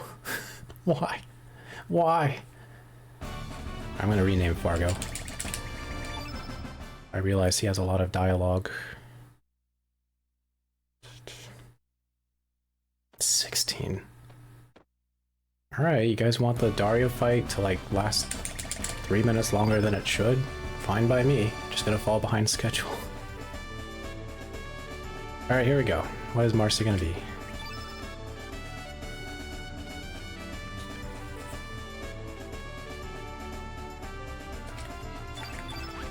22. Average Marcy. There we go. Not punished by bad luck. So all the 22 magic guessers, congrats. And thank you for believing. For anyone who guessed below 17. Ha! In your face! Anyway. So we talked to Harley. She gives us the hint of how we could officially reclaim our body, and that we need the other dragon tier to do so. And Harley's very sad because she realizes her place. She's actually a dragon puppet, and she can't tell anyone that. So despite her having a free will of wanting to be with Surge, she just can't have that life. It's a little bittersweet. Anyway, I've been on a roll today. Hey, congrats. Marcy, like, joined your party. Yeah. Marcy's a funny character. She goes for the beginning of the game wanting to kill you, then she hates you, and then she accepts you, and then she's happy that you're alive when you eventually reclaim your body. So she has a little character arc. Alright, Fargo said the best line in the game, you go, Sea Dog, go get your body back, or whatever. It's a weird line. Okay. So Riddell is very charming. She's got that peacock dress.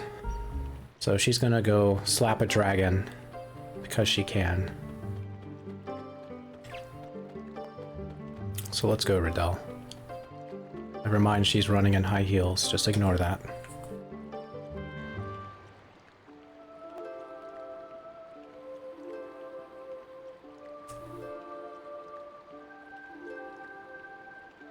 Alright, totally normal dragon, just sleeping on a pool of water. Looks very comfy. Alright, do it, Riddell. Alright, she slapped him. Still asleep. We leave. So yeah, if you don't talk to Nikki earlier, you can't save Marbule. And as a result, this becomes very fast. So we got the thing that says we defeated a dragon because we didn't save Marbule. So it's very fast. Alright, let's do some shopping.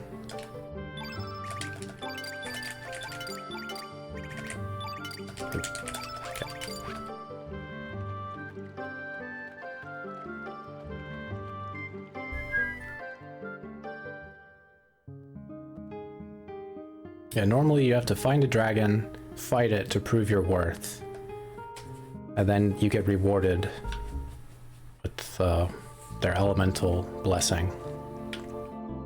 But with the black dragon, you don't actually have to fight it.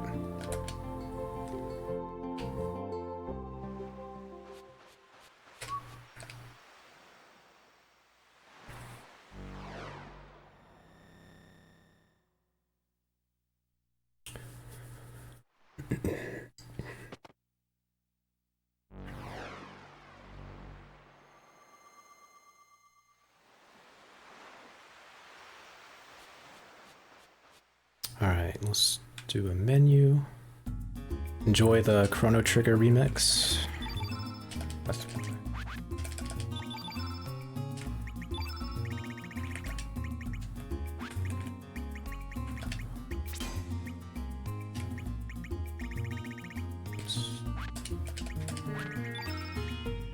God, there we go.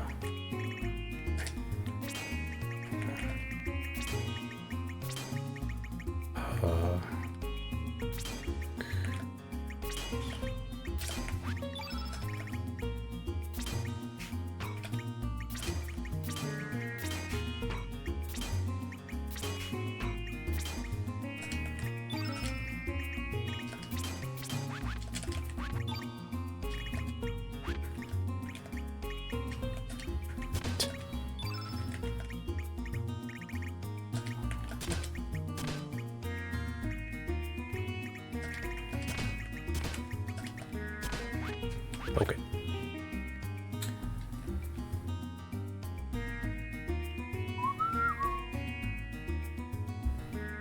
Alright, not the best menu. Whatever. And one thing that isn't apparent is most of the element menus in the game have a lot of menu lag, so you can't actually go as fast as you want to go. You try, then you just end up having your inputs eaten and nothing happens. So I've been told that the Japanese version of the game has really good menus without any lag. But anyway, not the best menu. So here's Dario, but he forgot who he was entirely. And this nurse has been very nice, taking care of him for years.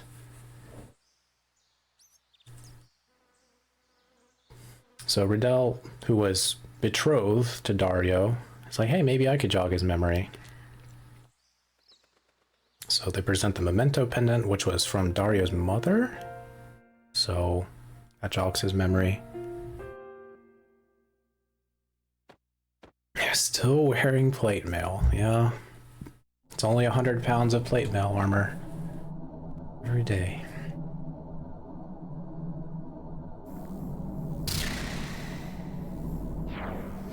Alright, turns out the Masamune never left Dario's side in this world. So he's the owner of it. And he's been completely corrupted by it once he holds the sword. And he's strong enough to wield it. Unlike Radius. So Dario ends up becoming something of a super boss. Depends on how you view the boss fights. So if you were to try to brute force your way through the Dario fight, you would probably lose. But you could come back later when you're stronger and then brute force your way through it. But Dario is a puzzle fight, like all the Chrono Trigger fights. So if you figure out the puzzle, you can defeat him pretty easily. There's a few solutions to the puzzle too. So this is what really happened. Dario picked up the sword because he saw the ghost of his father, became corrupted by it, lost his reason. Karsh was defending himself. It's a really cool cutscene, not being an FMV. And Karsh is forced to hit him with an axe. And because the spirit threatens to kill Riddell after this, Karsh is like, nope, not gonna have that.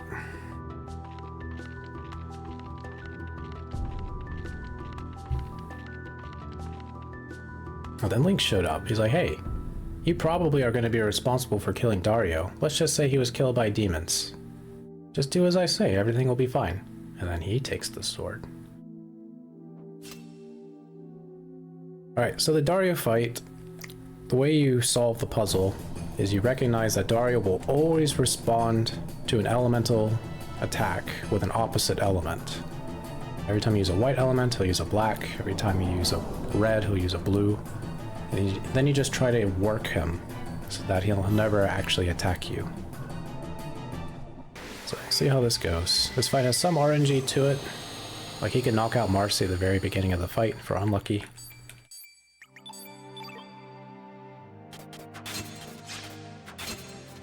Okay, good setup.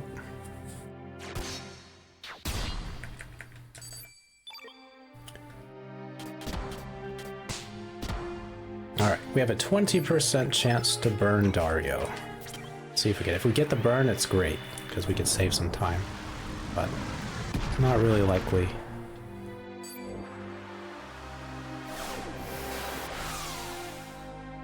We did not get the burn.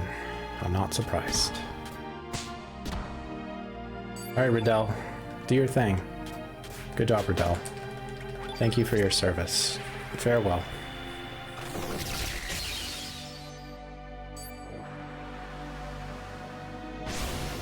Conductor Rod, like, almost always does this damage, even if you have really good equipment. So it's not really something you're meant to survive.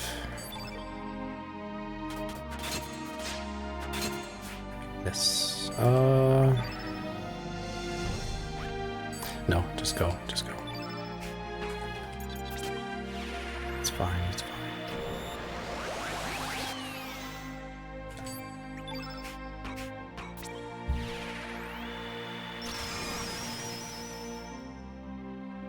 Alright, we're going to turn him red so that the Frog Prince damage we're going to do to him and the Ice Blast damage will be a lot more significant.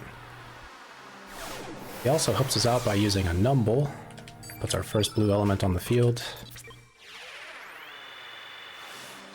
I'm going to put the other 2 blue elements.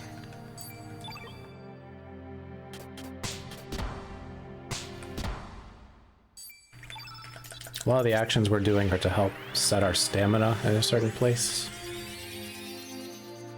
Alright, Frog Prince, 22 magic, no burn, should do about 17, mid 1700s. If we're lucky, he'll do 1800s. If we're unlucky, he'll do 16. So damage rolls can vary. 1750, right in the middle. Got the good refresh. That's an RNG aspect, sometimes you don't get a good refresh. So we get a super powered Ice Blast. Because all the turn red, magnify, all the buffs and everything, weak-minded, they're still applied to Dario, but they're going to slowly wear off. Alright, now second RNG part of the run. Lynx is going to prepare to revive Marcy. He's going to defend. There's a 50-50 chance it hits Marcy or Lynx. It was Marcy, so unlucky. This wastes time. We have to revive. I don't have revive. Dang it.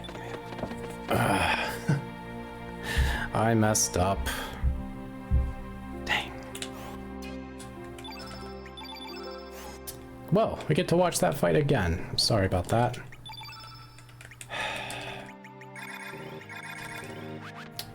Alright.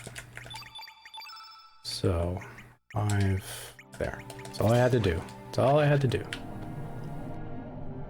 Well, I could have gotten unlucky, or lucky, and skipped that and still would have never known I don't have revive equipped. So better to find that out now than later, when I can run away. Anyway.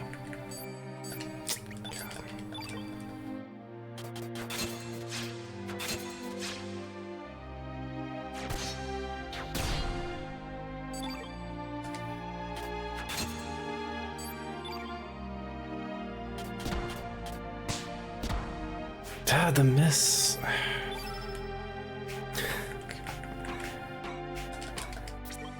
Misses are not good in this fight. We do have a chance to get a burn again, which would be nice, but he is not burnt. Stop missing, Marcy! Girl!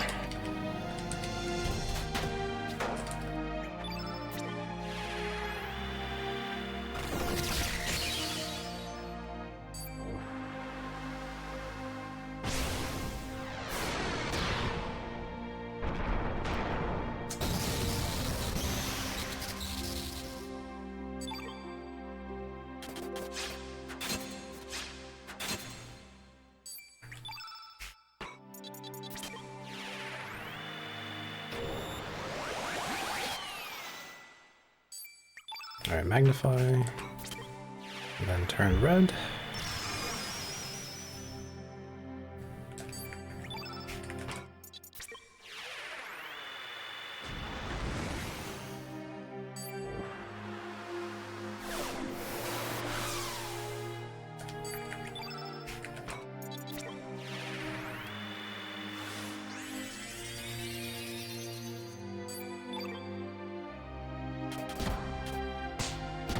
Sorry, Marcy, keep slapping him.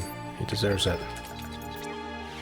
Okay, back to the Frog Prince. So we can see the variation in the damage. So we might do more than 1750 or less.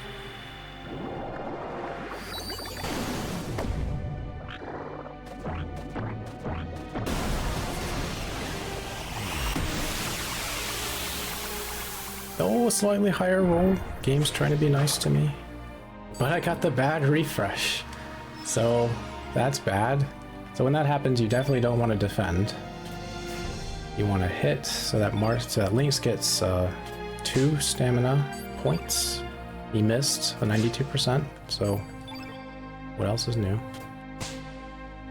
If you defend, Dario can sometimes just take his action. Lynx, please. My god. Stop missing. 8% miss, 8% miss. Alright, now I could defend. Right, This is on Lynx, I think. Oh good, we got the good luck this time. So when Lynx is hit, you don't have to revive Marcy. And then you just have Marcy slap Dario.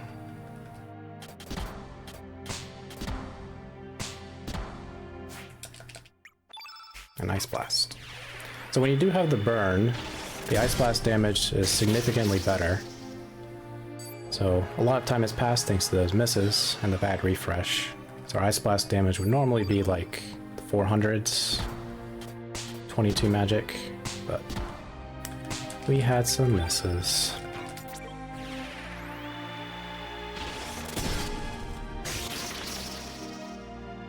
He's already taken a knee. And by the way, you can knock out Dario with these slaps. It's happened to me many times. It's always satisfying when it happens. But it's also an indicator that you missed a damage roll. That means that if you had done more damage with an Ice Blast or the Frog Prince, you could have avoided having to use, having to run up and slap. Get him, Marcy.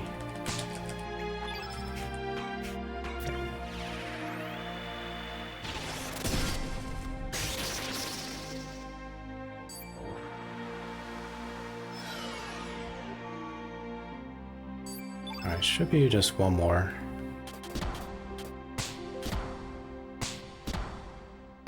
If we do run out of Ice Blasts, we're going to use String Foam. If we still haven't knocked him out then we're in trouble. And I will be very worried. Might have to run away. But should be okay.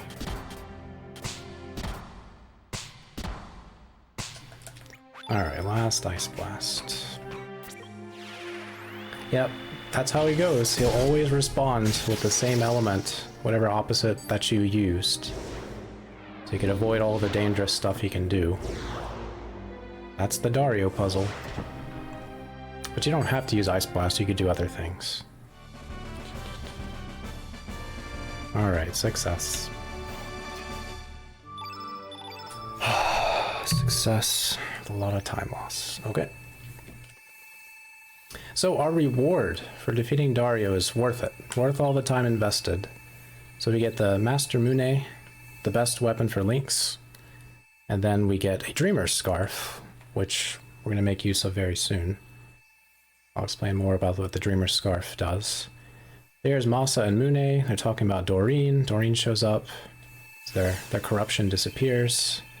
The sword merges with the Sea Swallow. It turns into the Master Mune, and it crits just about everything in the game. Also gives you some auto regen every turn. Get some HP back after you take an action. Also, shoutouts to this nurse, this poor nurse. You're never gonna see her again. She's like, okay, I guess my job is done, bye.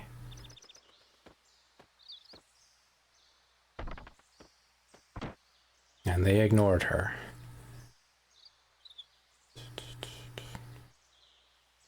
Alright. It's one of my favorite tracks in the game. We don't hear much of it. Alright, so Dario is directionless, he doesn't know what to do. So Riddell comes up with an idea to turn this rubbled Viper Manor into an orphanage, or a place where kids can gather and just live, have a good time. I think it's supposed to be an orphanage. So you come back here, you get a great music theme, and see a whole bunch of kids having the time of their life.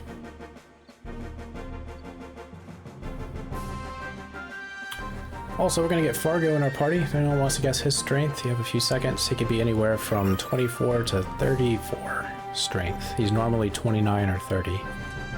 Lately, I've had a really weak Fargo, so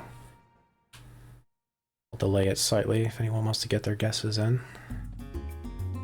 22, 32, 30, 22. My goodness. Why, Wells? Why? What did I do to you? 26. He's a pretty weak Fargo. Alright.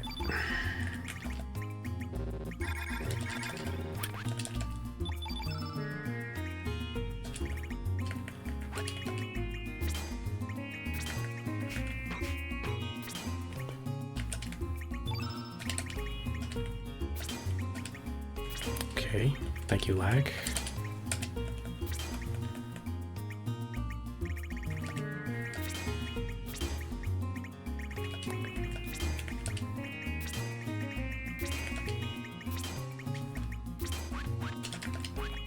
Master Mune, remove this scarf.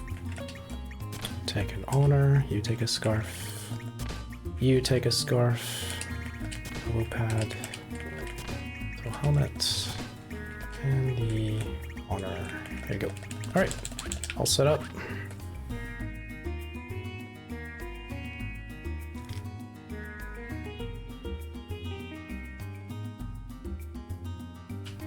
So the scarf. Very good item. Probably never used casually. I know I didn't use it. So what it does is if you equip it, you start a fight with 1 stamina point for your grid. So you can use any level 1 tech, or yeah, any element on the level 1 grid. So since we put all of our buffing stuff, like Eagle Eye, Strengthen, and the turn elements on the level 1 grid, that means we could enter the fight and immediately use them without having to run up and hit an enemy. So this not only saves time, but it lessens the chance that bosses, which are pretty much going to be on a boss rush now, bosses are going to take actions. So it could save quite a lot of time. But if you're lucky, you don't even need them. So if you really want to risk it, you can do without it. So we normally get a Dreamer Scarf, I think, from Miguel, so that's 1. And then the second one is from Dario. I missed the enemy, yeah? There you go, he prevents extra misses. Okay. So we already collected our essence, the dragon thing, proof of victory from the black dragon. So we're gonna go to the earth dragon, because it's convenient, and it's the easiest dragon to defeat.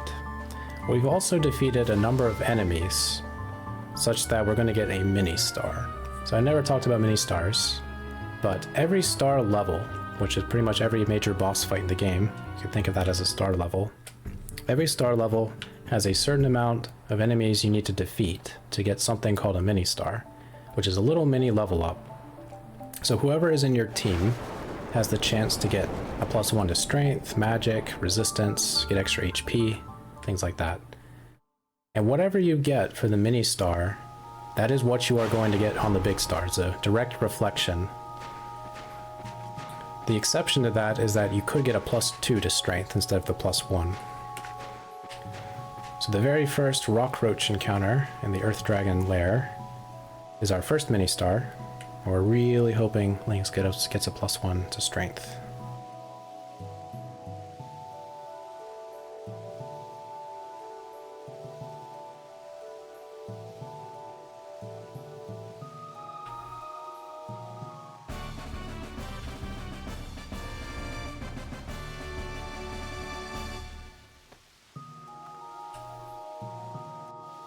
Alright. We just got some handy TNT. Make use of it.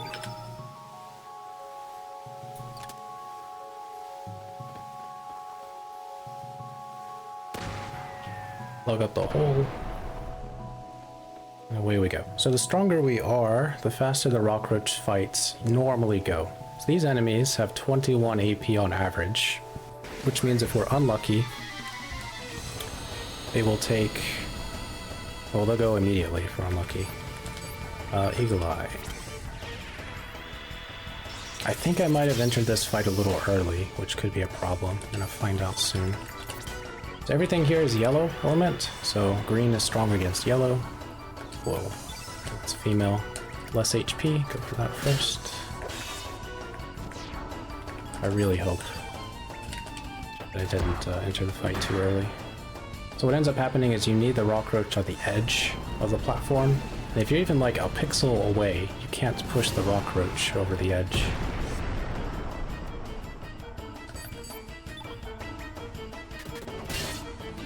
Oh, nice crit. Alright, do we get the mini star? +1 to Lynx. Also Fargo, because he's a bit behind. We did not get it. Fargo did, so that's sad. No, I was... Do you know what that means? We have to do the fight again. There we go. My fault, but I thought I did it, so I should have just run away and then let him move.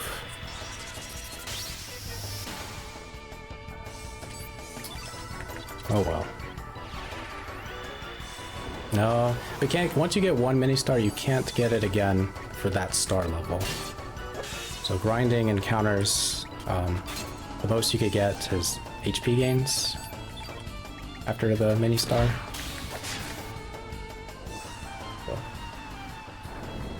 But every star level has a certain amount of stars, so sometimes you just have to defeat 2 enemies to get a mini star, sometimes you have to defeat 10 enemies. It just lined up well with the Dario fight, salt and pepper fight, things like that.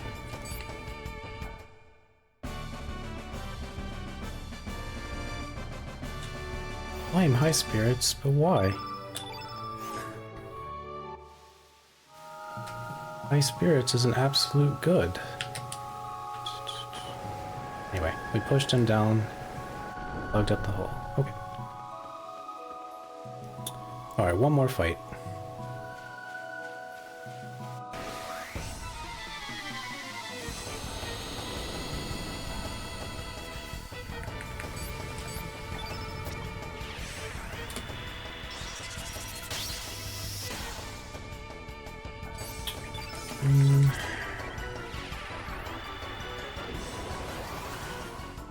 Alright, that's a female. Once again, female enemies have less HP than males for whatever reason. So try to target them first to avoid this attack. This spin-off attack is very slow. It also weakens Lynx's attack power. So... Sorry. Dang it, Marcy. Come on, girl. Alright, let's do the slam, Lynx. Do the slam.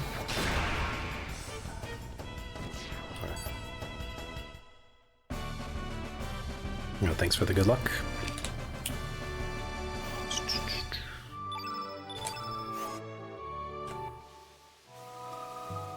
Alrighty. By the way, Lynx's HP is so low that where he's at right now is where he would normally be if we were fighting Garai almost 2 hours ago. Can't stress enough just how rare that is to see.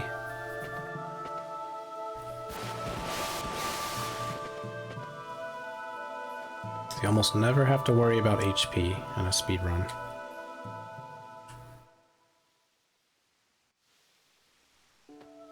Alright. Earth Dragon Domain.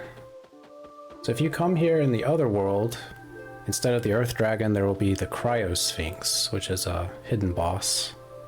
It's not really a super boss, because there's a very easy way to beat it. But if you don't do the way that's intended to beat it, it is a very rough fight to just power through. And the reward, I think, is sunshades or prism specs, and also a rainbow shell.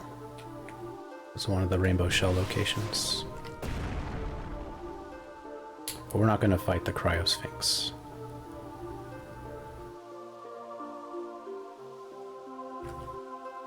Sunglasses, okay.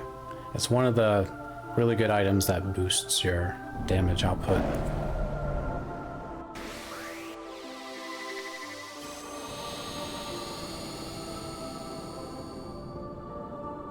Alright, Earth Dragon. I like this guy. Once again, he's one of the nicer dragon fights, so even if you're pretty low strength, you shouldn't have too much difficulty beating him.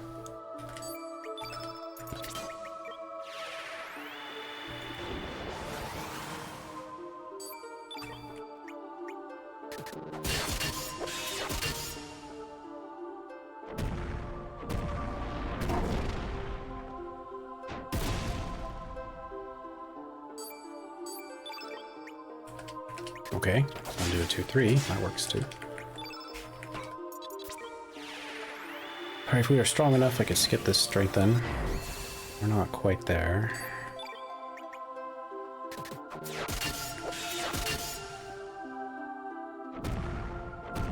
So yeah, we see the power of the Master Mune as the ability to auto-crit dragons. So you can just tear through their HP without much issue.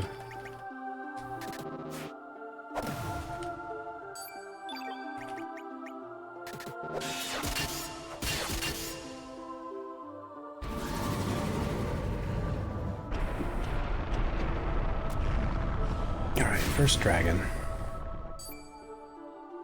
Don't worry, they're just being dramatic. We didn't actually slay the dragon. They're just taking a nap.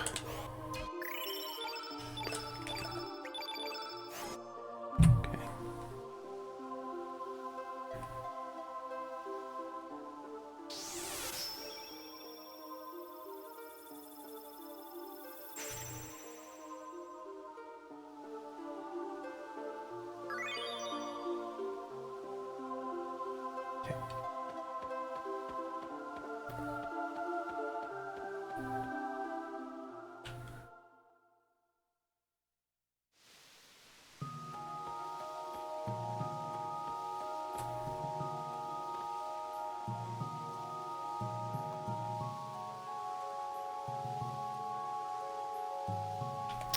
So how do we get down? Marcy's like, oh, what if we just jump?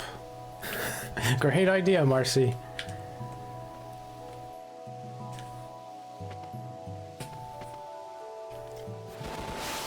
Thankfully it paid off.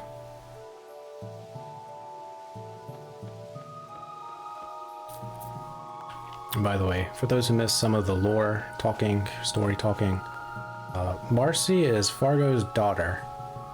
But he doesn't know that she's his daughter, and she doesn't know he's his father. So, kind of interesting that we had the father-daughter team. I don't think they ever find out the truth.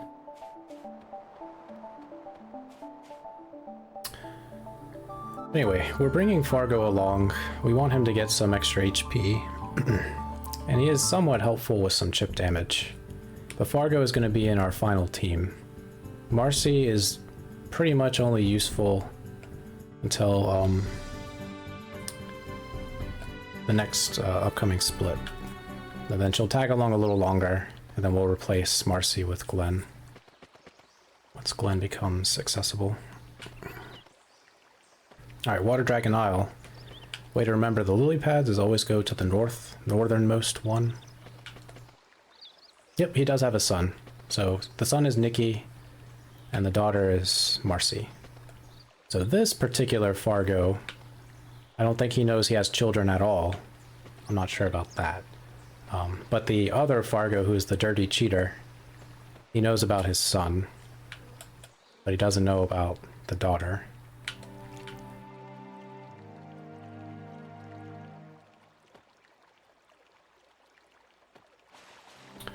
Alright, if we were to come here earlier, this place would have had fairies. I think there's a fairy, it's like Rosetta or Rosette, something like that. She's really nice, but they don't really like humans that much, but they're not rude. They're just like, yeah, we've had bad experiences with humans, so we'll try to help ourselves.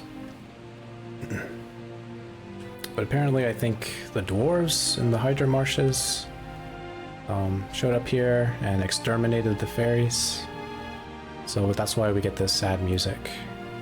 Because no matter what you do, you cannot save the fairies.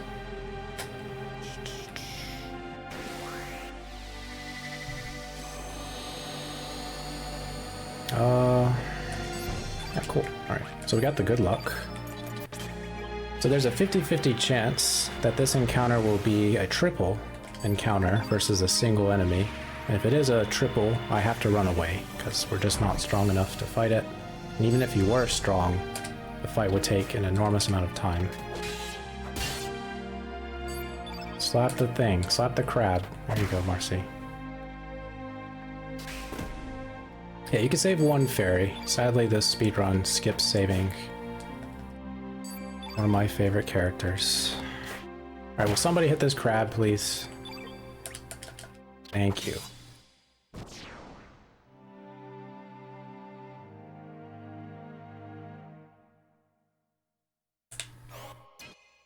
crab slaps back.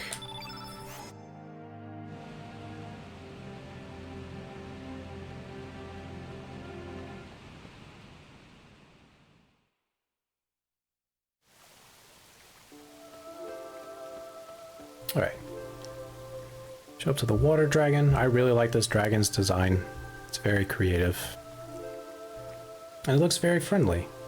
Until it opens its mouth. Then it looks scary.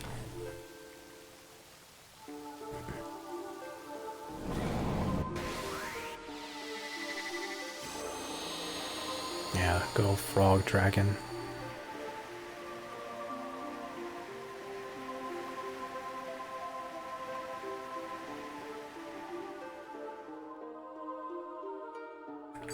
Alright. So there's some strategies to defeat this water dragon without using Eagle Eye. I've learned the hard way to just ignore that because Lynx misses so many times. That's just not reliable. So I always start the fight now with Eagle Eye.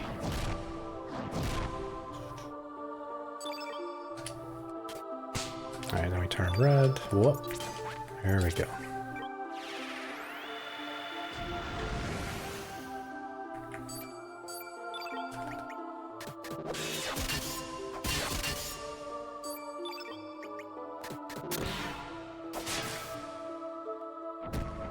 Slap. Slap. Slap! I wish he did the chomp attacks, because they're actually faster. Alright.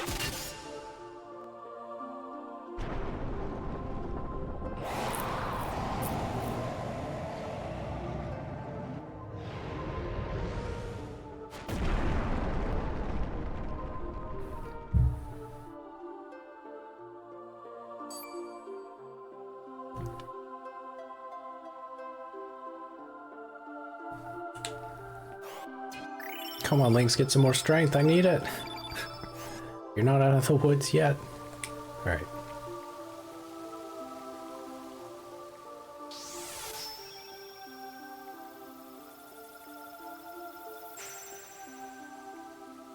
Yeah, so the way we're able to do damage, a lot of damage, we use the buff elements, strengthen and turn red. I think the turn red gives you like a 15% bonus. I think strengthen is a 20%. Don't quote me on that. But something like that. Then we have the Master Mune, which is a very strong weapon that auto crits. So by combining all those together, you can output a huge amount of damage very quickly.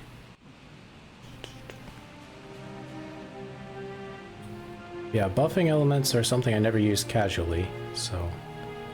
And it makes sense because the element system's a little misleading. When you put something in a lower tier slot than what they recommend, it has a minus on it. That does not affect things like Eagle Eye or Strengthen or Turn Red or whatever. It does affect your attacking elements. That does reduce the damage.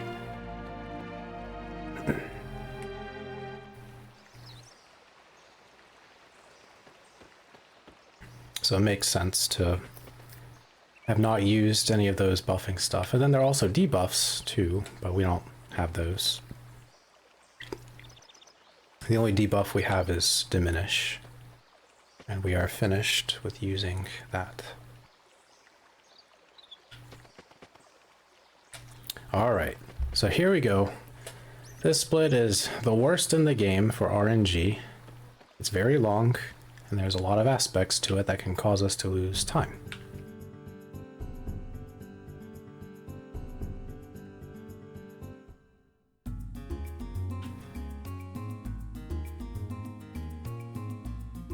So make our way to the marshes.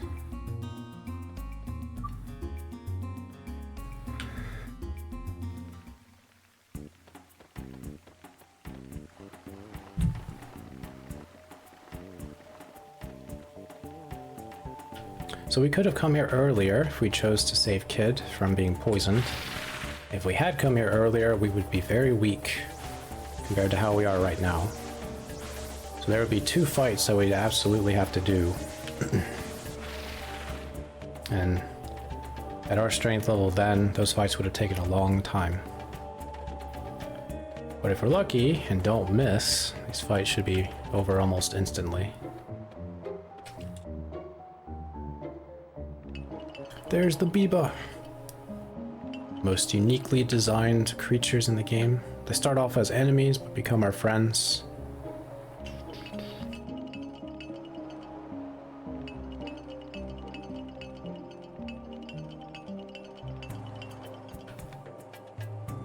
Bubba Biba. Alright. So, male or female? I hope he doesn't miss. It is male. 2, 3. Thank you for not missing. So the Biba fight. The longer the Biba is up, it'll start calling friends, summoning other Bibas into the party. And he will keep summoning until you defeat the initial Biba. So early on, that fight could take like over 5 minutes to do if you don't know to target the first one.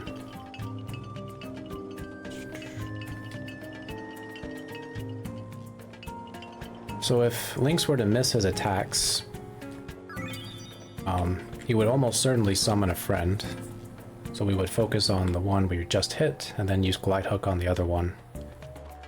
It usually costs like 20 seconds if we miss. So thankfully we did not. Alright. So the Biba gave us a flute, the Biba flute, to call the Wingipede. Well, we don't know it's a trap. We're not actually supposed to use the Biba flute unless we have ancient fruit to calm down the Wingipede.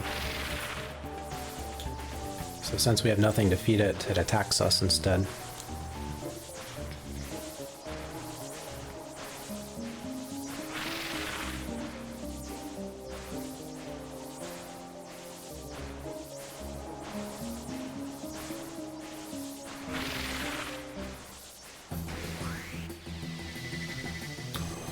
By this point, if you hadn't been poisoned before, you'd probably be poisoned in this fight.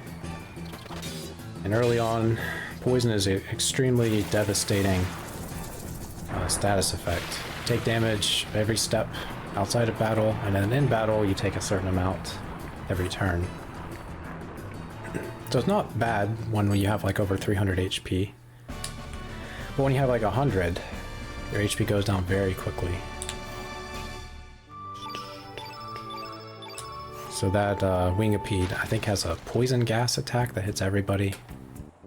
Almost never dodge it. Okay, so we're gonna leave temporarily, then come back. So everything up to this point we could have done as Surge when we were trying to rescue Kid from being poisoned. But as soon as we turn around here, now we're on track for the game, where we are right now. This Biba is gonna see us and he's like, hey, how'd you get that flute? Who are you? You just gave us the flute.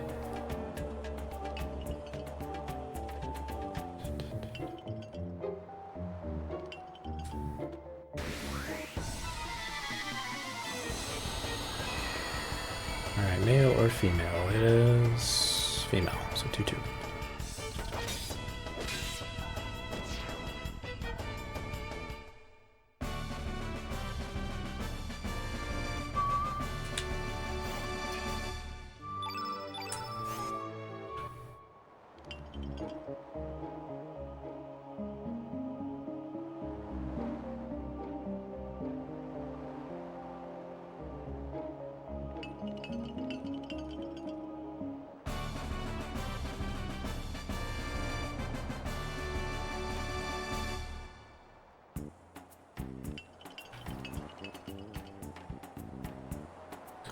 Alright, since we have the ancient fruit, we can now officially summon the Wingipede.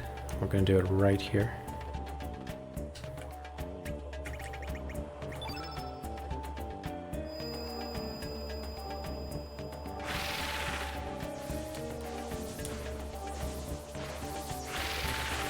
We're going to go to Gaia's Navel, a place that has one of the best music in the game.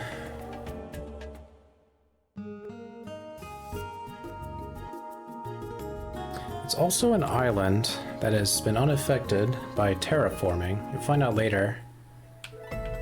Most of the islands in the game have been created. This one island was not created. It's like a lost world.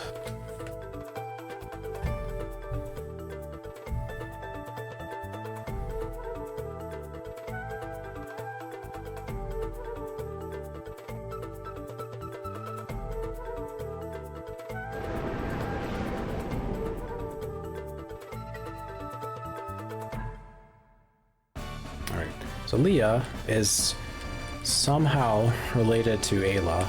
I cannot explain how exactly, because the lore is a little unclear to me. But what she mentions is that her father came from the sky, and somehow that's supposed to be Chrono, because Chrono was found on a mountain, came from the sky, 65 million BC. I don't understand it. So either Ayla is... Sorry. Leah is Ayla's mother or her daughter. I don't know. I wish I kind of did, because it's very unclear. Alright. Marcy, slap the bug, please. Thank you.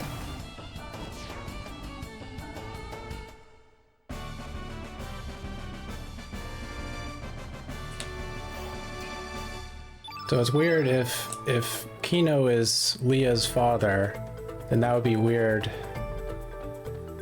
if if Leah is Ayla's mother. Sure would be weird. Anyway, I'll leave it at that.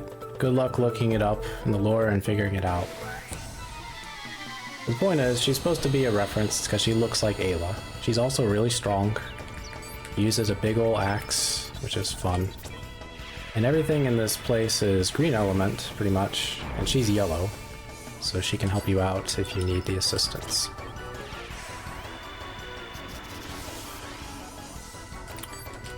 Right. Okay.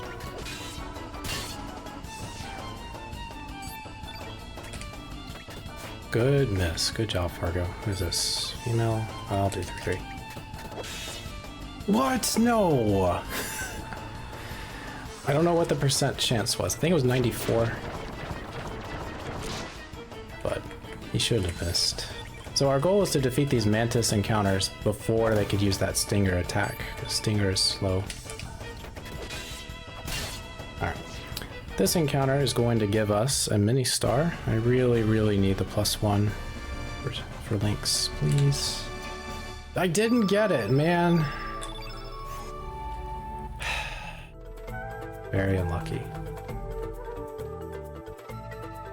I think the lore talks about that Leah came through a portal, one of the Lavos gates, to the future here, to this island. Somehow they're connected. So it's a bunch of assumption. That's not really important. But for clarity, I kind of do wish it was explained better.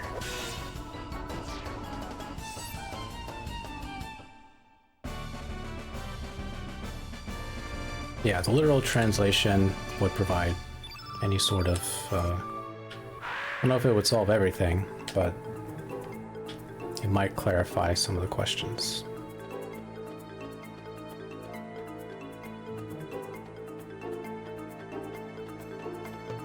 Okay, so in order to summon the Tyranno, which is the boss of this area, Leah even talks about how everything is his underlings. So if you defeat enough of the underlings, you'll summon the boss. So we have to defeat 5 mantis encounters. Also this one pterodact encounter. Stop missing, stop missing, stop missing.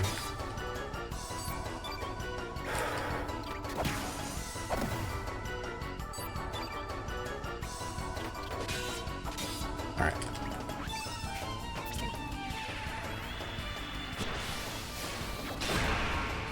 Naval Academy. Good job, Pojo. Proud of you.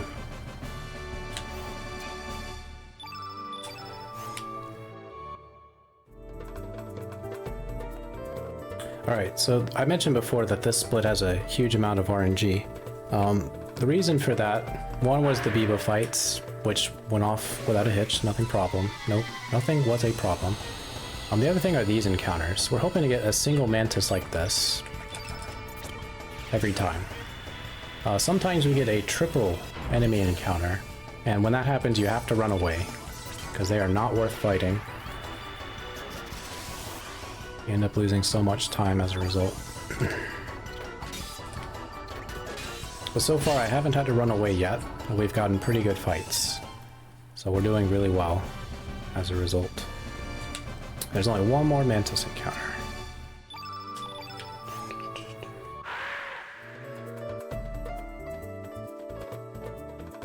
He's a zooming down here. Alright. Another single mantis. Alright, so this was a good guy's navel, all things considered. If I were stronger, I wouldn't need to use this strengthen for links. He would need to be at least 33, 34 strength to risk not using strengthen. But he hasn't been getting the mini stars. Good.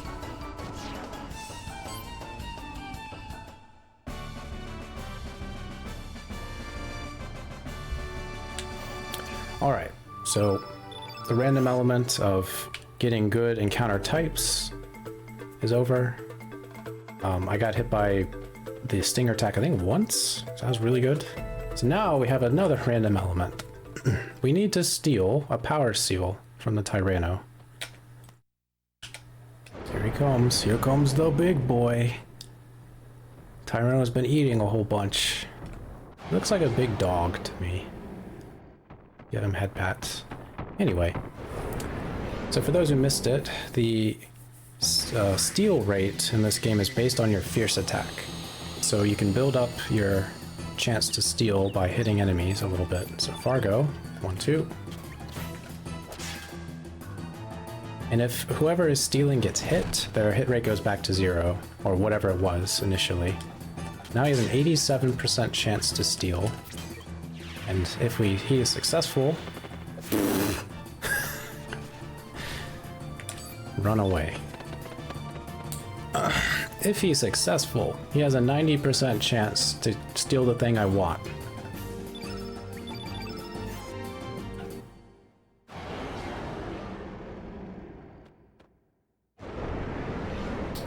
Alright, let's try that again. Anyway, I'm very sorry, everybody. But we've been having some really bad luck this run. And I've been making a couple mistakes too. So we are losing a lot of time. We might fall a little bit behind schedule.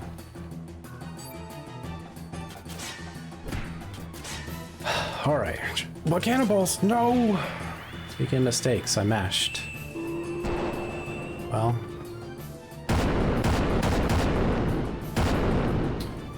Alright, I could continue the fight, but I'm gonna run because because Fargo's in the negative for stamina. So we're gonna have to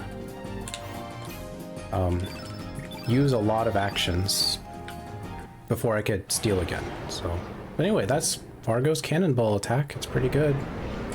I'm not sure if it's magic based. It's probably magical based damage. All right, third time's the charm, right? That's how that works. He didn't miss. There's the pillage. 87% chance to steal. He stole something. What'd you get? Okay, we're good. Everything is good. Now, the only way this could be bad is if the pterodact decides to use flap. Okay, so because he did it early enough, I could do a backup. We'll do the backup. Heal up Marcy because she's hurting.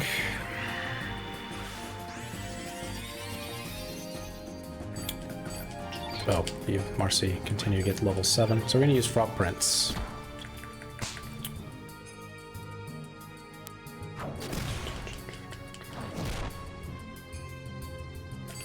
For that, we're going to turn Lynx blue.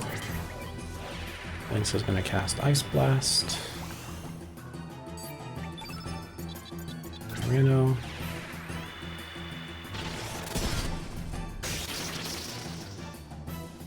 Hey, I'm just trying to relay what could happen. I could just not say all the bad things, and maybe none of it would come to pass.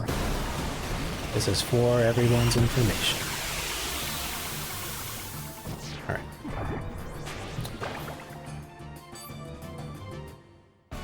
Yeah, to get the good ending, you just have to use the Chrono Cross in the right way in the final fight.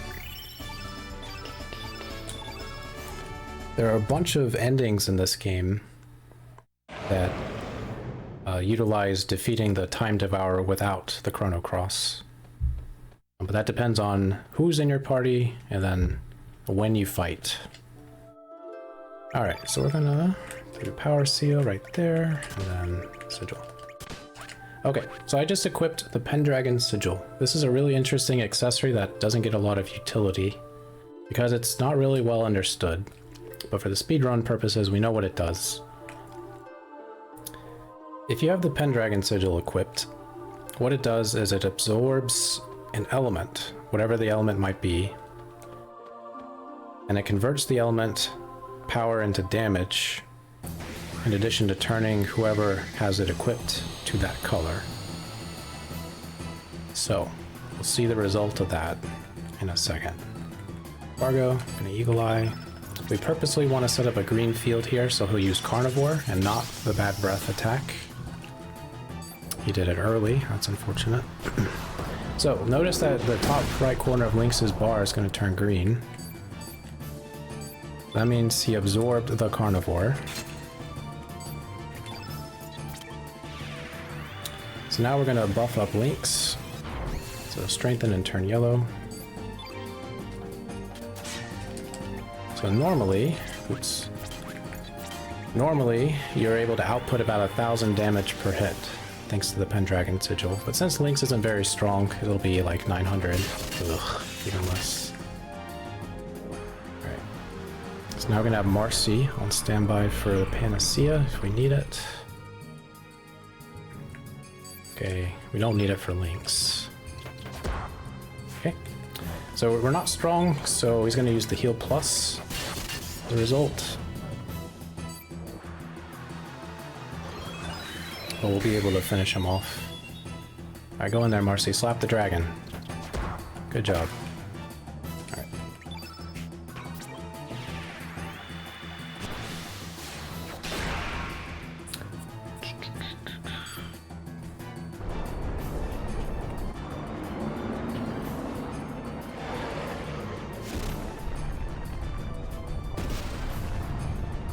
Why not the HD version? Radical Dreamers Edition is pretty tough for a marathon because it's has trouble running. It crashes often. I personally can't play that game because my computer can't handle it. Computer's very old and not a gaming PC. And nobody submitted a Radical Dreamers run, so I'm sure if somebody did, it would have been accepted. But as to why was this accepted, I don't know. But I'm glad I had the opportunity to show it off. So thank you, High Spirits, the rest of the Questing for Glory crew.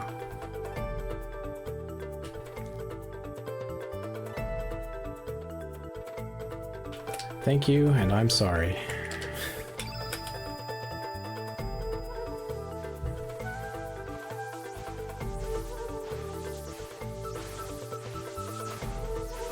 Yeah, the Radical Dreamers edition is about an hour faster because of text and lag.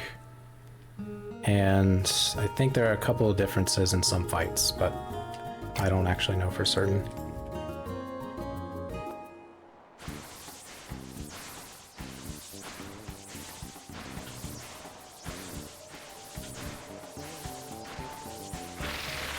Yeah, thanks again everyone for all the good lucks. Appreciate that. We're not out of the woods yet, so we need all the good luck we can muster. We've already had some unfortunate luck with the mini stars, but we're not in a position where we can get a game over, thankfully. But this upcoming fire dragon fight is very dangerous, so I will save before it. If I were a little bit stronger, I would not save. But if you're like 30 strength or less, you could get a game over. And Lynx is, his HP is really bad. So, hope he survives.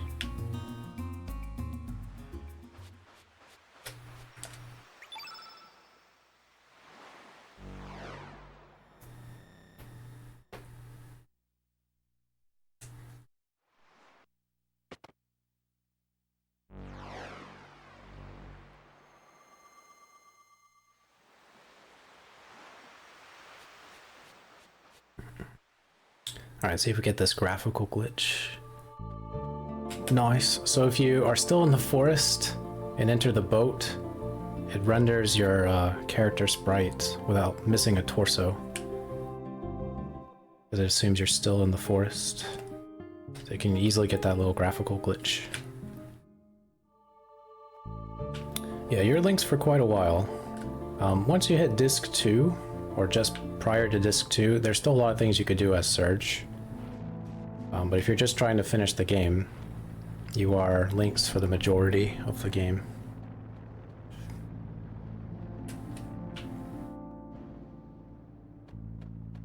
Alright, here's my favorite enemy, facing the wall. The wall is so fascinating. Alright, good.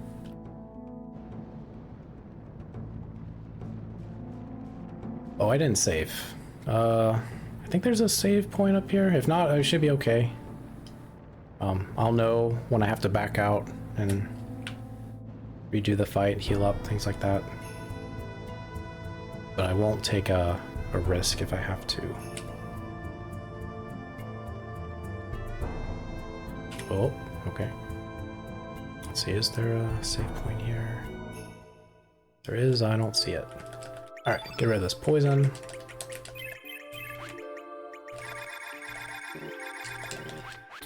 Alright, re-equip the Pendragon, or the Gauntlet. Okay. Alright, we found the kangaroo. So Fire Dragon's design is like, to me, looks like a kangaroo. He's also, I think, maybe the only male dragon? I'm not sure about the black dragon. But most of the dragons we've fought so far have been female.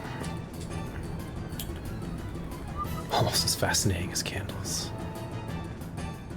Yeah, that dog actually turns around, so it doesn't hold a candle to candles.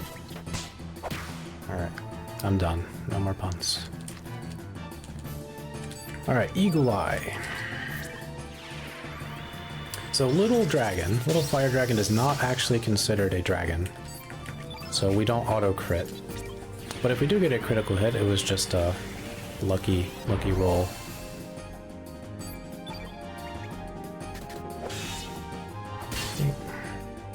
Breath. Please don't hit Lynx. I said, please don't hit Lynx.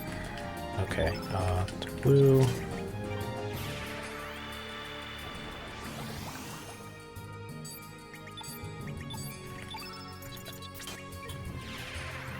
Alright, Marcy, we use Cat's Cradle. This should push him into phase 2. You got more puns, you say? Every now and then I'll come up with an okay pun. But I'll leave it to the experts for puns. Alright, phase 2. A very dangerous enemy, especially with a team full of blue element users. However, it's the most efficient way to beat him, so let's go to town. Okay. Alright, now here's the question. Does Lynx survive?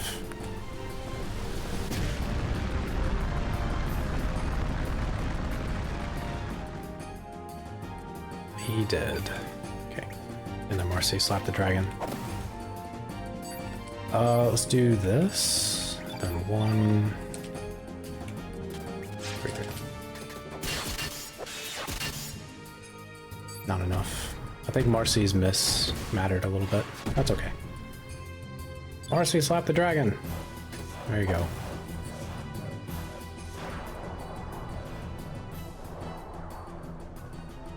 What does turbo mean?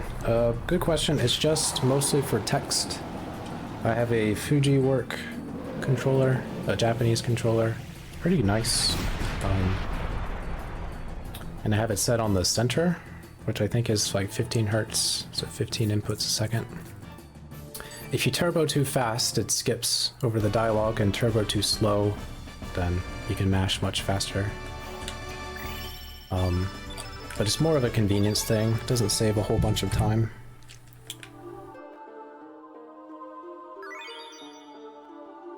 So you save time when you rename people, because you could just hold R1 and it just scoots to the very end of their name. Oop. But if all you did was use turbo for dialogue, you'd actually lose time over normal mashing.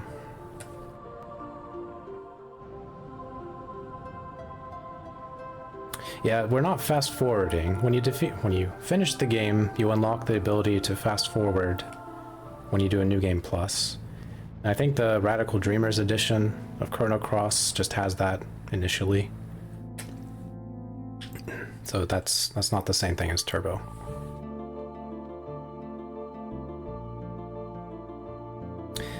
Yeah, sometimes a small amount of damage is all it takes. I've had many boss fights in different scenarios where I was like less than 10 damage short. So I run up and just poke them, and then down they go.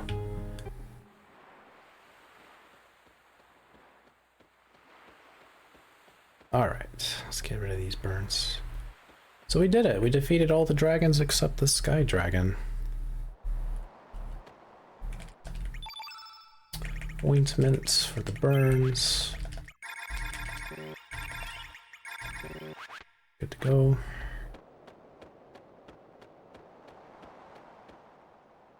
Yeah, we have almost over an hour left, like an hour 20, hour 30 left. All right, Sky Dragon. So the worst thing the Sky Dragon can do is interrupt us at the very beginning. We are not very strong. So, depending on your strength level, you do different strategies. So we have the worst strategy.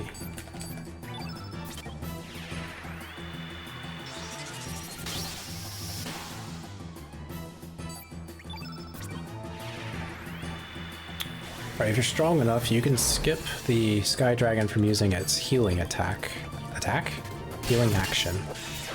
But since we're not that strong, we can't really avoid it.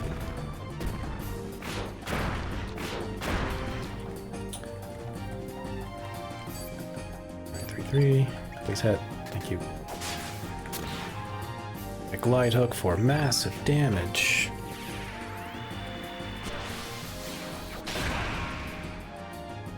Alright, Marcy, slap the dragon. Slap the dragon. Okay, give Marcy a break. She's had a rough time.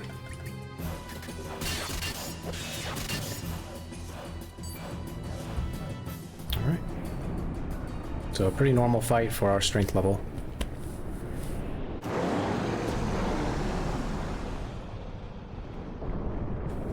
Watch out for his healing attack. It hurts so much.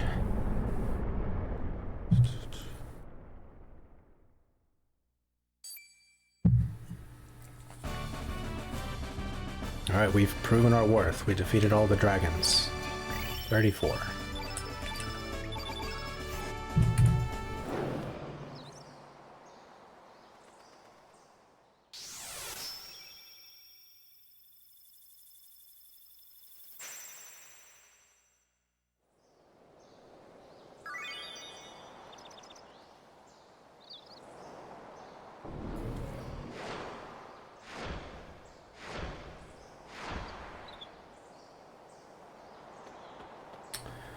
Alright, so we're going to go to Guldove, and we could have come here earlier, but if we had, we would have been absolutely destroyed by Orla. She's pretty strong. But since we delayed going to Guldove, we're actually going to be much stronger than she is.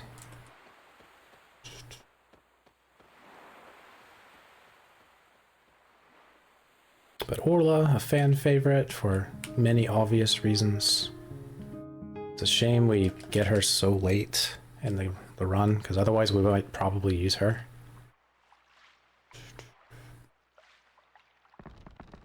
Alright, Orla, the defender of Goldove.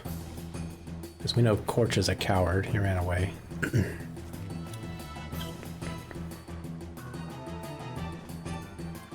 Alright, so she already knocked out some Pori soldiers. So yeah, go capture her. You heard us. Cease resistance. Woman should be gentle. Wham! Kicked to the dock. So this guy's about to run away. He looks at the boat. And he realizes we're here. He's like, oh, thank God. Alright, please stop this girl.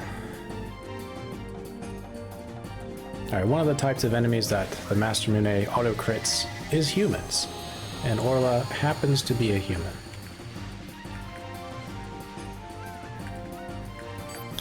But she is so dodgy that our Eagle Eye is only effective for 88% instead of 99%.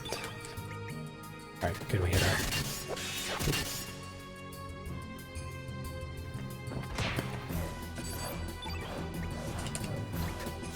Good job, Fargo.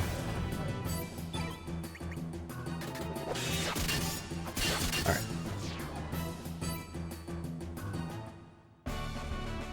So the reason why we fight Orla is we need access to go talk to Dario to present our dragon tier.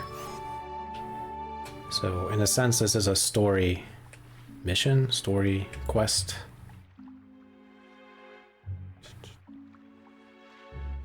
But it almost seems like a side quest.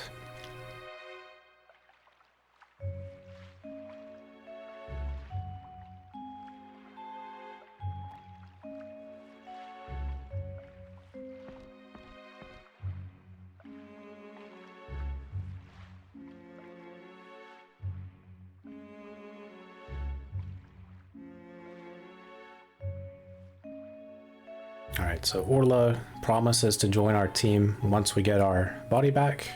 I guess she can't quite believe us that we're not Lynx. But she gives us a sapphire pendant, which belonged to her sister. And she's like, hey, if you return with this, I'll join you. Sapphire brooch.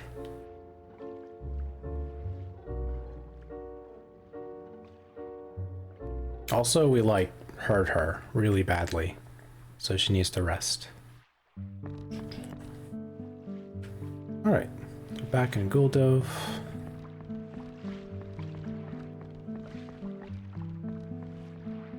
You're sorry I hit you like a bunch of times. Could we be friends? Of course, that's how you make friends, through violence.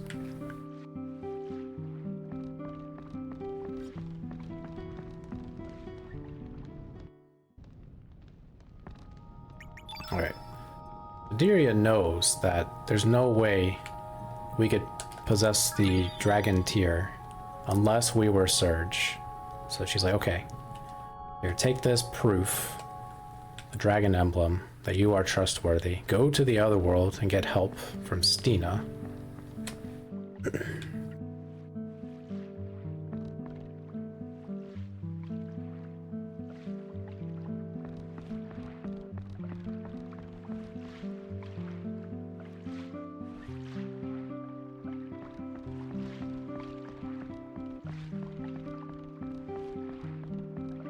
Board the boat.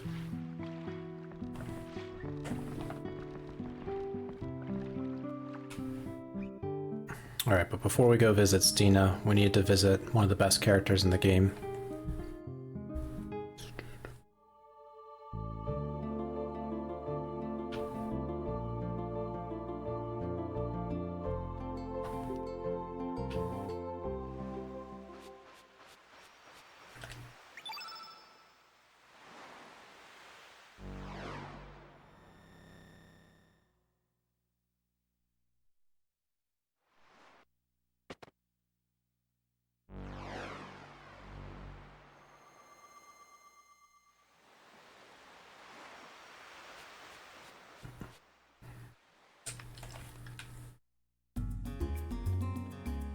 Oh, I didn't get the glitch. Alright, yeah, so coming up is Starkey. It's my favorite character as a kid. Starkey is just adorable. He's not that weak. And he is required to go visit.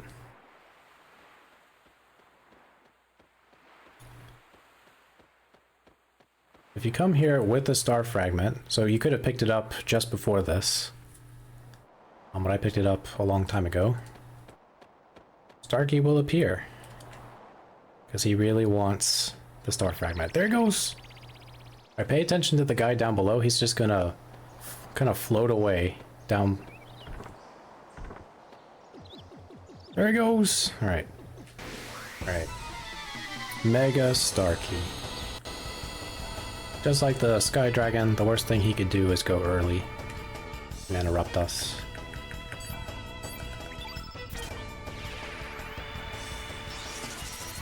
So I think you could come here at any time. Thank you, Starkey. Come here at any time once you have the star fragment, and then recruit him.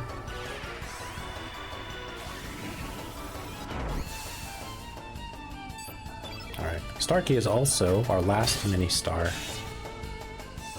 So hopefully he gives us the +1 strength.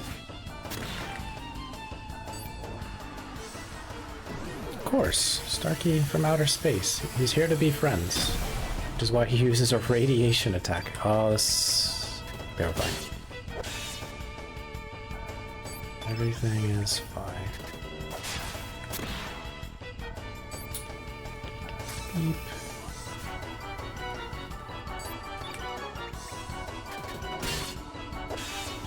Alright, seal the deal in friendship. Let's slam him down with a glide hook.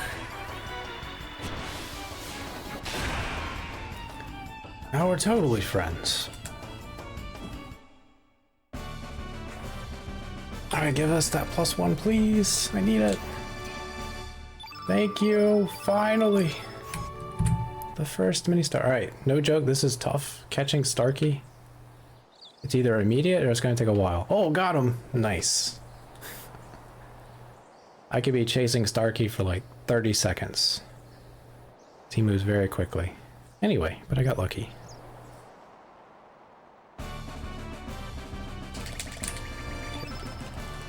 GG, yeah, GG. I made it look easy, but I promise you, you'll almost never catch Starkey immediately. Alright, anyway. Cool.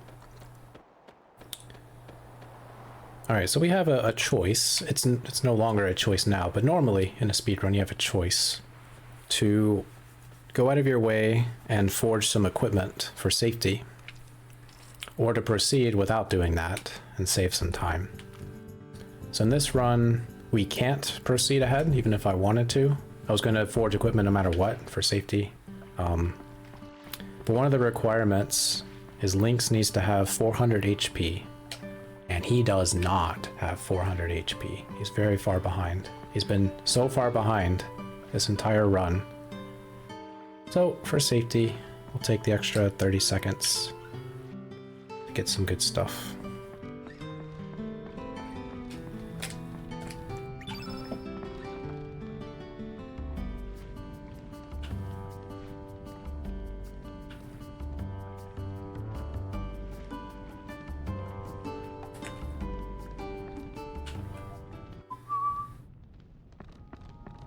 Alright, Stina joins us. A lady swordsman. Swordswoman? There we go. A priestess, and secretly the Sky Dragon. At least that's who I think she is. She looks like the Sky Dragon in human form. So I don't trust her. Never have, never will.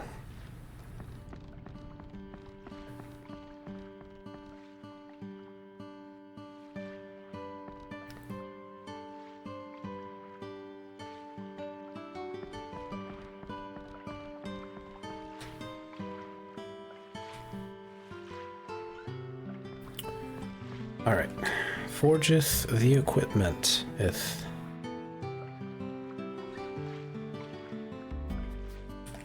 So get rid of the helmet for the screw, defender, and the gold earring. Okay, should give us enough stuff. Forge the stone sword for Fargo. That's the vest. Did 2 stone mails. Okay. Alright, with that, our survivability is much higher. Though we don't equip it just yet. I could. But we should be okay, right? Nothing bad will happen, right? Just gotta believe.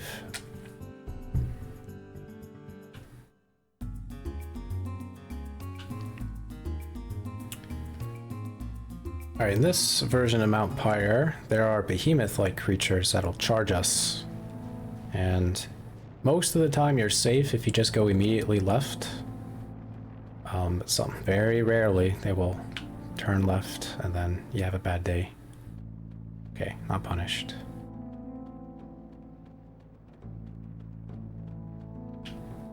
They move very fast, so if they approach you, you're probably going to get caught if you try to run in a different direction. So you either have to anticipate that they're going to charge you, or just commit to a direction and get lucky. Alright, Fort Dragonia has the best guard. It is a single dog that is unaffected by lag, so he moves very fast. But he doesn't notice us. He's a little crazy. Okay. They can still run into you.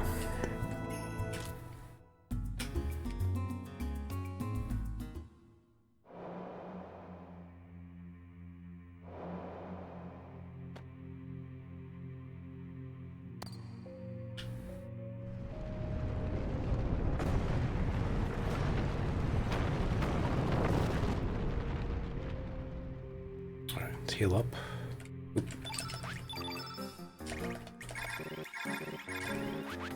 That's it. Okay.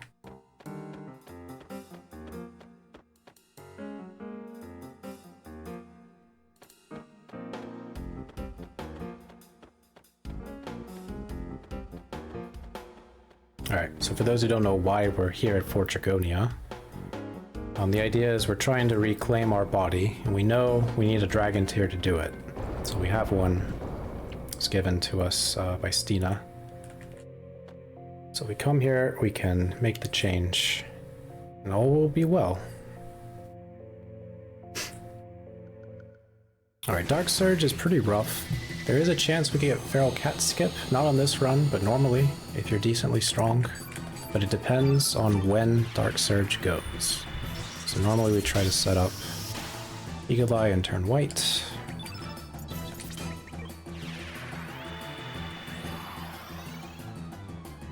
Alright, so got the good start. Auto crit because he's considered a human. Non-attack links, that's nice. Good dodge. Alright, Fargo's gonna help boost up Lynx's attack power. Thank goodness he didn't miss. Yeah, Feral Cats is a slow attack. Saves like 15 seconds overall if you get the skip. But you really need to be pretty strong to get it. Meow. Strikes a pose and says meow. Then throws a bunch of demonic cats at you.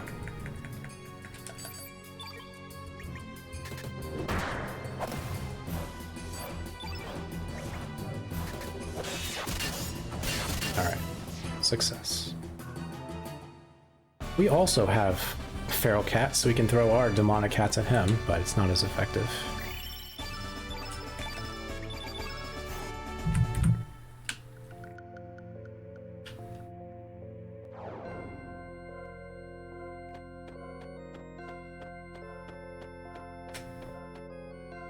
Alright, we're coming up on Disc 2, and Disc 2 is pretty straightforward and quick. It's kind of amazing how much was crammed into Disc 1. It always impresses me. Especially when you play games like Final Fantasy 8 and 7. How often you change discs then.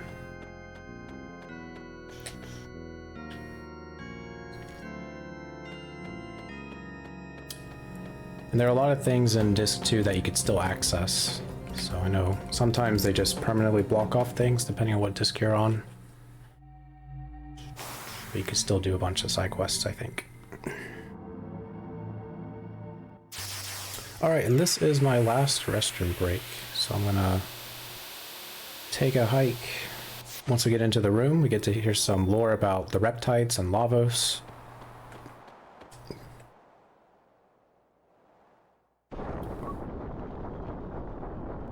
Fairly certain it is. So Stina's here. And we leave Fargo and Marcy together, father and daughter, and they don't even know they're father and daughter. Kinda sad.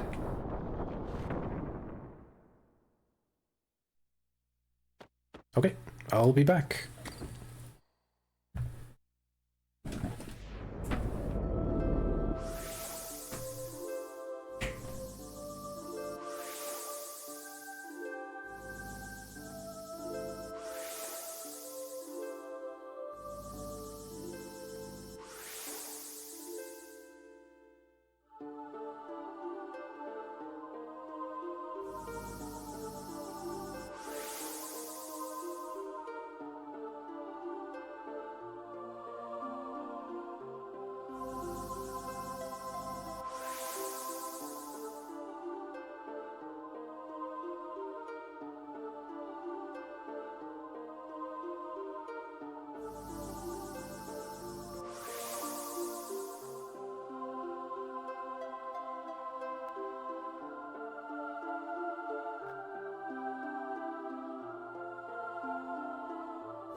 We did it!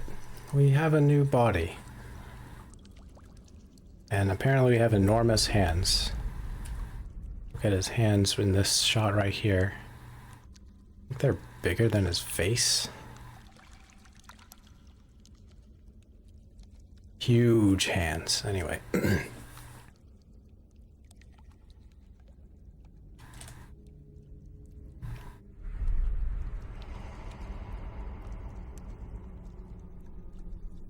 He's so happy.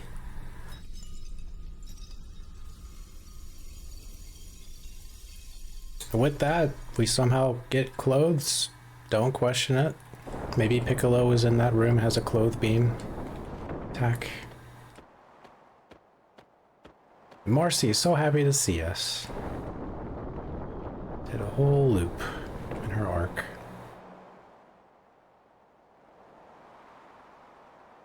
He's so happy he has big hands now. Yeah. I could do a bunch of basketball tricks.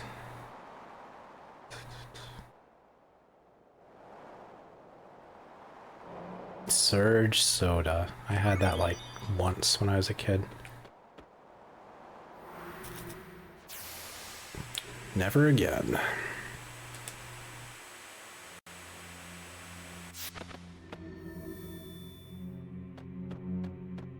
Okay, with Surge stored, we can now go to the Sea of Eden. Nothing is holding us back now. Long time ago, Harley mentioned that in order to approach the sea, you'll need to be back in your body because there's something special about Surge's body. I'll go ahead and say what it is. When he was poisoned as a kid, he was taken to Chronopolis, interacted with the frozen flame, chosen, designated as the Arbiter. An Arbiter has access to a lot of things, which is why Lynx wanted to steal Surge's body, or at least persuade him to come with them so that they could get access to the Frozen Flame. Something like that. Anyway, disc 2. So there's a little bit of technique I could do for disc 2. What you can do is open up the disc tray while the cutscene is loading, change discs, and then close it when it says now swap to disc 2. So you can save a little bit of time versus just waiting for the pop-up of change discs.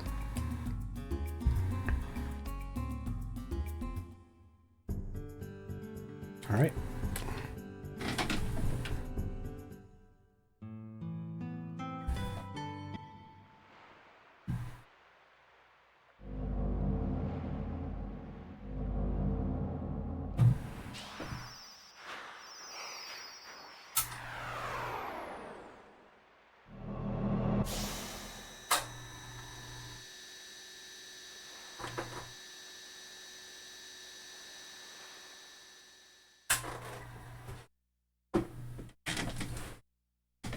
And there you go. The past.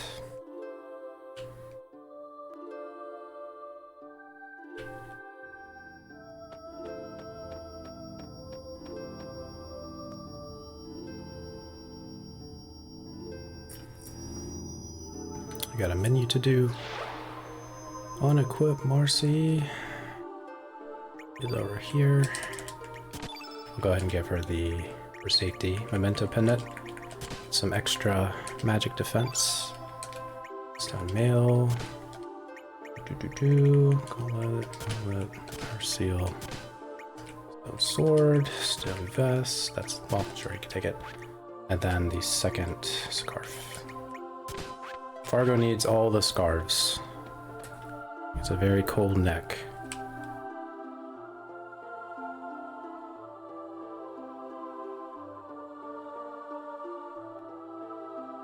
So this fight we're about to engage in is pretty interesting because depending on what order you visit the islands, you get a different boss. The design is somewhat similar, but it changes in the element type.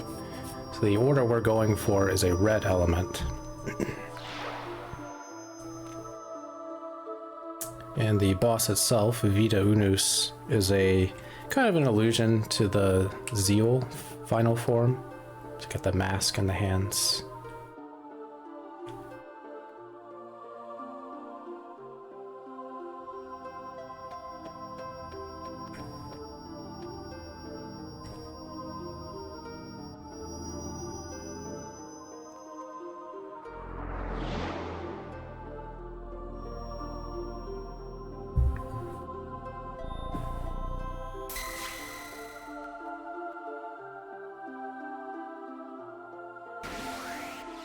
Alright, this is also a very strange type of fight. So you're going to see me take pauses. Intentional pauses. The reason for that is Vita Unus takes extra damage in between attacks. So if you buffer, you can't really control how Vita Unus is going to proceed. But by slowly hitting, slap, slap, slap, we get Cure Plus. Prevent it from attacking again, so you can kind of control its actions. Turn Surge blue.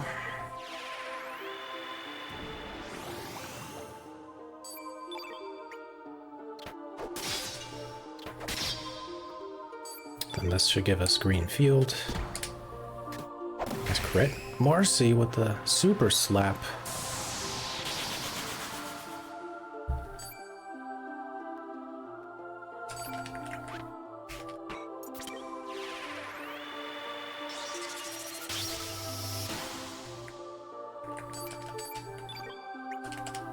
Auto crit it because it's a machine. Fargo also auto crits because he's got the stone sword. Good for Fargo. Normally I don't have the stone sword. I skip the smithy menu. Dash and slash. Whoop bam. In style.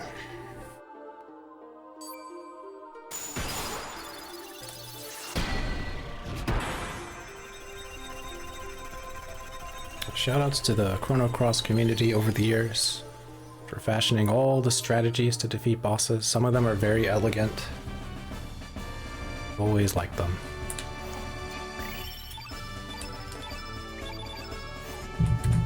Okay.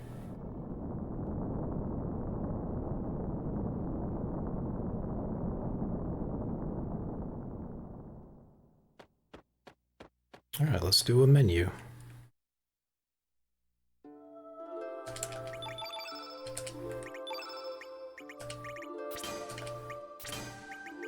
Alright, strengthen, yellow, oop. Alright, saints, level 8 summon. Alright, weak-minded, revive, select weak-minded, level 4, magnify. We just got Vigora. We're gonna show off how broken that is in a bit. Ready to go.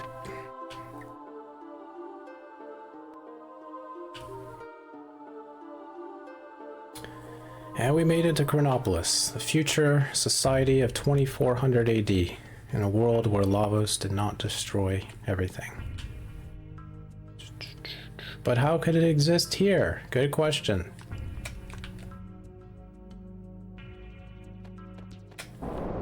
Doesn't matter, we just have to deal with this police officer Gundam robot. A lot of robots here.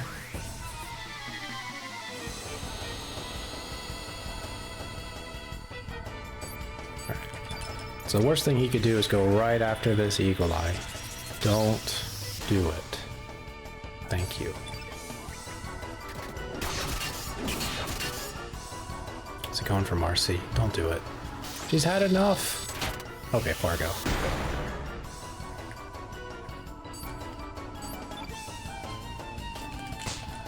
Okay, strengthen. We gotta be careful about this.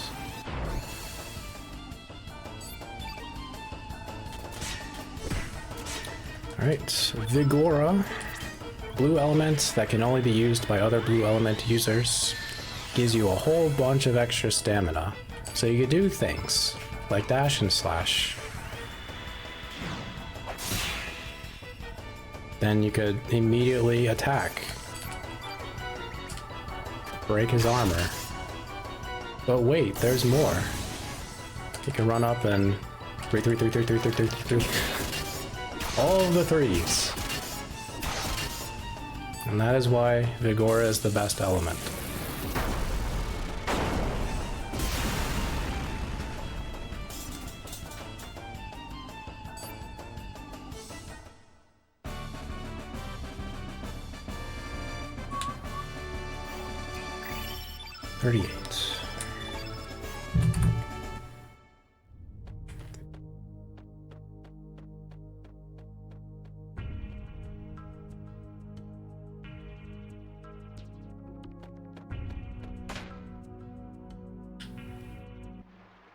Alright, we'll summon a Robo Buddy. Come on out, Robo Buddy. I don't know why this room exists the way it does, but it does. We have a little robot friend. So we carefully guide him around corners because he could just suddenly fall in a corner. Then we summon a bridge. Okay, thank you, Robo Buddy. Always be remembered.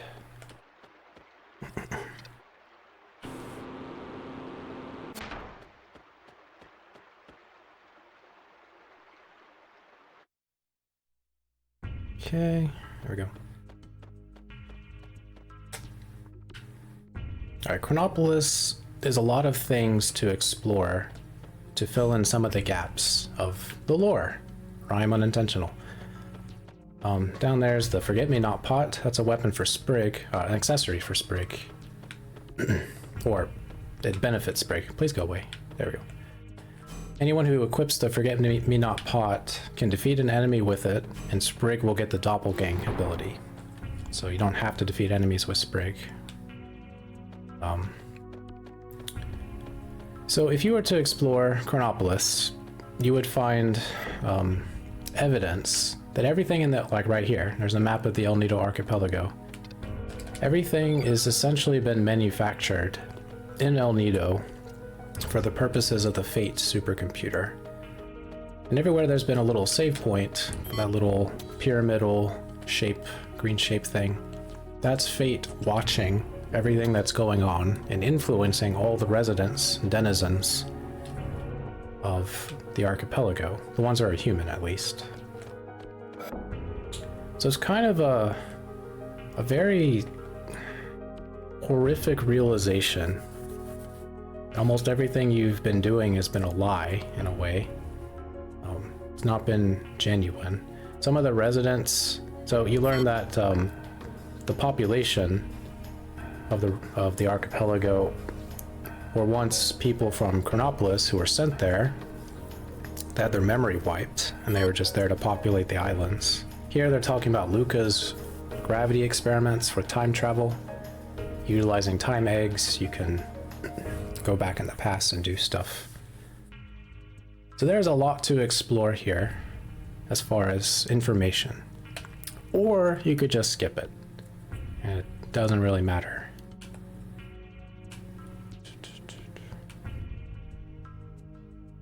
So these ghosts of the Chronopolis scientists insult Luca, saying like, "Yeah, that's an unproven science from a has-been who may or may not have done anything."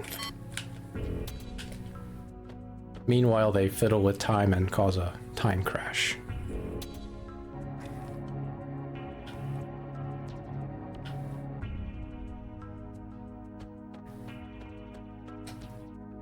Anyway, all we have to do is go see the chief, who's this really sad scientist over here. He looks so sad.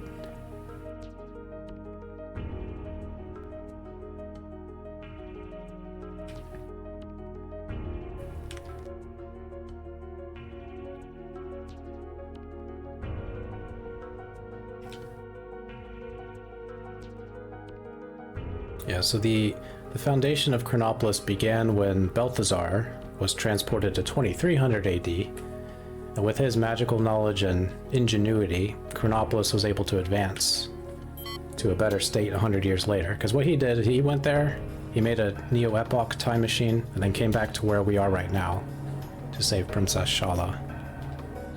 But the Chronopolis people kept doing mistakes. We learn a little bit more about those mistakes. Alright, speaking of mistakes, there's two ways to do this. You can either fight a single robot if he shows up. It's not a single robot, so we run away. And we're going to do a little bit of movement tech.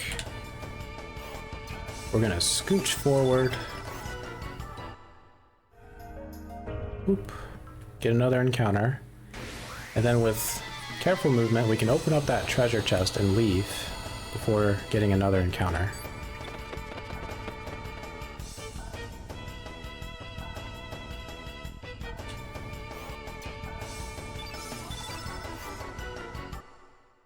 So you walk forward, hold up, there you go. So unless you get a single robot to fight, doing what I did is much faster than fighting any other type of encounter. So.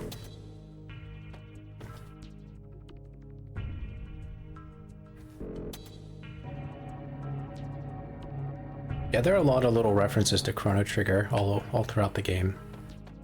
Just have to look for them.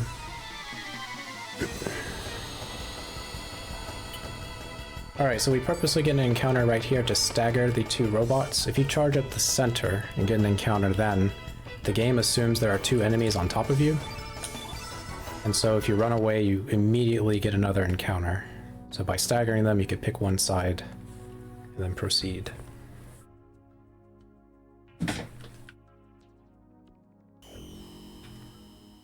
Project Kid? Welcome back, Chrono Trigger.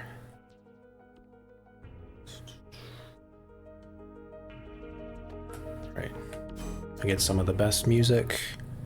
Yasunori Mitsuda knows how to use an oboe.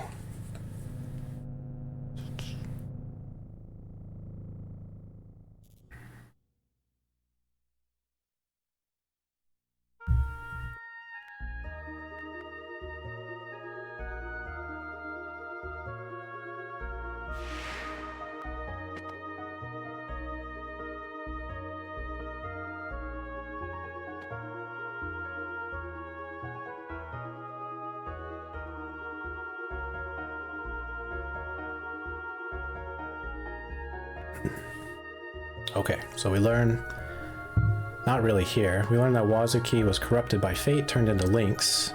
Because of the corruption, is essentially linked with the fate supercomputer. But because of Surge's interaction, becoming the Arbiter, he was sealed off from the frozen flame, which he wants. And that's because of Robo, Prometheus's involvement as a failsafe from Luca's programming, Ash tier model programming. Everyone say hi, Robo. He's gonna show up. By the way, the frozen flame is up there. I can just take it. Hey, it's Robo! Everyone say hi! Alright, bye Robo. He's been eliminated because he's been just a computer program. He's been thrown in the trash. For the future. I'm sure if the developers had more time and budget, they probably would have shown Robo and then probably crushed him. Faye would have appeared in this form and just thrown him against a wall or something. Like a Dragon Ball Z effect. Goes through all the walls and all of its existence. Anyway. Alright, this fight can be a bit rough if we get unlucky.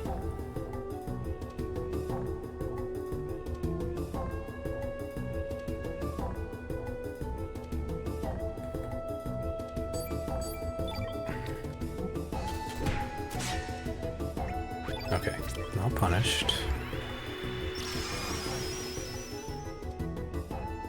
Unfortunate there. Oh, it's not great. Let's see, he has 9. Or I'm gonna do this. Okay. Please don't miss anybody. Okay. Alright, genius.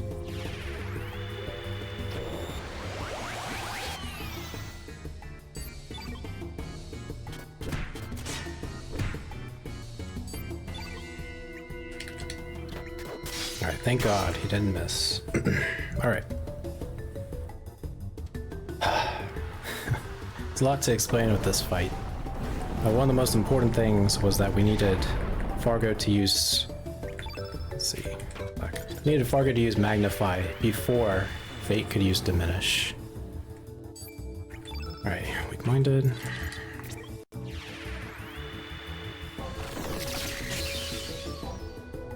Gotta poke. Poke. Right. So I set up our full white field.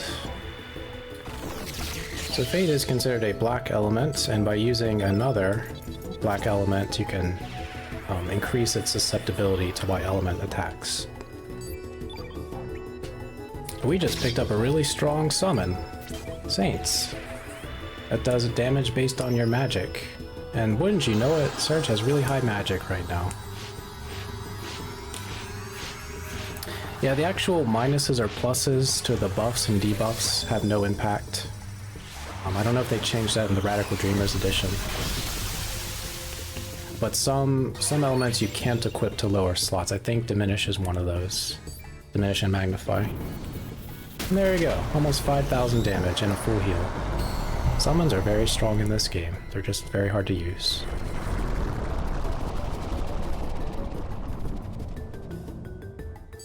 Alright, absolutely clobbered by an angelic army.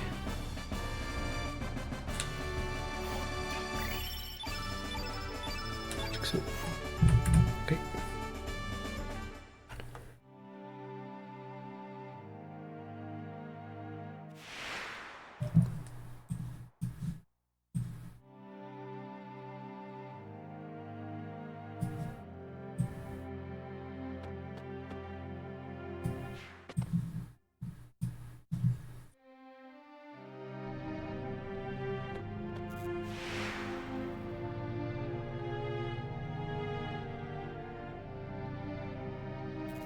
Oh, thank you, NBM, for the compliment. Appreciate it.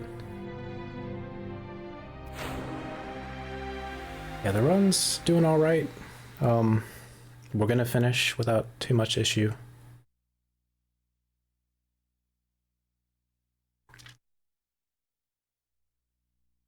Oh, also I missed it, but Kid was just talking a lot about stuff. Talking about Terra Tower, all sorts of things. But here's the big plot twist. The dragons were never your friends. You might like them, you might worship them, but they don't care about you. It was all a lie.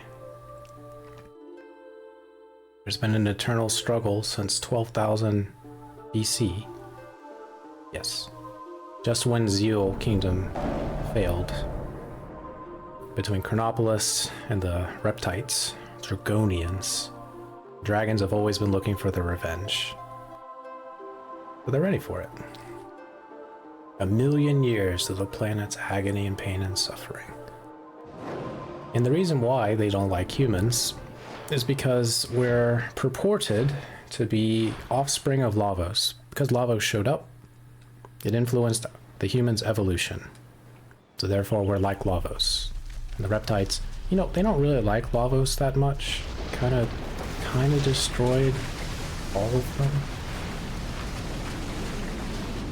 Anyway, it's more complicated lore. But as a result, Terra Tower arises from the ocean. It was always there since 12,000 BC as a counter to Chronopolis arriving there due to Chronopolis's time experiments. But at that time, Chronopolis waged a war against the Dragonians, and Chronopolis won. The Fate supercomputer took control of the dragon god, suppressed it, divided it into the dragons, and started to control the world. Anyway, something like that. Have fun looking at the lore. Chrono Compendium, if anyone wants to look it up. It's very helpful for Chrono Trigger lore as well as Chrono Cross lore. Yeah, and kids just explaining all this stuff right now.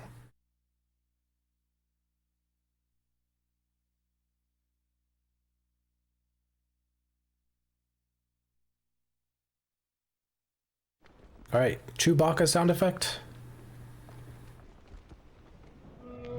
Chewbacca. Right. Just gotta point it out.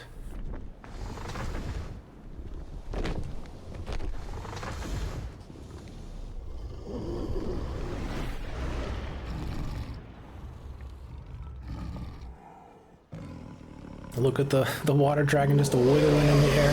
Doesn't need wings. Atmosphere is a type of liquid, kind of. Just rides the liquid.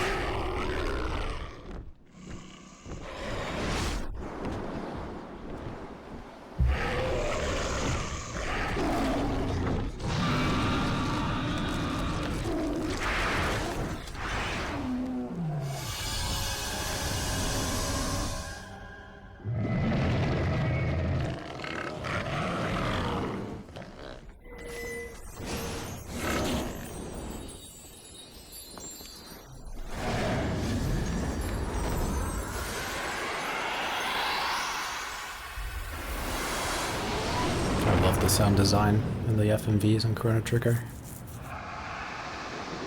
Like Final Fantasy IX's FMVs the most, but cannot deny surround sound effects.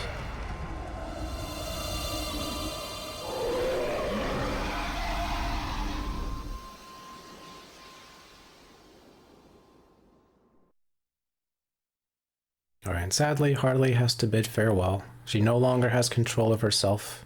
After all, she's always been a puppet to the dragons. She takes the frozen flame, delivers it to the dragon god. Oh, also, Kid falls down. Just like Garland, she fell down. Alright, last guessing game. If anyone wants to guess Glenn's strength, it'd be anywhere from 31, which is terrible, to like 44. And when he left us, he was about 28, 29. So he could be well over 40, just for reference. I'm gonna guess 40 myself. 31. Why? Why? Yeah, he's normally between 38 and 40. No matter what. And his strength value is going to affect how the run goes. Alright, 41. Congrats to all the 41 guessers. Alright, Gonna do our last menu.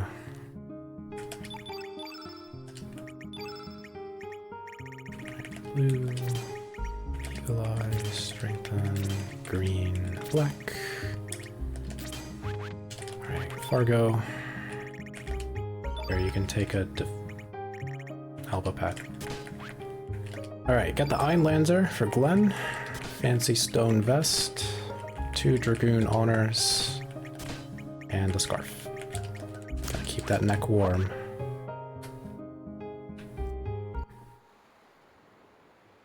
Yeah, 41's good. The best he would be 44, and 42 is realistically achievable. But at this point, Surge's strength is a little bit more important. So, for example, the next boss we're going to fight after this, if Surge's strength is 45 and Glenn's is 42, then you could use a strategy just for that. So right now Surge is 39 and Glenn's 41, so we can't use that strategy as a result. Alright, but speaking of strategy, Royal Jelly, it's a fun puzzle boss. I'm sure most people didn't have a very fun time the first time they fought him. The Royal Jelly is invulnerable to everything except red elements. You also call him Metroid Prime if you want. It's pretty much the same thing. Alright, wouldn't you know it, we have a really strong red element. We used it earlier in the run. The return of the duo. It's X-Strike. Whoppam! Yes, 1739 HP. One hit.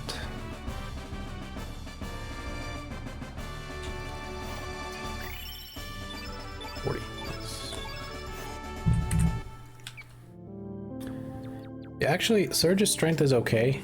A good run, he would be about 42 or more at this point. But what's more important is him having high strength in certain parts of the run to benefit from it. So we had a pretty... At some point we had a very low strength run, and then it became kind of average. And then we started to fall behind because we didn't get the mini stars. So overall, it's been kind of average for Surge.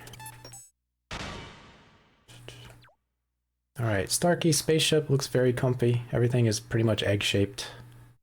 It gives us a gravity device. So we need a way to get to Terra Tower. And there's no entrance at the bottom, so you can't approach by sea.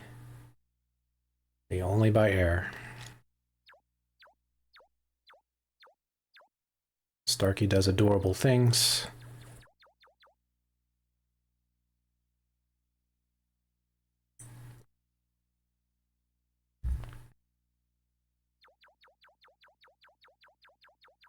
We don't help him at all because he's pretty much a genius doing what he needs to do.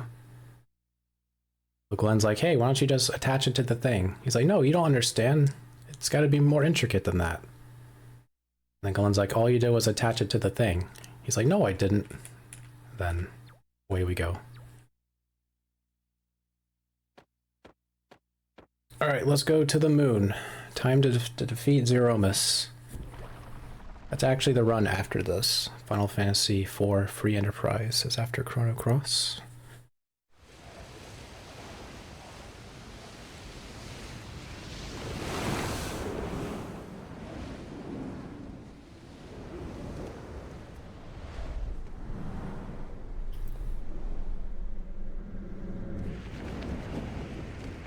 To the moon.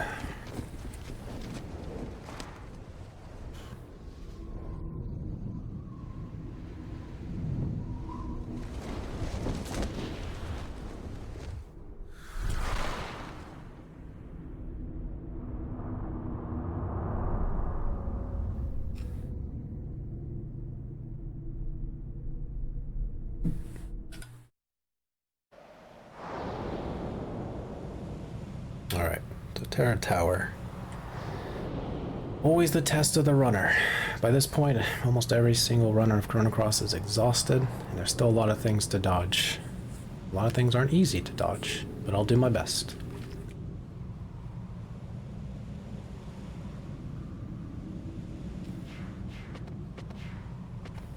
But first, we need to get Fargo back in the party. Thank you, Starkey. 35. That's not a very strong Fargo. He's normally about where Surge is. Close to the 40 range. Just for reference. Alright, Terra Tor. Ochre lands dried up.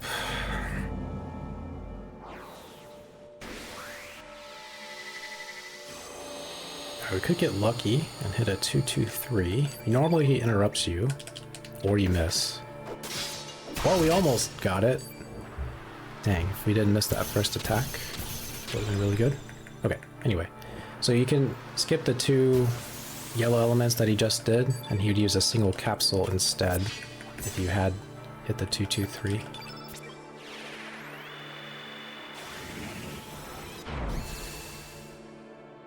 Alright, I don't think I have to do this poke. I'm gonna do it anyway.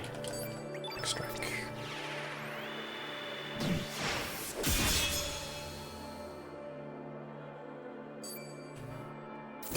Alright, start with yellow.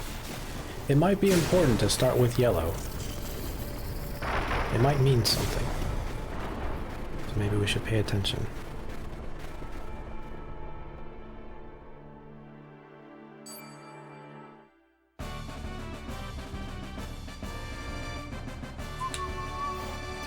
+42, a +2. Nice. One of our final goals is for Surge to reach 44 strength. So it looks like he might reach it. Good chance he will. Okay. Alright. So down the stairs we go. So these enemies have a long rectangular hitbox. So what we're hoping for is that they don't suddenly turn. An idea of where their hitbox is located is where their shadow is. The good news is they don't really notice us, so some of these enemies will, like, lunge at us and follow us. But not these particular ones. Alright, good first screen. Or second screen. Alright. Follow along. Zoom on through. Up we go. This guy. Oh, it's not good. Okay. Not even worried. Alright. This room has a bunch of flappy boys. Their real name is something like Ixolotl something. I don't like these enemies at all. They tend to misbehave, go directions you don't want them to go.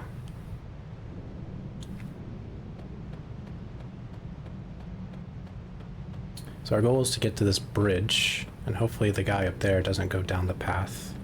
Make it, make it, make it, make it, make it. Nice. Okay. Now, as we fall, this bridge is weak. As we fall, if we can hit the enemy below us. Okay, we missed.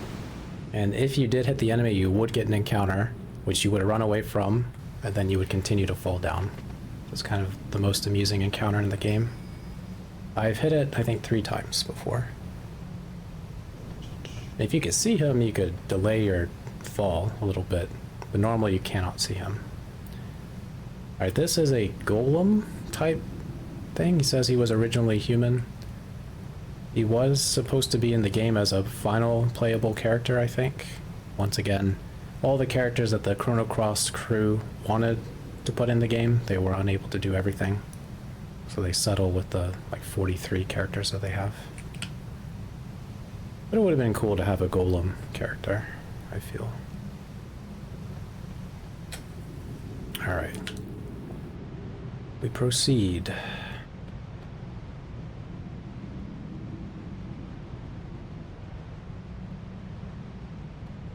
This guy.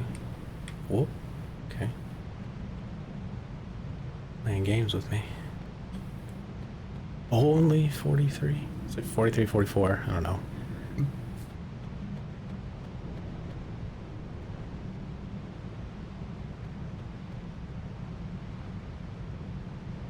Oh, that's good. This guy normally goes up the path, and you could squeeze by him, but he moves pretty slowly, so always I'm pretty cautious. Alright, welcome to the worst room in the game. Hopefully we don't see why, but it's likely we will. So these guys do notice us, and they like to guard the tops of our ladder. So when they do that, we hope they go opposite to the next ladder. So we wanted to go left. He went right. Okay. Now, this guy, not in the great position. He could turn around. He did not turn around. All right. So when they're close, you can go in this alcove, wait a little bit, then run. They tend to pass right by you when you're in the alcove. This guy. Ooh, ooh, ooh, so close. Then one final. Got him. All right, not too bad. Yeah, fast disk speed exists on the PlayStation 2. Depending on the model of PS2, you can save a little bit more time. I think the game is about 30 minutes longer if you don't have fast disk speed, just for reference.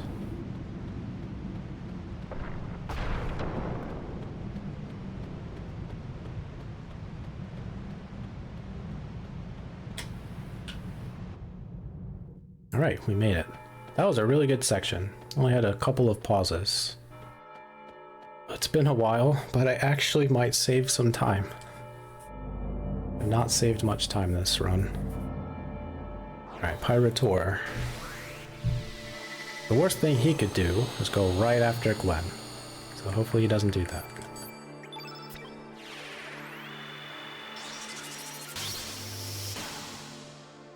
Okay, not punished. Alright, we want to wait for this sadness wave to go off first before we use strengthen. So otherwise it will reduce the buff we would get. Might even override it, not entirely sure. But I do know the damage you do is significantly less. Alright.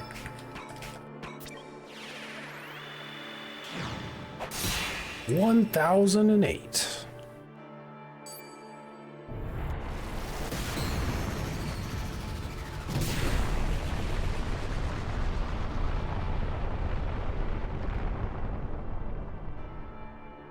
Yellow, red.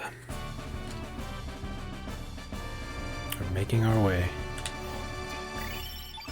I'll get a strength. Still got a gold. Oh, alright, these cherub-like enemies are a little trolly. But this is one of my favorite rooms because we could get a ladder clip pretty easily. Let's see if we get it though. There's one! Ladder clip! It's fun. There's no impact on the run, it's just fun to see. Alright. And then we can get a second one. Ladder clip! 2 for 2! That's all I cared about. All I cared about. Staying ahead of schedule? Nah. Just get the 2 ladder clips. Okay.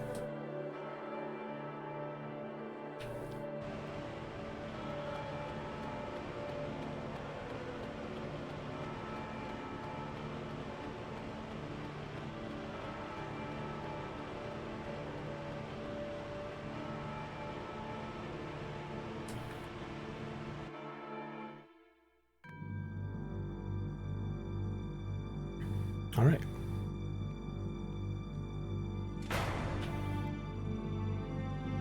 All right, and here, Belthazar, he's back. And this time he formally introduces himself as Belthazar. Talks a little bit about some of the lore I mentioned before.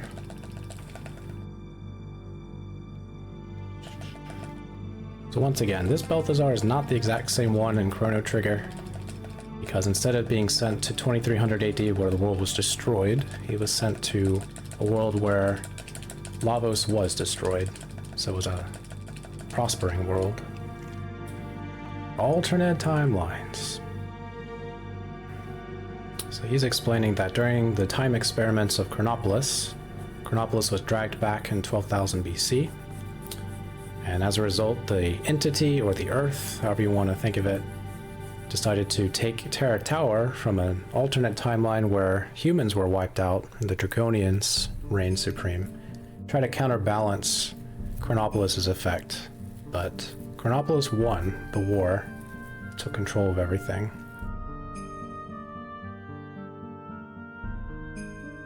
So Fate took control of the Dragon God.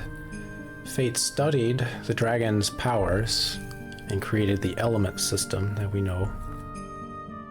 Everything was Fate's fault.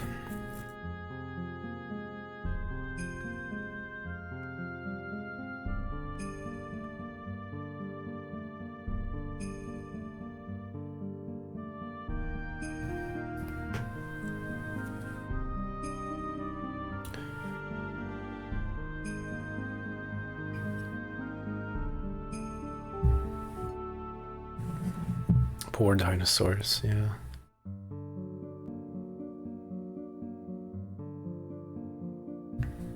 Well, they're still draggy. The cutest little dragon. Kind of like a dinosaur.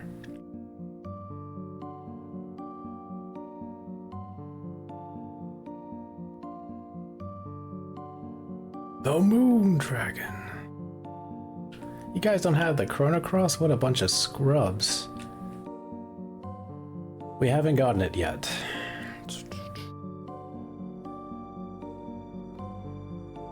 But we will.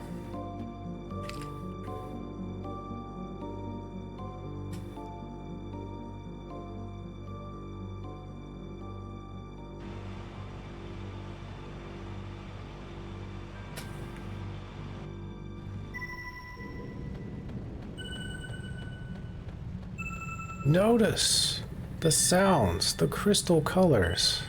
Notice them.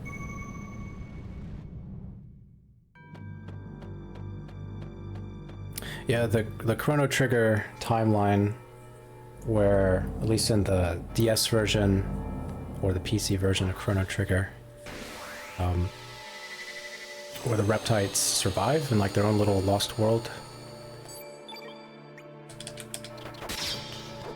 Cut off from everything that they know about. In that world, that exists, but all the dragonians and dragons we've been talking about are not those ones. Alright, strengthen. So if we had gotten a 223, we could have skipped that info scope. Instead, he would have used the heal plus instead of 3 info scopes.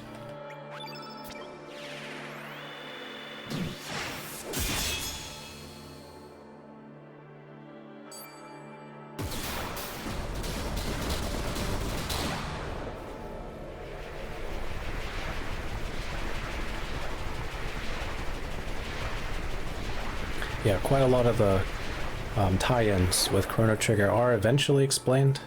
They're mostly hinted at first, and then you have to pretty much talk to all the NPCs in the game to fit it all together. There are still a couple of questionable things, of course. But once again, Chrono Compendium. It's a good website that keeps track of all the lore between Chrono Trigger and Chrono Cross. It's able to tie everything together in a reasonably cohesive way. But to understand it, it would be better to have like a chart.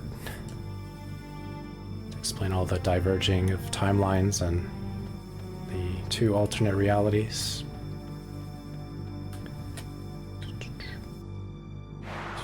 But you don't have to know the story of Chrono Cross to appreciate the game.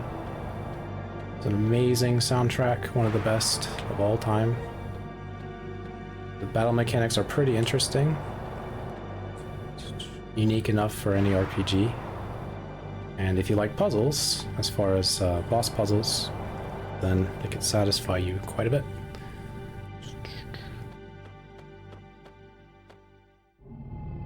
And the New Game Plus feature is really nice. So you can collect all the things you missed, all the characters, and you have the ability to fast forward the things you don't really care about. from battles to dialogue. The only thing you can't fast forward are FMVs.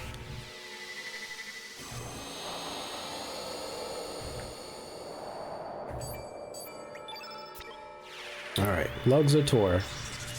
He has the greatest punching sound effect ever. Hope we hear it, because sometimes he doesn't punch, sometimes he stomps. Alright, what's he gonna do? Clang! Love it. Such a good sound effect.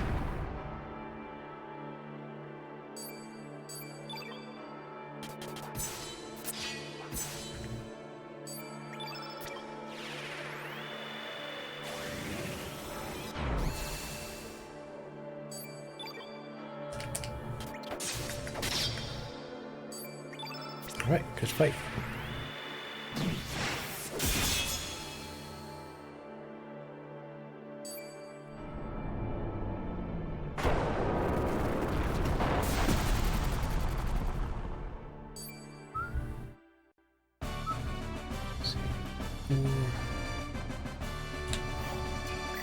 Oh, we almost did it. Still trying to get to 44 strength. There's 2 more fights. Can we get there?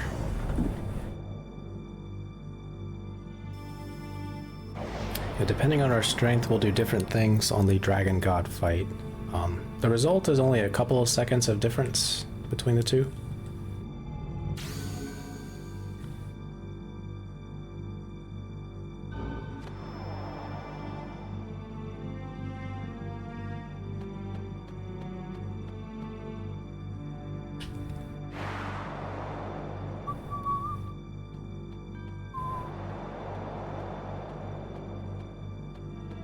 Okay, good.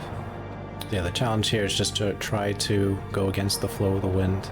These little cherub enemies don't really notice you that much, but they are unaffected by the wind. So if you're close to one of them, they can wander their way in your path.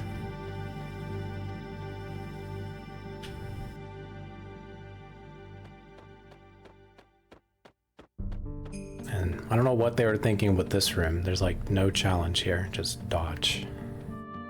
Nothing special.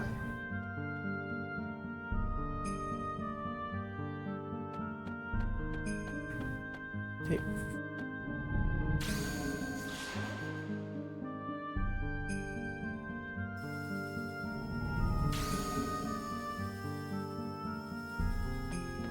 Alrighty. So we could get lucky this fight. Normally, Gravitor will use Omega Black, but if you do just the right amount of damage to him, he'll use a Nostrum instead of that, or he doesn't attack at all, because it's not his turn yet. Alright, he used Omega Black. That's pretty much a one-shot to Surge. He'll need a huge amount of HP, and then the extra defensive equipment to survive it. But that's okay. It almost always does hit him.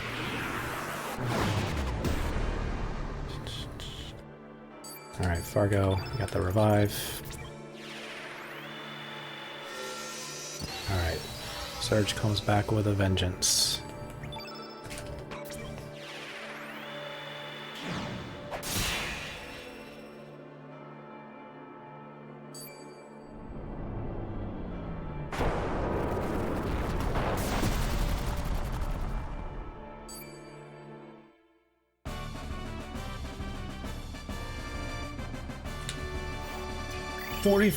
We did it. Cool. I think a bunch of these doll fights, we call them, Territor, Aquator, Animator, all this stuff, I think they have unique trap elements. So I know at least Gravitor has, I think, the strongest black element that you have to trap, and I don't think it's easy to get. Not sure how you provoke it to happening, but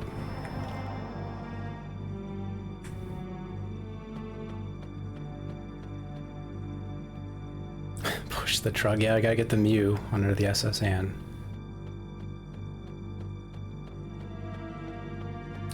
But why push a truck when you could just trainer fly off of a slowpoke?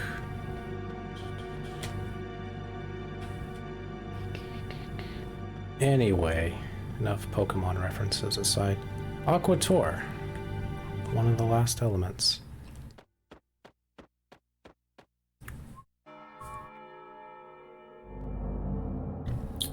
Okay. So this guy uses one of the elements that we have that's really good. He uses Vigora. And as far as I know, there's no way to avoid him using it. I think maybe theoretically if you're strong enough and do a 2-2-3, he'll cure himself, but I've never seen it. So with Vigora, he could do a whole bunch of stuff, like hit you, like 5-8 times in a row or something.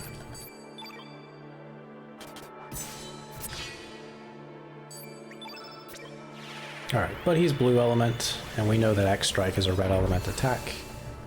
So he's got no chance.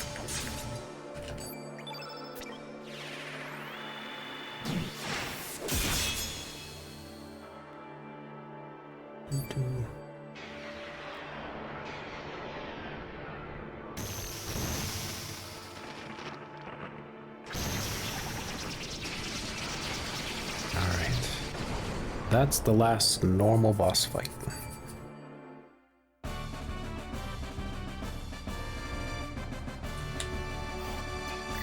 $44.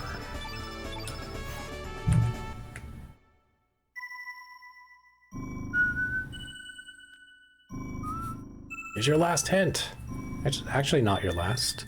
The Dragon God fight is essentially a hint as well. But there might be something to the color order of yellow, red, green, blue, black, white, then question mark.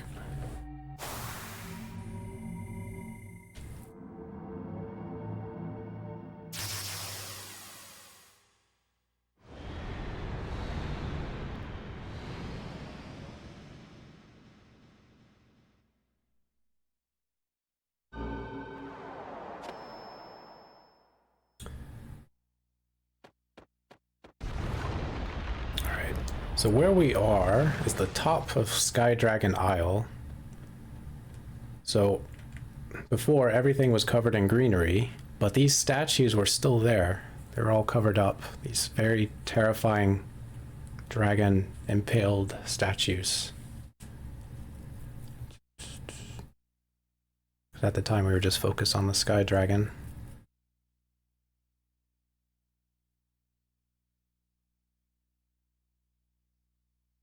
Alright, but get your jams ready, because the Dragon God fight has a really good boss theme.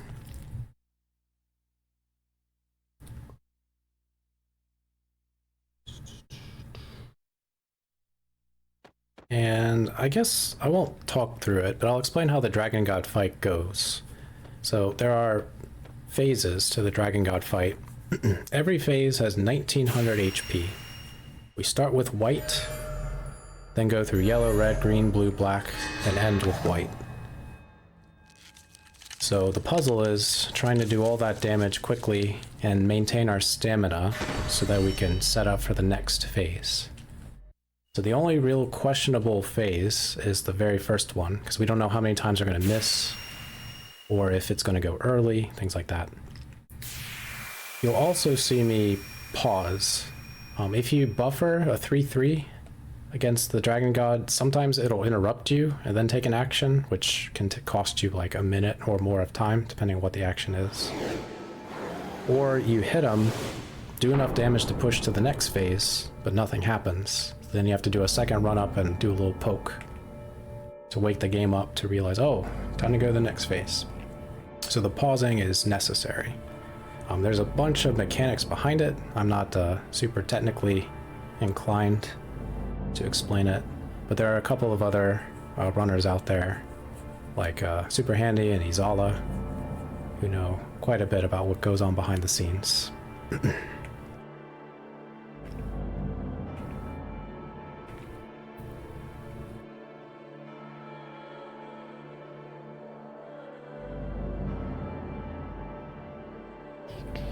Also, the Dragon God doesn't like humans. Alright, let's do it.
Alright, GG. Not too bad. We had a couple of misses from Fargo, so that brought him down 2 stamina points, more than normal. So I had to do an extra run up with him. But other than that, it was a perfect fight. Alright, there's still one more thing to do, so it's our first GG.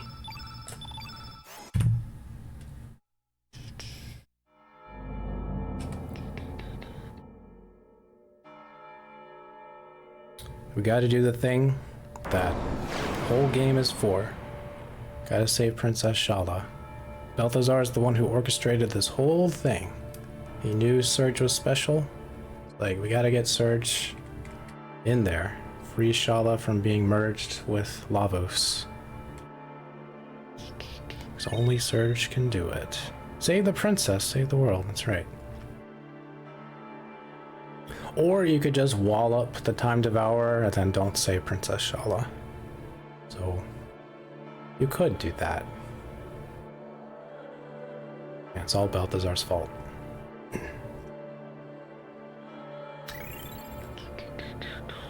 And he could have told you so long ago. But we weren't ready, apparently.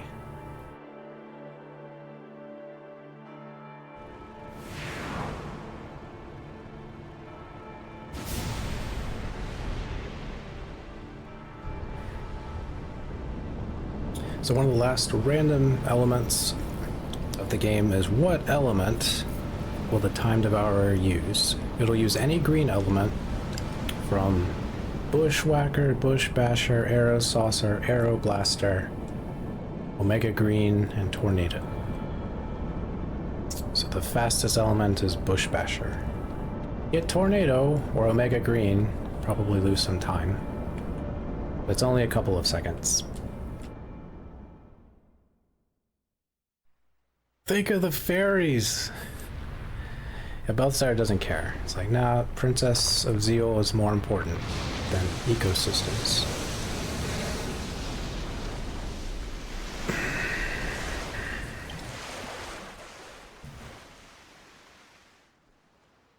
Oh, and for those who... I didn't say it, but if it wasn't obvious, Kid is a clone of Shala. So, in the lore... When Shala merged with Lavos over a certain period of time, she felt she was going to lose her will to resist Lavos and just want to destroy everything. So she cloned herself with her enormous magic, sent it to Luca. It's the end of the Chrono Trigger PlayStation 1 cartoon FMVs, anime FMVs. And that's how Kid is connected to everything. The Shalaverse. It's all about Shala. Or Scala, for people say it different ways.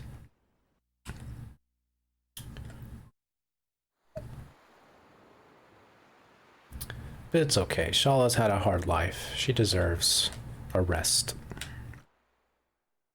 So let's help her out.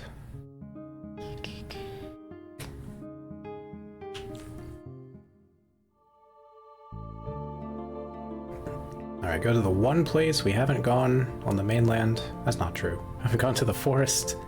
Haven't gone to the Bend of Time to talk to Ozzy, Flea, and Slash. Secret boss fight. Good luck with that boss fight if you go into there early.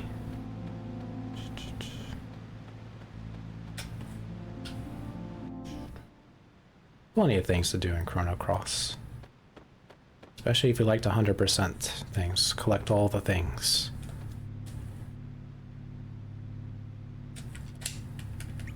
Well. Yep, Flea, Slash.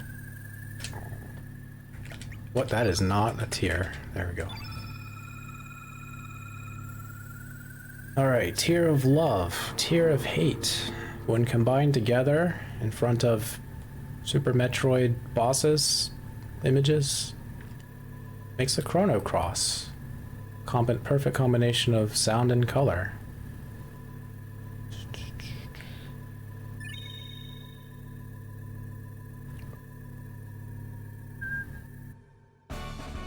The Chrono Cross. And the fanfare is cut slightly short. Right. Let's equip it. Let's equip it, I say. There we go. Right.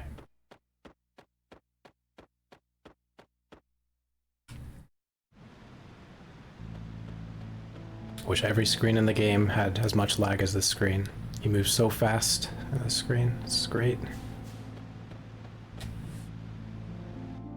Alright, yes, we are almost coming up on time, so for everyone who joined, thank you for watching. There's more. There's Final Fantasy Free Enterprise, Final Fantasy 4, plus a bunch of other games in the schedule. First time we watched this cutscene, every time you're a Surge and use the Astro Amulet, you can watch this cutscene or skip it. If you want a bunch of lore, talk to these kids. They fill in a bunch of gaps, like that Lynx is really Wazuki, who was corrupted by fate, things like that. What? There we go. To the darkness.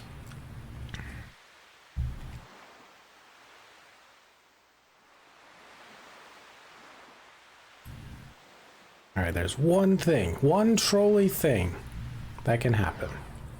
Surge is gonna run up and hit 3 times. If he gets interrupted, then I have to do a second round of defending. That's it. Can we do it? Will it troll me one more time? I ignore that Shala has blonde hair. Just ignore it. 1, 2, 3. Alright, not trolled. Let's go. Alright, what element are we gonna get? The second worst. I'll make it green. Okay. So, we're gonna set up the Chrono Cross. So, it's yellow. We're gonna set up all of our elements in the particular order, and once we have the order down, the Time Devourer can no longer take actions. So we're gonna run out of stamina at the very end, and then you're gonna see we're gonna get stamina back. And that's because it just freezes in place, waiting for you to use the Chrono Cross. Blue, black, and white.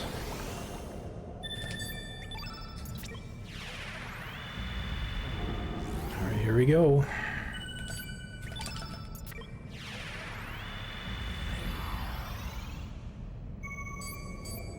Chrono Cross! GG. Oh!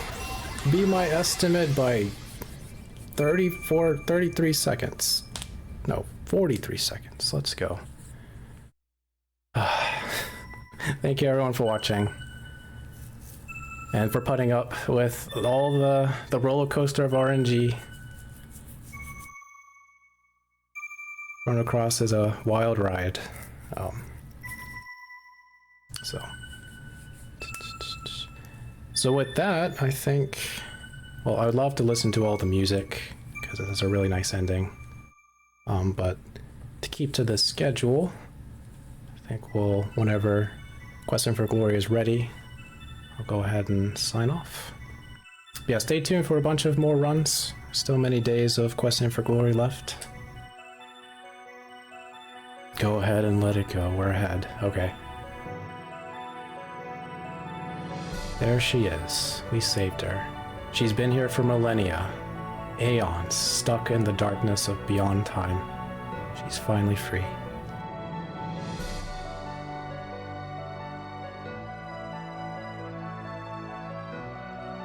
What a run. So many misses at the beginning. Made a couple mistakes here and there. In the end, pretty solid.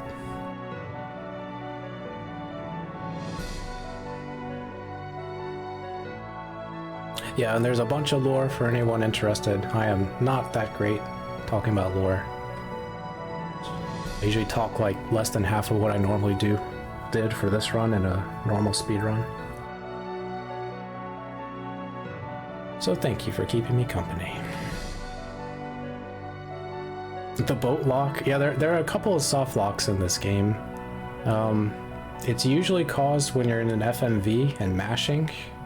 That's what we kind of determine. But that's about it.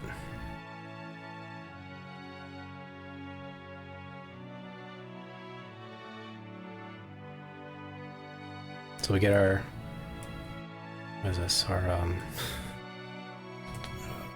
get preached to about living forms and, you know, being good and continuing life. Are we pawns? Maybe. Who knows? Just be you. Be yourself. Play Chrono Cross. It's a great game. Chrono Trigger's also a great game. I love both. They're fun. Why can't we all just live in harmony? QFG 7! Don't go yet! Alright, matey.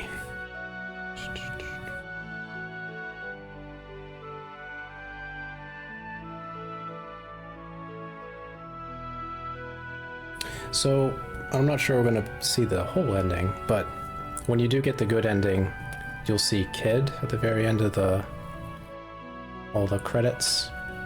She'll be on the beach in a little dress, a white dress, and apparently she's looking for Surge, because I'm not I am advancing that. Sorry about that. Yeah. That text is based on mashing. Apologize.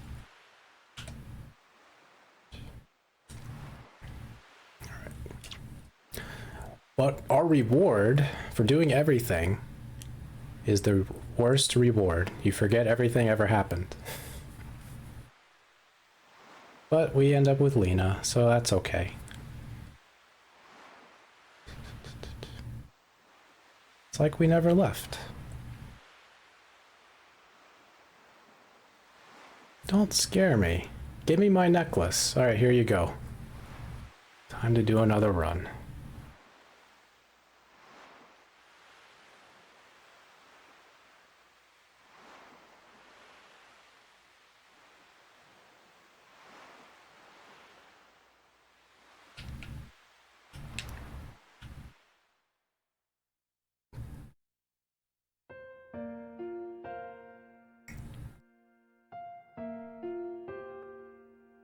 These words are supposedly Kid's.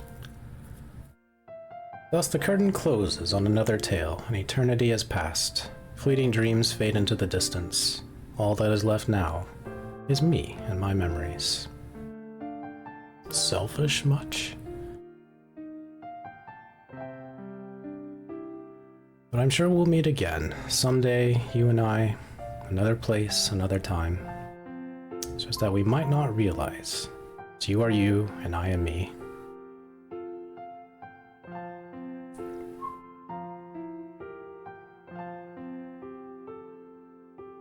So Open the door to the great unknown, come across another reality. Live another today. Even when the story's been told, life goes on. So until we meet again, take care of yourself, my friend. Forever yours. Shala Kid Zeal, oh my god!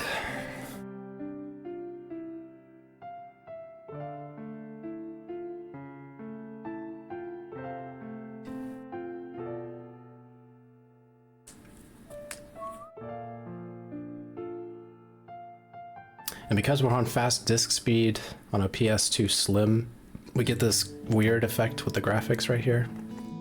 So that's normally not what you see.